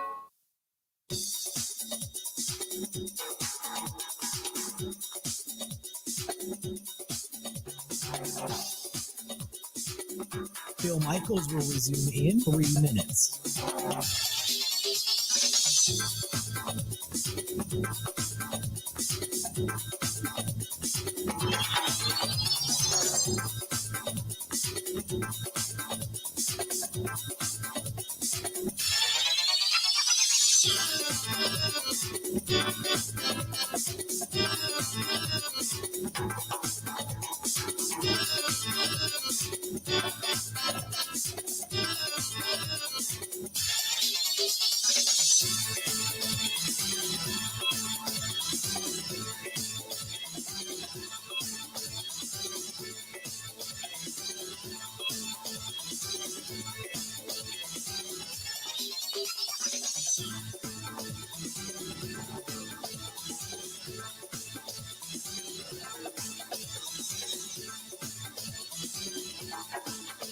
Bill Michaels will resume in 2 minutes.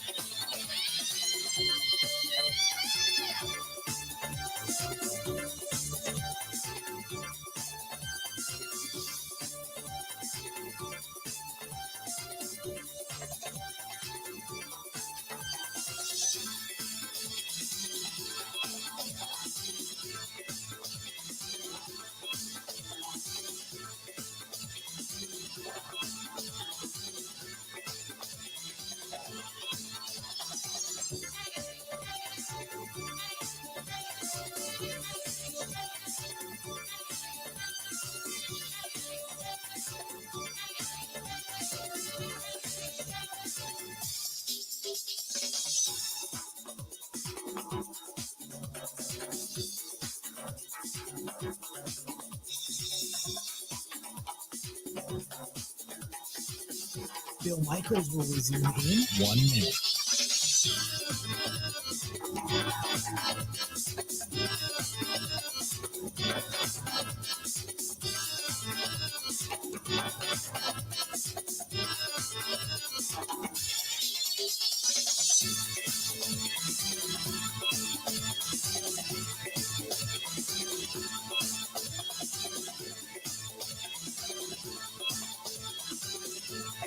Bill Michaels will resume in 30 seconds.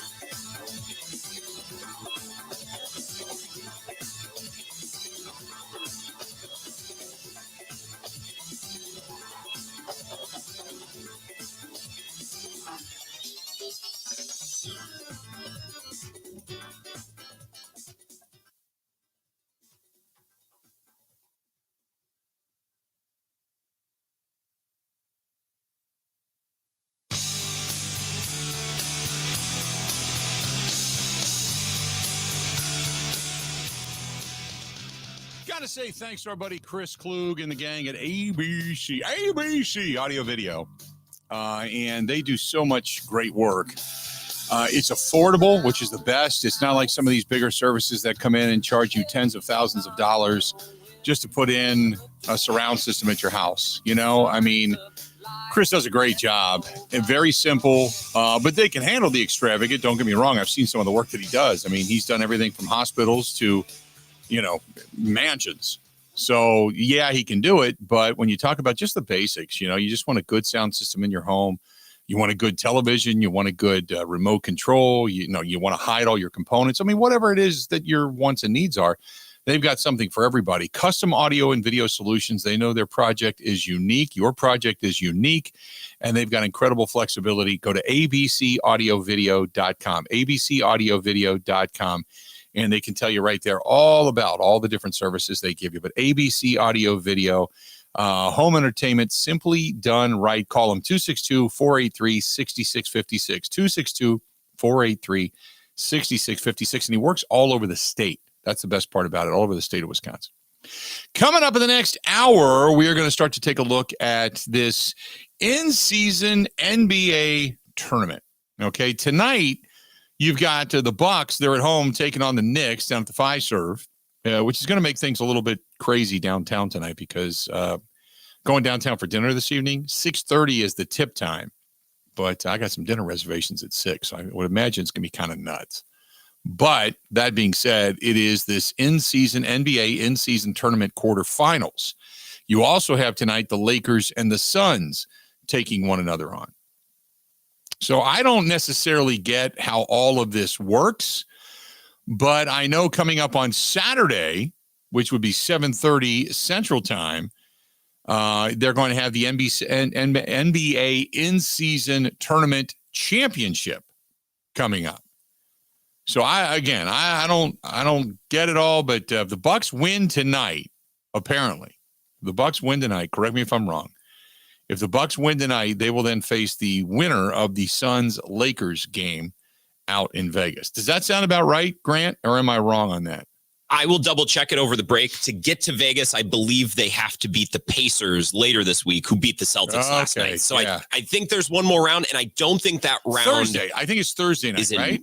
Yeah, and I think that's either in Milwaukee or in I think Indiana. that's actually. I don't think they go to Vegas. I think that's Vegas. I think they're actually. Okay. I think that game's in Vegas. I believe you're right, but I think that game will be in Vegas. So, okay. I'm kind of Hopefully getting Jim's not listening. Yeah, Jim, like, oh my God. Jim's probably got palm to forehead because it's difficult for me to figure out, but we'll get to it. I think they play in Vegas on Thursday, and then the finals are on Saturday. So, anyway, we got a lot more. Another hour yet to go. Stay tuned. A whole lot more of the Bill Michaels Show. It's all coming up right after this.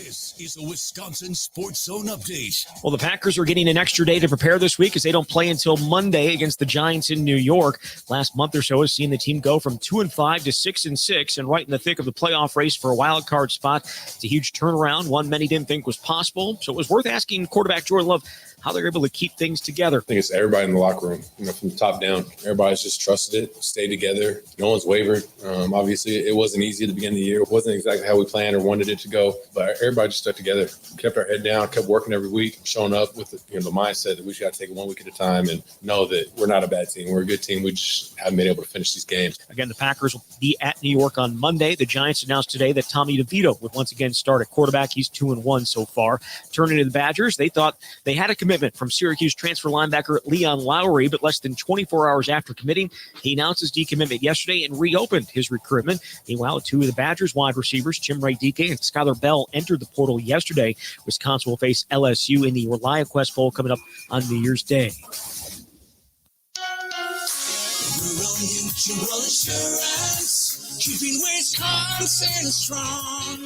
When a company only does business in Wisconsin, that's Wisconsin Strong. Rural Mutual provides all lines of insurance, including commercial, farm, home, and auto. And your premiums stay right here to keep Wisconsin strong. Local agents, local underwriters, local claims adjusters. Rural Mutual Insurance, keeping Wisconsin strong.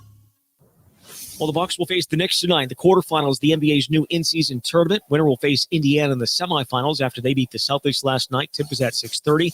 And Wisconsin also back in action tonight. The 23rd-ranked Badgers going to face Michigan State in East Lansing. Tip is at 6. With this Wisconsin Sports Zone Network update, I'm Zach Heil.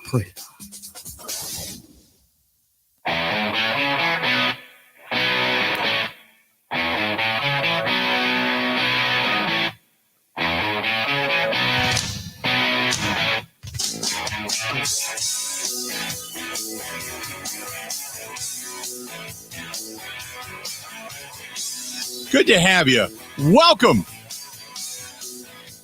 Welcome back. The Bill Michaels Show. Final hour of the program. What a great day today. Time does fly. Holy mackerel. Time is flying today. It's just been one of those days where it was nonstop from the time I got up till now. And we got Jim Ozarski, the Journal Sentinel, our Bucks guy, making his usual Tuesday visit today. We got that going on. The Bucks and the New York Knicks tonight down at the Fiserv Forum. Packers back on the practice field. Well, not even necessarily tomorrow. Tomorrow is going to be one of those weird study days because remember they play on Monday night, which means that technically Thursday is their Wednesday, getting ready for the week. And we hope to find out We hope to find out today how bad the severity of Trevor Lawrence's high ankle sprain is, which is what they're calling it.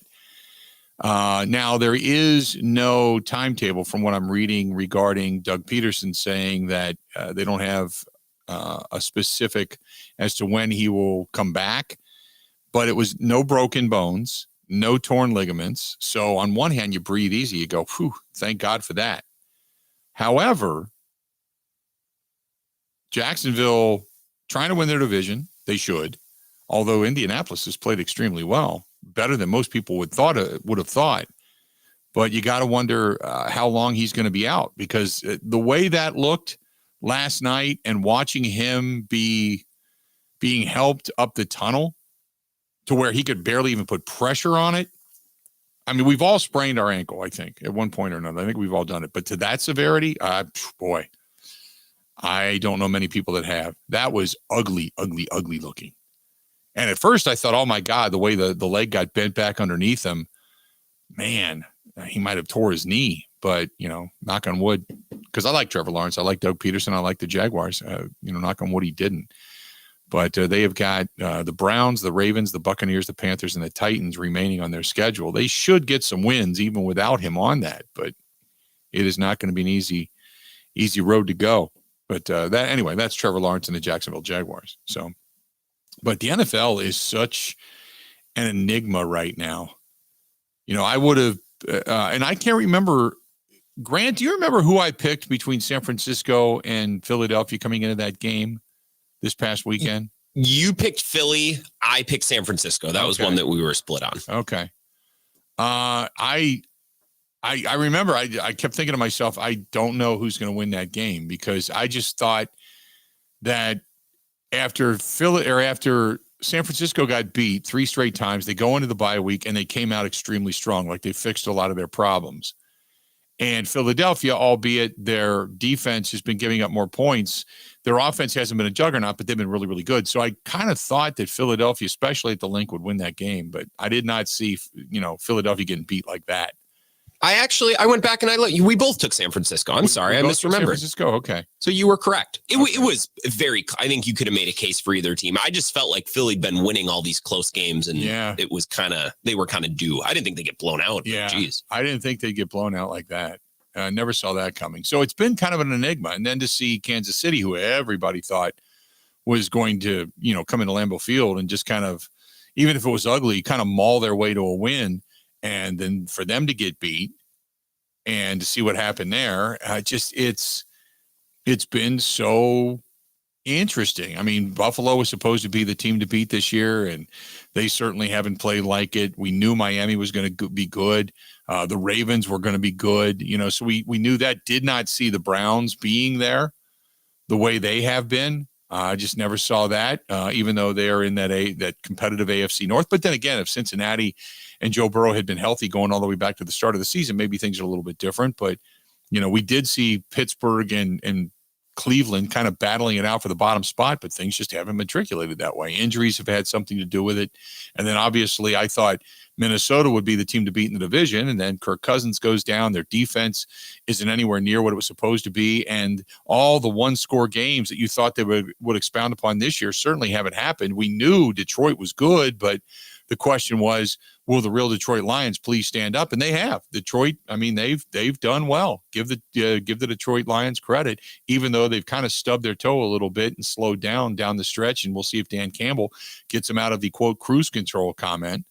So a lot going on. By the way, the Bucks play the Knicks tonight. And like we had mentioned, they would then play the Pacers. Tonight's winner, the Lakers and the Suns, on Thursday in Vegas would then play the Pelicans. The Pelicans are suddenly relevant, and their big man has been able to play well and play healthy pretty much all season long as well. So even the NBA has been somewhat of an enigma on top of that. So there you go. 877-867-1670, 877-867-1670. If you want to find us, that's the way to do it. Let your voice be heard. If you want to hit us up via email, I'll get some emails here. We can do that as well and kind of go from there. This one is, who's this one from? This is from Keith, the former Jets Interesting from Laverne's, Cole's, Wayne Colbert, and Rogers' experiment and Zach Wilson. Oh, it's how the experiment has gone awry. That's from Keith. The Jets' view of Favre and Rogers. Oh, that's not an email. That's more of a link that he sent. So I appreciate that. And I'll get to that a little bit later. Just an FYI. I'll read that a little bit later. I want to go back to some of this stuff. This is from Doug. Doug says, hey, Bill, I think Jordan Love has gotten better. I don't think he's great yet. Some people have already anointed him as, yes, he's the guy. What would convince you he's the guy or he's not the guy? That is from Doug sitting on the fence. Doug, boy, to convince me that he's the guy, just continue playing the way you have been. Now, if you have a stumble, there's no fault in that. If you have a bad game, but it's how you handle the adversity. How do you come back from that? That would be, kind of whether or not you determine if he's the guy, right? But he is certainly trending in the right direction. Do I think he's going to be a Hall of Famer? Not at this point. I haven't seen enough. But I said at the beginning of the season, he made some good throws. He gave you glimpses as to why they chose him. The timing of it was off, but again, he's given you glimpses as to why they picked him. And especially over the last 4 games, we went from questioning the talent on the field and questioning Brian Gutekunst and looking at a lot of the draft choices and saying, look, your legacy and what you've been able to accomplish is going to be based upon Jordan Love and then filling in the pieces around him. Well, now it's starting to look going from, questioning that front office decision to now praising that front office decision. It's not a flavor of the day. It's just the facts that back it up. Where they were 4 weeks ago versus where they are today is a remarkable turnaround. It just is. I mean, even going back to the Yahoo article that I read a little bit earlier today, they had the power rankings out in NFL.com. Those came out. The Packers are up. I was reading an article in Sports Illustrated about Jordan Love that, gives them praise and says it's an incredible, they used incredible, not remarkable, but incredible turnaround from what we saw in the beginning to what we see now. So if that continues to ascend, then hell yeah, he's the guy. But as much as I wanted to, I kind of was leaning one way, but I wasn't ready to be definitive early on this season. Now I'm leaning the other way, and I'm not ready to be definitive right now, but I've got to see how the rest of this season plays out. Do I think that if he continues to play this way, there's a contract extension and everything else that comes along with it where they don't have to worry about taking a quarterback in the draft and all that kind of stuff? Yeah, I think there's a lot riding on the next 5 games. For sure. But Doug, that's a good email. And I like you, I'm sitting on the fence. Am I leaning a particular way anymore? No. Now I'm just sitting back with my arms folded saying, okay, show me the rest of the season. We thought we knew after 8 games. Now we think we know after 12, but show me what the rest of the season holds. Because that's where I'm going to be really interested to see how this team, specifically against teams they should now beat, how this team performs and how the quarterback performs. You can't have a week where you're just kind of in the zone, and then once you get out of the zone, you've lost it. You're gone. Because we've seen that happen too. So the next 5 weeks going to be very indicative as to which way we're all going to go, right? And which way the amount of love jerseys will begin to fly off the shelves, I guess, for lack of a better term. Michael says, do you think that Andy Reid knows his name now? I bet that was motivation for Jordan Love. Oh, I bet you so. And yes, to answer your question, I guarantee it. Yes, he knows his name. Absolutely. Gary says, Bill, happy birthday, which was belated. Thank you very much. Also, congrats on the engagement. Thank you. Wishing you much happiness. He says, I have been on the Love bandwagon since day one, and happy things are finally starting to come together. A couple of thoughts. One, are they actually now really running Coach LaFleur's offense compared to earlier this season? And 2, Dylan did run up the gut, but was it just me, or did they try to get him outside of the numbers a bit more often? That seemed to be where they had success the last couple of games, along with some of the reverses and etc. Yes. Loving the motions before snap. Keep everybody on their toes. Thanks for the email, Gary. I appreciate it. Yes, they ran Reed wide. Now it was a pass play technically because it was a pitch, but yes, they ran Reed wide. They ran AJ Dillon a couple of times outside. And you got to do it because if you don't, then the ends just crash. Whether it's a pass play or a run play, the ends are just crashing. They don't have to worry about setting contain. And if you can get them sucking in a little bit, and Spagnuolo, who likes to blitz and likes to go with 0 blitzes and rush 5, if you get them crashing, then you can catch them maybe over pursuing, and you can break a few on the outside. So that's the reason they did that, to keep them honest. And that's why the whole schematic the other night against the Chiefs was so impressive, because they did keep them on their toes. They did keep them backed up a little bit. And I found that fascinating. I thought it was one of the best called games, Matt LaFleur, probably of the season. But yeah, you got to do that. And to have A.J. Dillon running outside, even when he did, he had, like I mentioned yesterday, or going back, what's today, Tuesday? I mentioned it yesterday. That falling down spin move where he picks up an extra yard or two has become kind of signature for him. If you don't square him up and drive him back, of which now he's starting to run more with his pad level out in front of him, more downhill. But now he's got that, if you don't really wrap him up, he's got that spin move where he still falls forward for a yard or two. And he's been good at it. And especially getting on the outside, he's been able to pick up those extra yards. So while it wasn't overwhelmingly impressive because he didn't run for 130 yards, but the 73 yards he picked up was first downs. It kept the chains moving. It kept the defense honest. I liked it. I really did. Is he a home run hitter? No, of course not. But I liked what they did with A.J. Dillon the other day. Absolutely. 877-867-1670. If you want to chime in, you can. We got Jim Ozarski, the Journal Sentinel, coming up next. We got some buy or sell, bottom of the hour. What do we miss coming up yet today? And if you're looking for a stocking stuffer for somebody who has the need for speed, it's GreatLakesDragaway.com. They have the season passes 2024. They're on sale right now. Call them 262-302-2138 or go to GreatLakesDragaway.com. That's GreatLakesDragaway.com. More of the Bill Michaels Show. Jim Ozarski coming up next. Ready? This is the Bill Michaels Show on the Wisconsin Sports Zone Radio Network. Ho, ho, ho, I need a window. Baby, it's cold outside. So where do I go? Ho, ho. Come on, Santa. Go to Pella Windows and Doors of Wisconsin. Now is the time to replace your leaky windows and doors. You and Mrs. Claus can get your new windows while putting no money down, no payments, and no interest for up to 18 months. Unwrap this gift now, but pay for it later. More jingle that stays in my pocket. That's right, Santa. Plus, our elves install year-round and in as little as 1 day. Pella offers lines in luxurious wood to fiberglass and vinyl. Why not make a New Year's resolution today? That's the spirit, Santa. Hella no, pay later. Absolutely. Put no money down, no payments, and no interest for up to 18 months.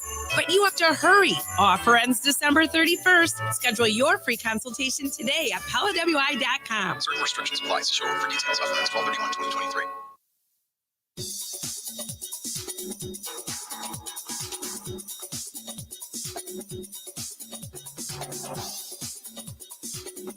Bill Michaels will resume in 3 minutes.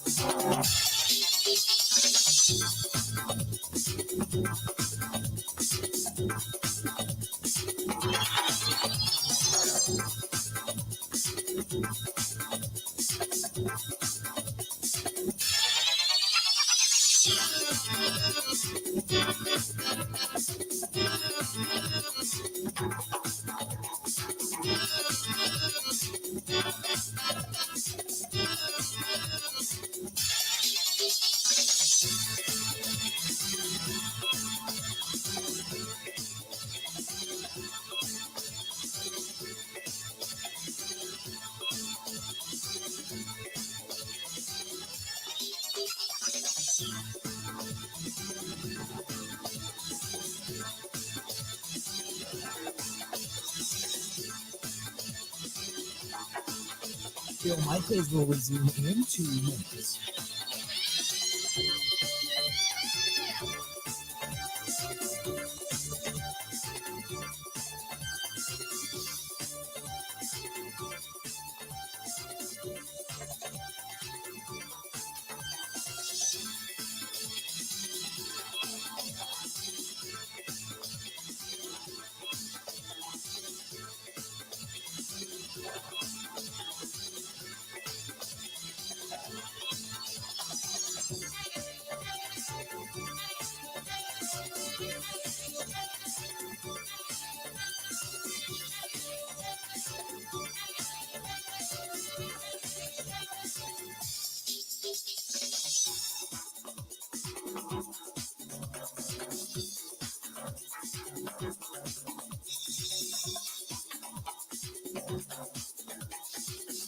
Bill Michaels will resume in 1 minute.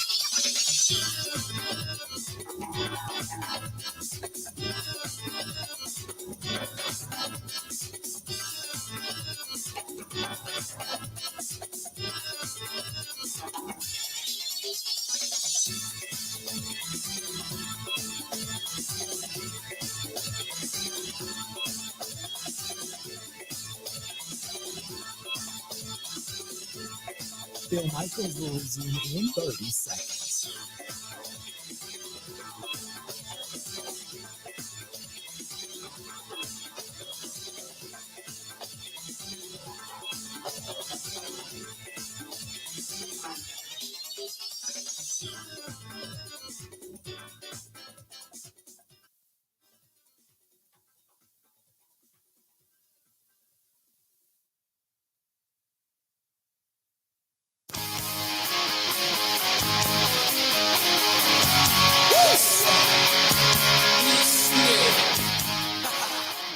They have their customer appreciation holiday Christmas party / fun going on at the Social House, West Lisbon Road, Menominee Falls, and it's just a great place. Always a good breakfast on Sundays. They always have some games or something going on over there, whether it's bag tournaments. They have all kinds of different bingo nights and karaoke nights and music on Sundays and just so many good things. And the Tiger Burger over there is to die for. It really is so good.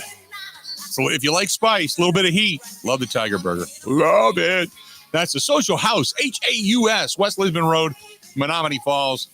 Dan Dell and his staff, such good people. Such good people. Joining us now on the hotline, our guy, Jim Ozarski, covering the Milwaukee Bucks for the Journal-Sentinel, is with us. Jimmy, how you doing, buddy?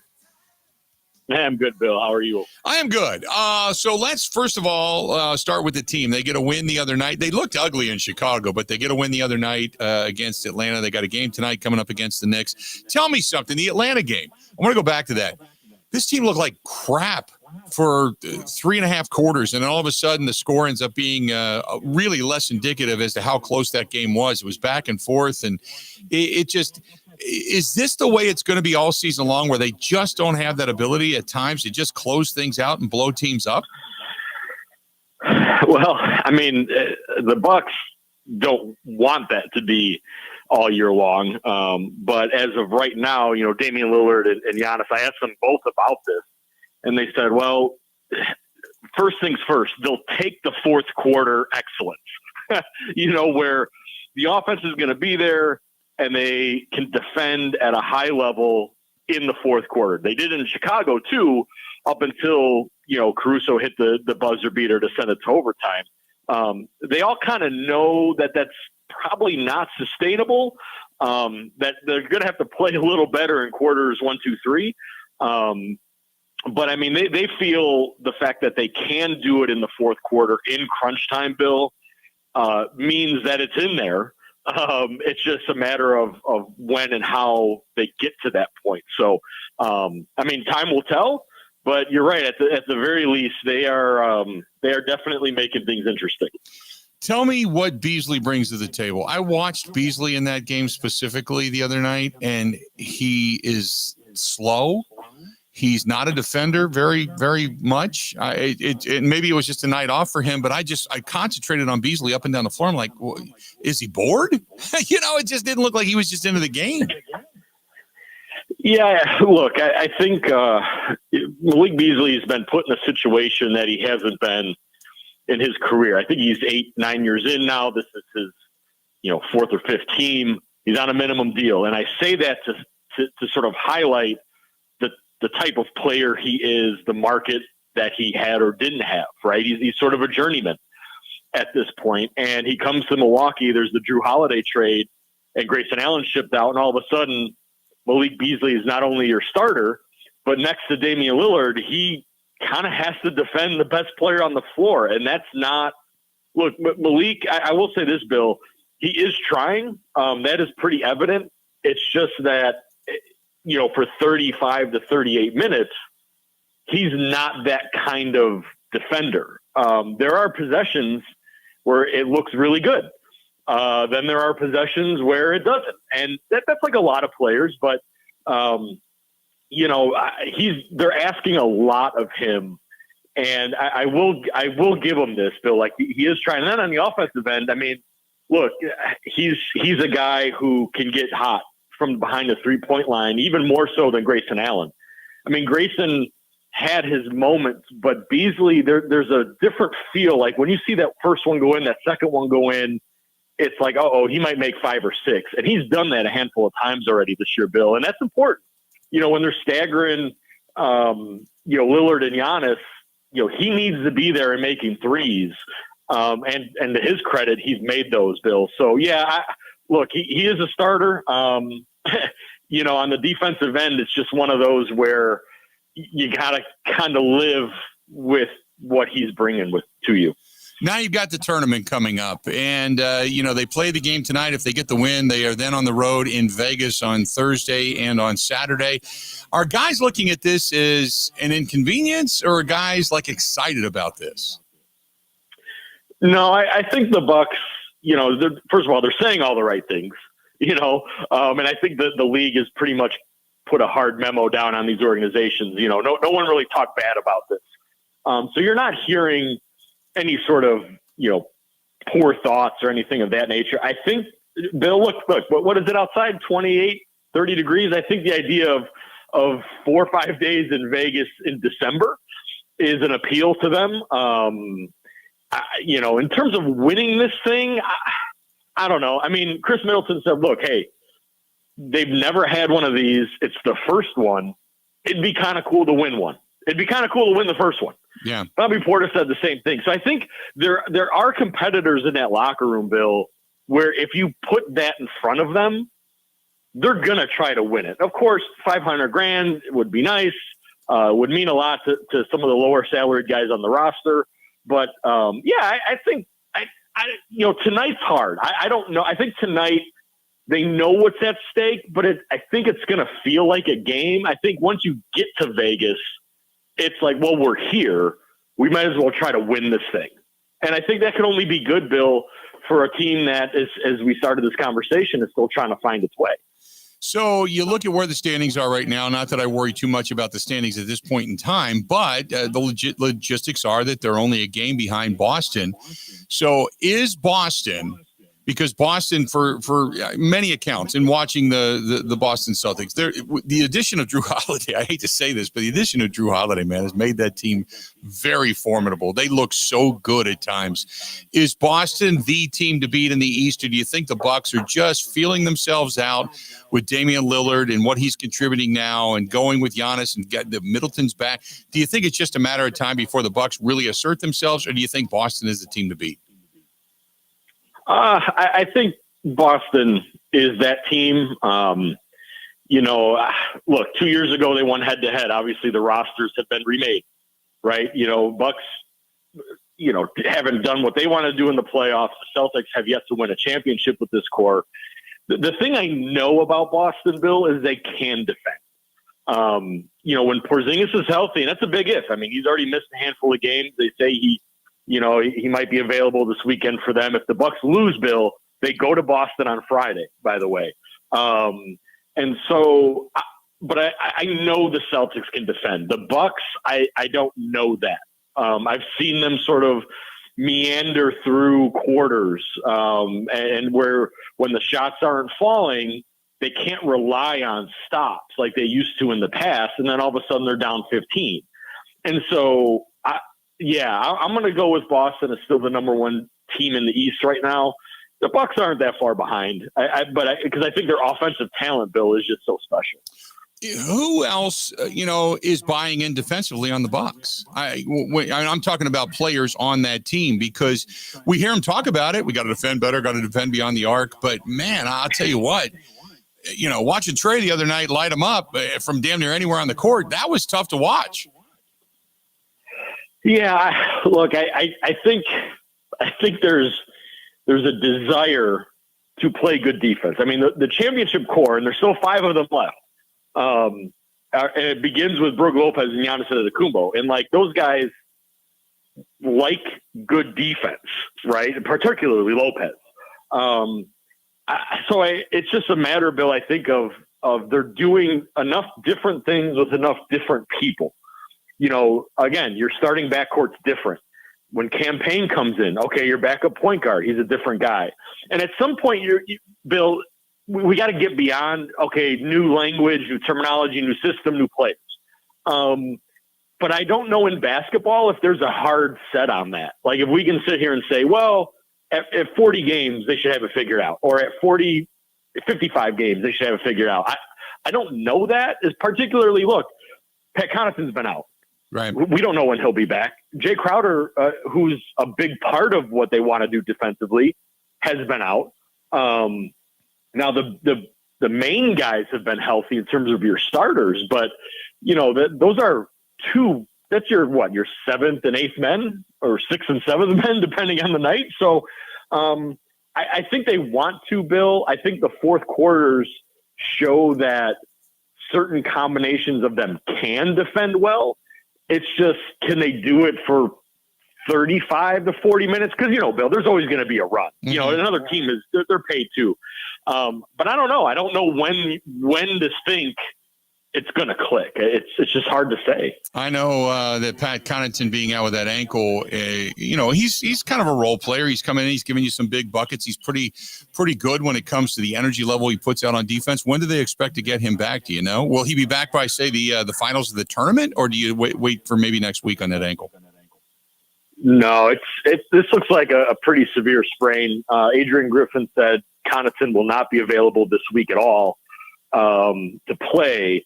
And now we're getting into multiple weeks now of injury. And Bill, this, these guys don't just come back from ankles. There's going to have to be some practice and some reps and things of that nature. So it looks like this might be a little while before we see Pat Connaughton again. And then real quick, just the update. You mentioned Jay Crowder. Now he had the surgery and such. Now he's not even expected back until after January going into February, correct? Yeah, so he talked with us in Chicago, Bill. He's a couple weeks out of surgery now, and he's back on the court. And it's not, running up and down court action. It's dribbling, it's shooting, it's sort of moving a little bit. So they initially said 8 weeks from that mid-November surgery. He said he's right on schedule for that. There's been no setbacks up to this point, Bill. So, yeah, it's still looking at that time frame for Jay Crowder.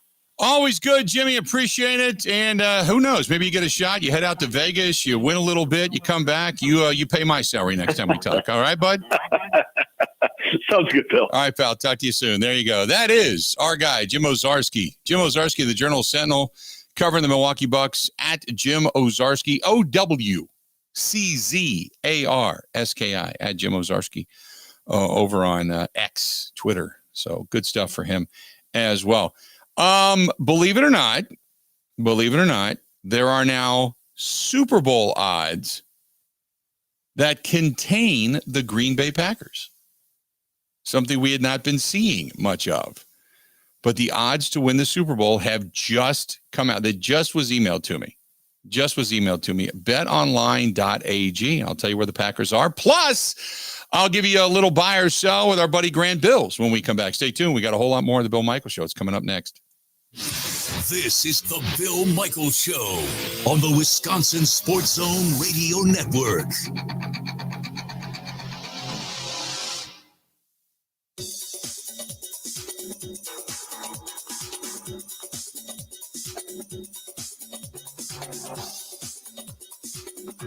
Bill Michaels will resume in 5 minutes.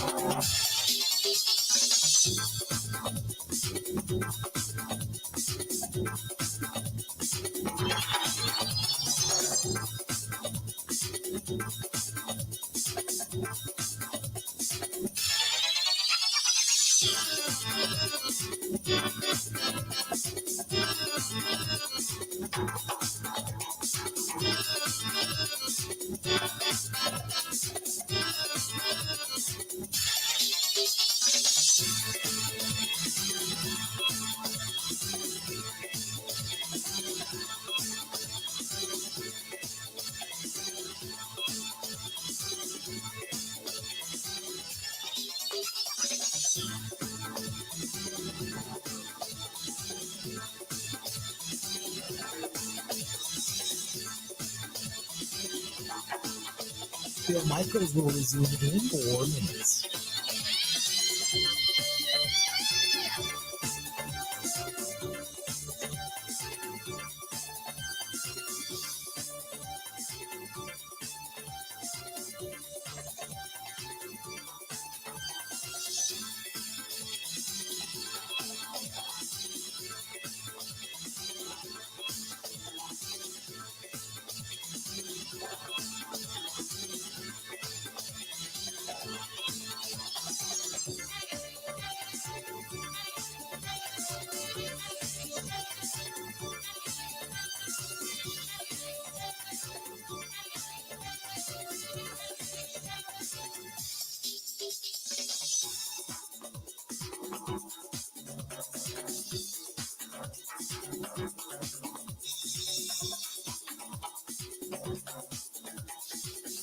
Bill Michaels will resume in 3 minutes.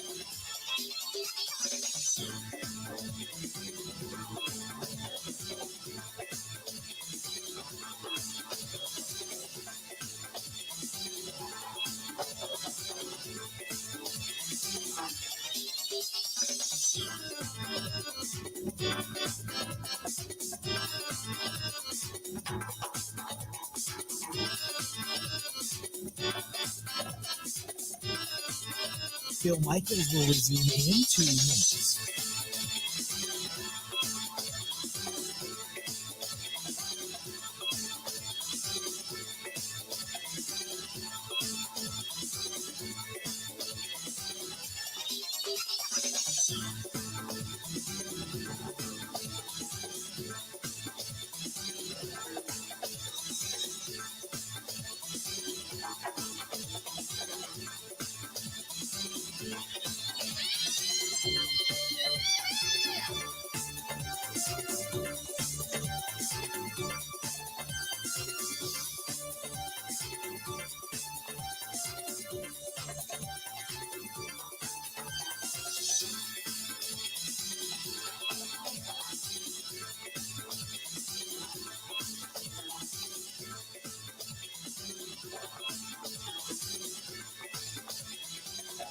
Bill Michaels will resume in 1 minute.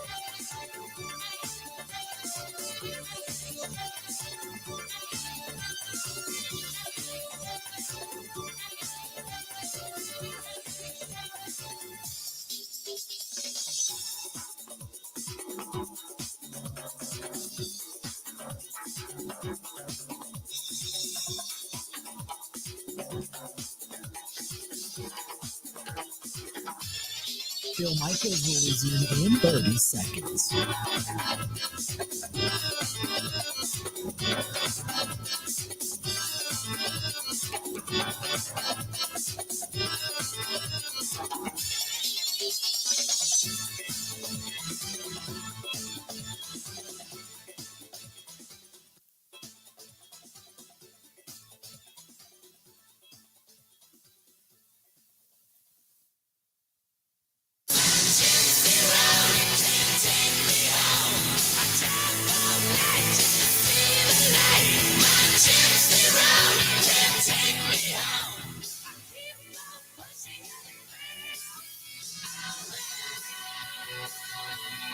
Good to have you back. It's been a fast day. It just has. It's been a fast day. Good to have you back on board. Half hour left to go in the program. Back at it tomorrow. Don't forget, tomorrow night, we have got the Bill Michaels Huddle. We'll be in studio here. And then a week from tomorrow night, we're going to be in Viroqua. If you're going to be out in that direction, whether it's Viroqua, Kickapoo, Westby, Coon Valley, La Crosse, if you want to come down from La Crosse, any one of those areas, you can come on by and say hi. We're going to be at the Norwegian Hollow next week, next Wednesday night. Come on by. They got some music. that's going to take place between 5 and 6. And then we go on the air at 6. And then after that, it's a hootenanny. And so it's going to be a good time. Good time coming up next week out in Viroqua. All right, time now. Buy or sell. So there was something I wanted to ask you earlier on in the show, Bill. Yes. And I'm like, wait a minute. No. That's a perfect buy or sell topic. Awesome. So that's what we're going to do last. We're going to circle back to that. I want to start by revisiting something Sam Monson told us. He talked about Jordan Love's improvement and how he's basically just become a more accurate passer, right? His ball placement, his accuracy, night and day difference. And you asked, well, is there a mechanical change? What do you see? And Sam's like, I don't know. It's inexplicable. I've never seen anything like it. So, Bill, buy or sell? Jordan Love's improvement is 100% tied to his confidence. He feels better about his wide receivers, his O-line, his understanding of the offense. It's nothing physical. It's all mental. Ooh. That's a great question. Holy crap. Qualifying the statement the way you did, I'm going to buy it. And I'm going to take it a step further. I'm going to go back to remember what Matt LaFleur said. Mm-hmm. He needs to let it rip. Mm-hmm. And maybe he did. And this is what, and this is just the equation of mentality. It is nothing more than that. Just so you know, I'm going to go back to when Charles Woodson was here, and he struggled early on with Dom Capers' scheme, and he was playing stiff, and he knew it. He talks about it.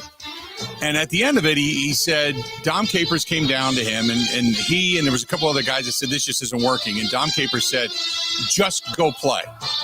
Just kind of do what I say. Just go play. If it doesn't work, we'll change it. But just go play. Just go, kind of in essence, let it rip. Just do what you're supposed to do. You know this, but just follow what I'm doing and go out and just do it. And then if it doesn't work, we'll go back. And Charles Woodson said the very next week, he went out, just said, okay, I'm going to just do it. I'm not going to play with my instinct in that case. I'm just going to follow what the defense is. Got 2 picks. 2 picks. I think he had a sack on a quarterback, whatever. But he went, holy crap, I get it now. And the light bulb went off. So maybe Jordan Love, hearing Matt LaFleur comes down, sits down, puts his hand on his shoulder, however that conversation went, and says, hey, look, let it rip, man. Just do it. You know you can do it. Just do it. Just let it rip. And then he did, and he went, holy crap. It's kind of like, you shoot a gun. You're like, I don't know if I can hit the target. And then bang, and the gun flies back, and you're like, holy crap, I hit the target. Now you've got confidence. Maybe that's what happened. So maybe Jordan Love's now got that confidence. So I'm going to buy that. I'm in on it. I'm in on the confidence level. I'm glad that you brought up Matt LaFleur's comments from a couple weeks ago, because when this wasn't looking so good, Matt LaFleur's like, he just needs to sling it. He knows what he's doing. Yeah. He just needs to go out there and do it. I think that's probably a big part of why he's looked back. Buy or sell. So I want to do a Jets question. I got to do something related to the Jets.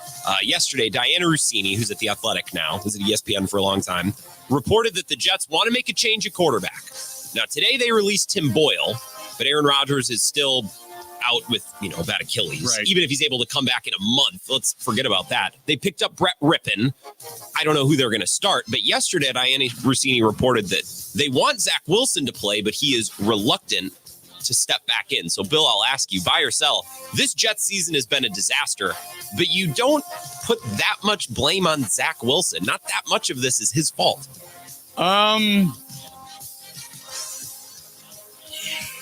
Boy, I don't think Zach Wilson's that good. He's just made some really dumb mistakes. I'll say Zach Wilson's I'll say Zach Wilson's bad. Okay, I'll sell on that. Zach Wilson's bad. Here's the reason why. For the same reason we now believe in Jordan Love and the confidence he has, Zach Wilson has none. Let me give you a sidebar to this. The fact that they kept Kimberly Martin and got rid of Diana Rossini is a travesty at ESPN. It is an absolute positive travesty at ESPN. Diana Rossini knows her stuff. And Kimberly Martin is a giggling wannabe talk show host who comes in with just lame-ass takes and is awful. She'll, every now and then, she'll have something that gives you a little bit of insight, but she teaches me nothing. Diana Rossini, she was intelligent. She was good. Like Monica on the NBA side. Monica's fantastic. She's a little bit crazy, but I love Monica because she always brings it with intellectual thoughts that make you think. Diana Rossini, fantastic. And the fact that they let her go is beyond belief to me. But anyway, I'm going to say Zach Wilson sucks. I'll buy that. Aaron Rodgers reached out to Zach Wilson in an effort to advise him to resume the starter role, but at the time, Wilson remained apprehensive due to the perceived injury risk. So Rossini's been all over this. Yeah. I agree. Zach Wilson is bad, but we knew that last year. The Jets should have known that, right? So at some point, it's a little bit on the Jets, too, for continuing to run him out there. Right. Not that they have a better choice, but that's their fault, too. Rodgers has been hurt for a while. Go get somebody else. Buy or sell. All right, lastly, and this is what I wanted to ask you back at 11, and I decided to hold on to it. So last night, Trevor Lawrence got hurt. So the Jags they have a good record, but their quarterback's banged up. The Bills have underwhelmed. The Bengals have a hurt quarterback. So do the Steelers. The Jets are a nightmare. Right? All these teams in the AFC underwhelming. And I think, oh my God, the AFC, the NFC, they're night and day different. I mean, besides the Eagles and the Niners, who's even good in the NFC? But now as we stand here on December 5th, Bill, buy or sell, the NFC is actually better than the AFC. Oh. Holy mackerel. If you go team by team, I feel like the NFC's better.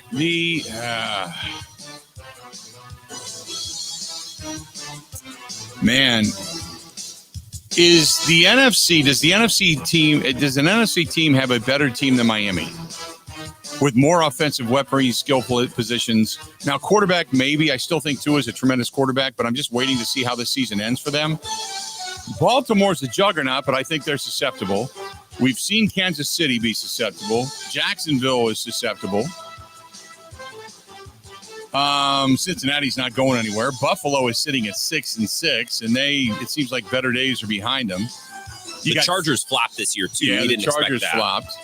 Philadelphia, San Francisco, Detroit. And behind that, when you get to that, can you believe we don't even talk about Atlanta being in the postseason? Atlanta is right now leading that division. And a 9-3 Cowboys team is then behind them. So you've got 4 or 5 teams that, okay, your division leaders, whatever. Behind that is Minnesota and Green Bay at 6-6. You've got a 7-5 Pittsburgh Steelers team that's in the wild card that nobody believes in, followed by a 7-5 Cleveland team and a 7-5 Indianapolis team with a 7-5 Houston team. And, oh, by the way, who's climbing up the big board is Denver.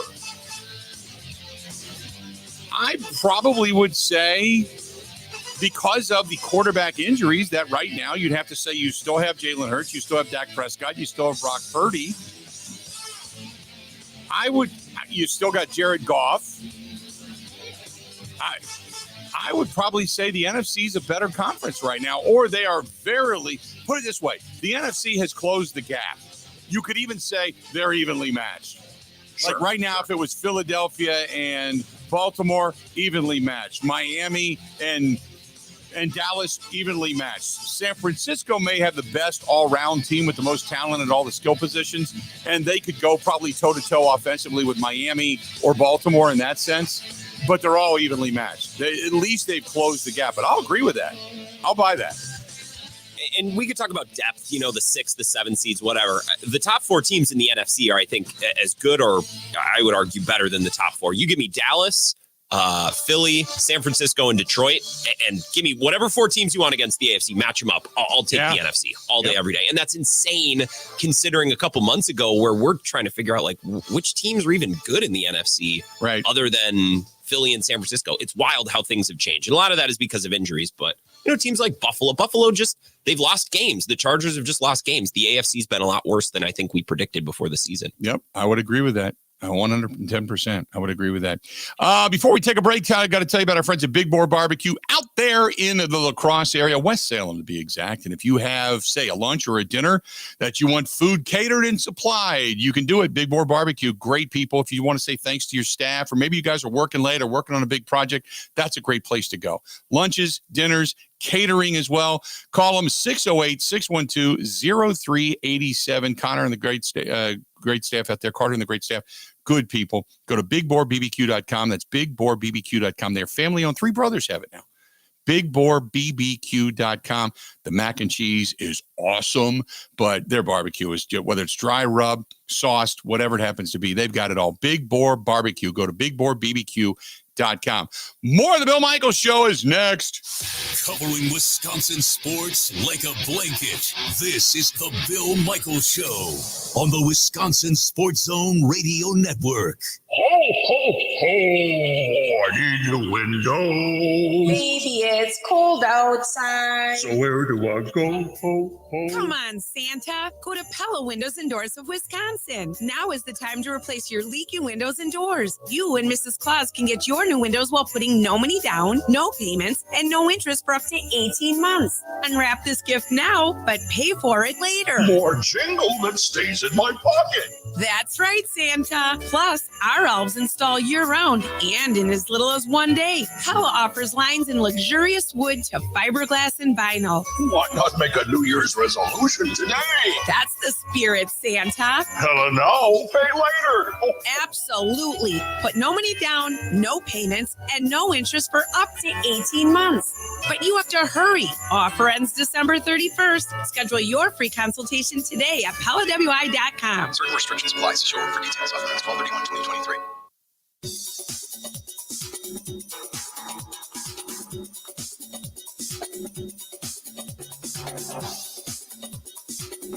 Bill Michaels will resume in 3 minutes.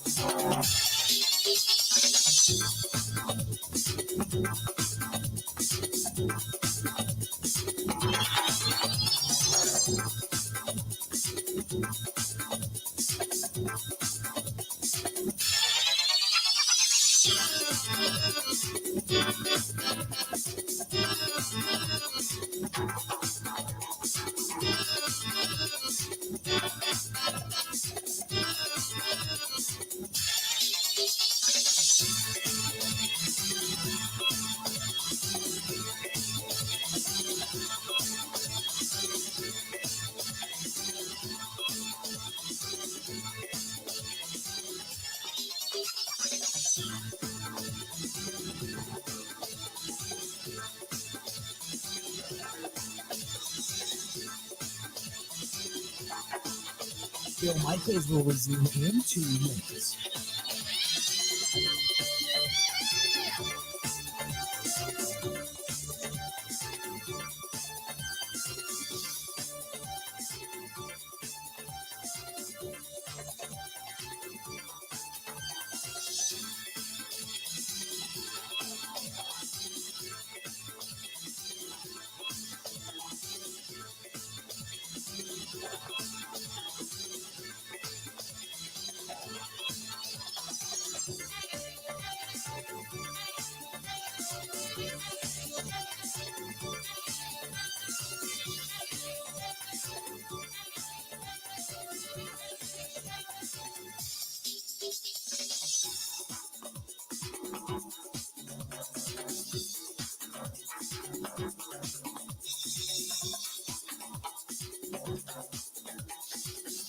Bill Michaels will resume in 1 minute.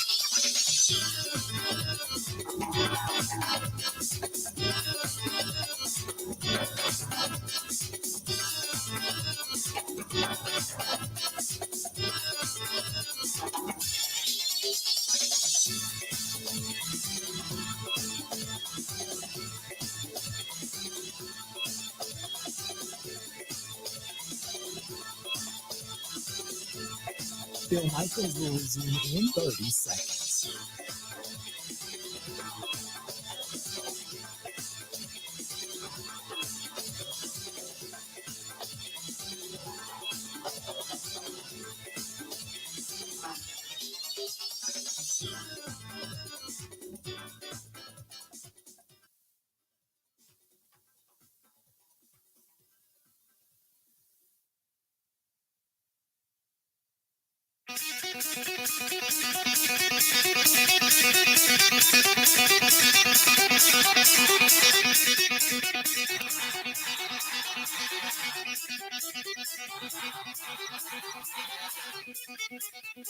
The Bill Michaels Show, we continue on. Final segment before we get out of here today. Reminder, tomorrow night we have the Bill Michaels Huddle back in studio. A week from tomorrow night, we're going to be on the road. We're going to be in Viroqua at the Norwegian Hollow. Looking forward to that as well. Tonight, heading downtown. Little dinner tonight. San Giorgio, hanging out there. You got a Bucks game downtown tonight. And, hey, don't forget, one of our proud sponsors is our friends at Stenny's, second and National Walker's Point. If you're going to the Bucks game tonight and you want to get some food before or after, take the Stenny's shuttle over to the game. They'll pick you up right there at the door and then bring you back. Stenny's always running shuttles to damn near everything big event-wise, either in the state or downtown Milwaukee. But Stenny's, second and National Walker's Point, as they say, you should be here. All right, time now for What Do We Miss? Well, I have to pay homage and be mindful of the person who sat in this chair before me, Ben Kenny, because if Ben was here doing the show this week, he would have brought this up Monday morning yesterday at 10:01 a.m. So I'm a little behind, but Ben Kenny would approve of what I'm about to share with you. So there's an ex-golf bar in Cedar Rapids, Iowa. Okay. They ran a promotion Saturday night during the Big Ten championship game. It was called Pour Until Iowa Scores. Right? You could probably imagine. Holy so they crap. gave away free beer until Iowa scored. And I found the numbers. The numbers actually weren't as strong as I thought. They estimated, the general manager estimated between 100 and 200 free beers were served, roughly a little bit more than $550. Those are cheap beers. Right. Like I feel like this crowd should have made out with a lot more than $500 in free beer. I'm disappointed. That crowd should have been hammered falling out of the golf bays. Yeah, yes. I'd have been chugging like I'd never seen beverages before in my life. Now, maybe they gave you one a quarter. Maybe they limited it. There might have been a limit to it, but otherwise, yeah, I'm bringing a straw and an IV. I'm good. Well, and maybe they were like little tappers. Maybe they weren't giving away big, probably. But what an insane promotion, right? If you've watched Iowa football all year and as a business owner to say, let's give away free product until that team scores. Like, man, they're lucky they scored on Michigan at all. A baseball story. This came out today. Our friend Bob Nightingale said the Chicago Cubs' optimism of landing Shohei Ohtani is now significantly waned, according to a high-ranking executive, leaving the Dodgers, the Blue Jays, the Angels, and the Giants as the likely finalists. It's probably because money's getting crazy stupid. And that's probably what it comes down to. I mean, the Ricketts, look, they're a big market team, but they act like at times they're a small market team. And they were all in. You know, again, it's the hollow promises. Oh, we were in. It's the most money we've ever offered. But, you know, when he's signing for $100 million more somewhere else, it's like, who cares? Don't make an offer. But, yeah, I never thought that Ohtani was going to go to the Cubs. Just look at the way Ricketts has run it. He doesn't blow that giant money. He blows big money, but not crazy big money. And I never thought Ohtani was going to go there. I just never thought that. So I guess it's more crashing to reality for me than anything else. We've been told, too, he wants to stay on the West Coast, which I guess makes sense. But then I don't know what the Toronto angle is. I guess we'll see what becomes of that. I wonder, the Cubs, they spend $8 million a year on a manager. Do the Cubs spend all that money on a manager if Craig Counsell isn't managing their rival? Looks like Counsell was managing the Marlins for the last 6 years. Do you think they fork over that money? I've been thinking about that. That's a great question. I think he's considered. I mean, if he had put the Marlins many years in the postseason and doing it with the budget and the restraints that he's had in Milwaukee, yeah, because he's still considered one of the best managers in baseball.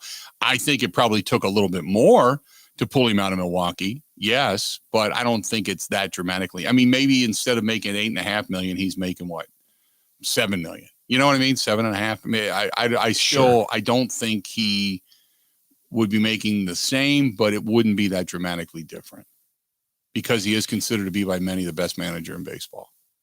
Sure. It's just $8 million is a lot of money. We'll see. I think the Cubs are going to spend this offseason, and if they don't, I guess then let me ask you this. Here's another question. What if Counsell continues to just rack up wins, never wins a World Series as a manager? Is he a Hall of Famer as a manager? Oh, because he could very well. I mean, as young as he is, if he keeps managing and winning at this kind of a clip, he could then. I was thinking about this the other day when Jimmy Leland was announced that he's going into the Hall of Fame.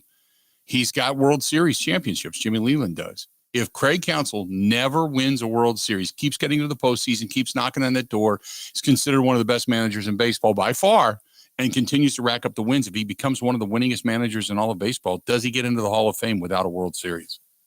Well, that's interesting. Jim Leland never reset the pay scale for managers. So that's something Craig, that's sarcasm. Screw Craig Counsell. He only did it for himself, but that's an interesting question. And I remember a couple weeks ago, I asked you, like, does Craig Counsell have to take the Cubs to a World Series for this to be a success? Like, I wonder what the expectation for is. the Cubs. Yes. But to get into the Hall of Fame, that's, wins in baseball as a manager. That's not easy to be consistent. So, yeah. I'm going to be thinking about that the rest of the I time. know. There's something. Thanks for that. There's something. That'll do it. I can't believe today's done. Holy crap, today flew by. Holy mackerel. Man, what a day today. Great stuff today. We got more stuff left over for tomorrow, which is great. We're not coming into the cupboard as bare. I'm looking forward to it. So until we talk again, 20 hours from now,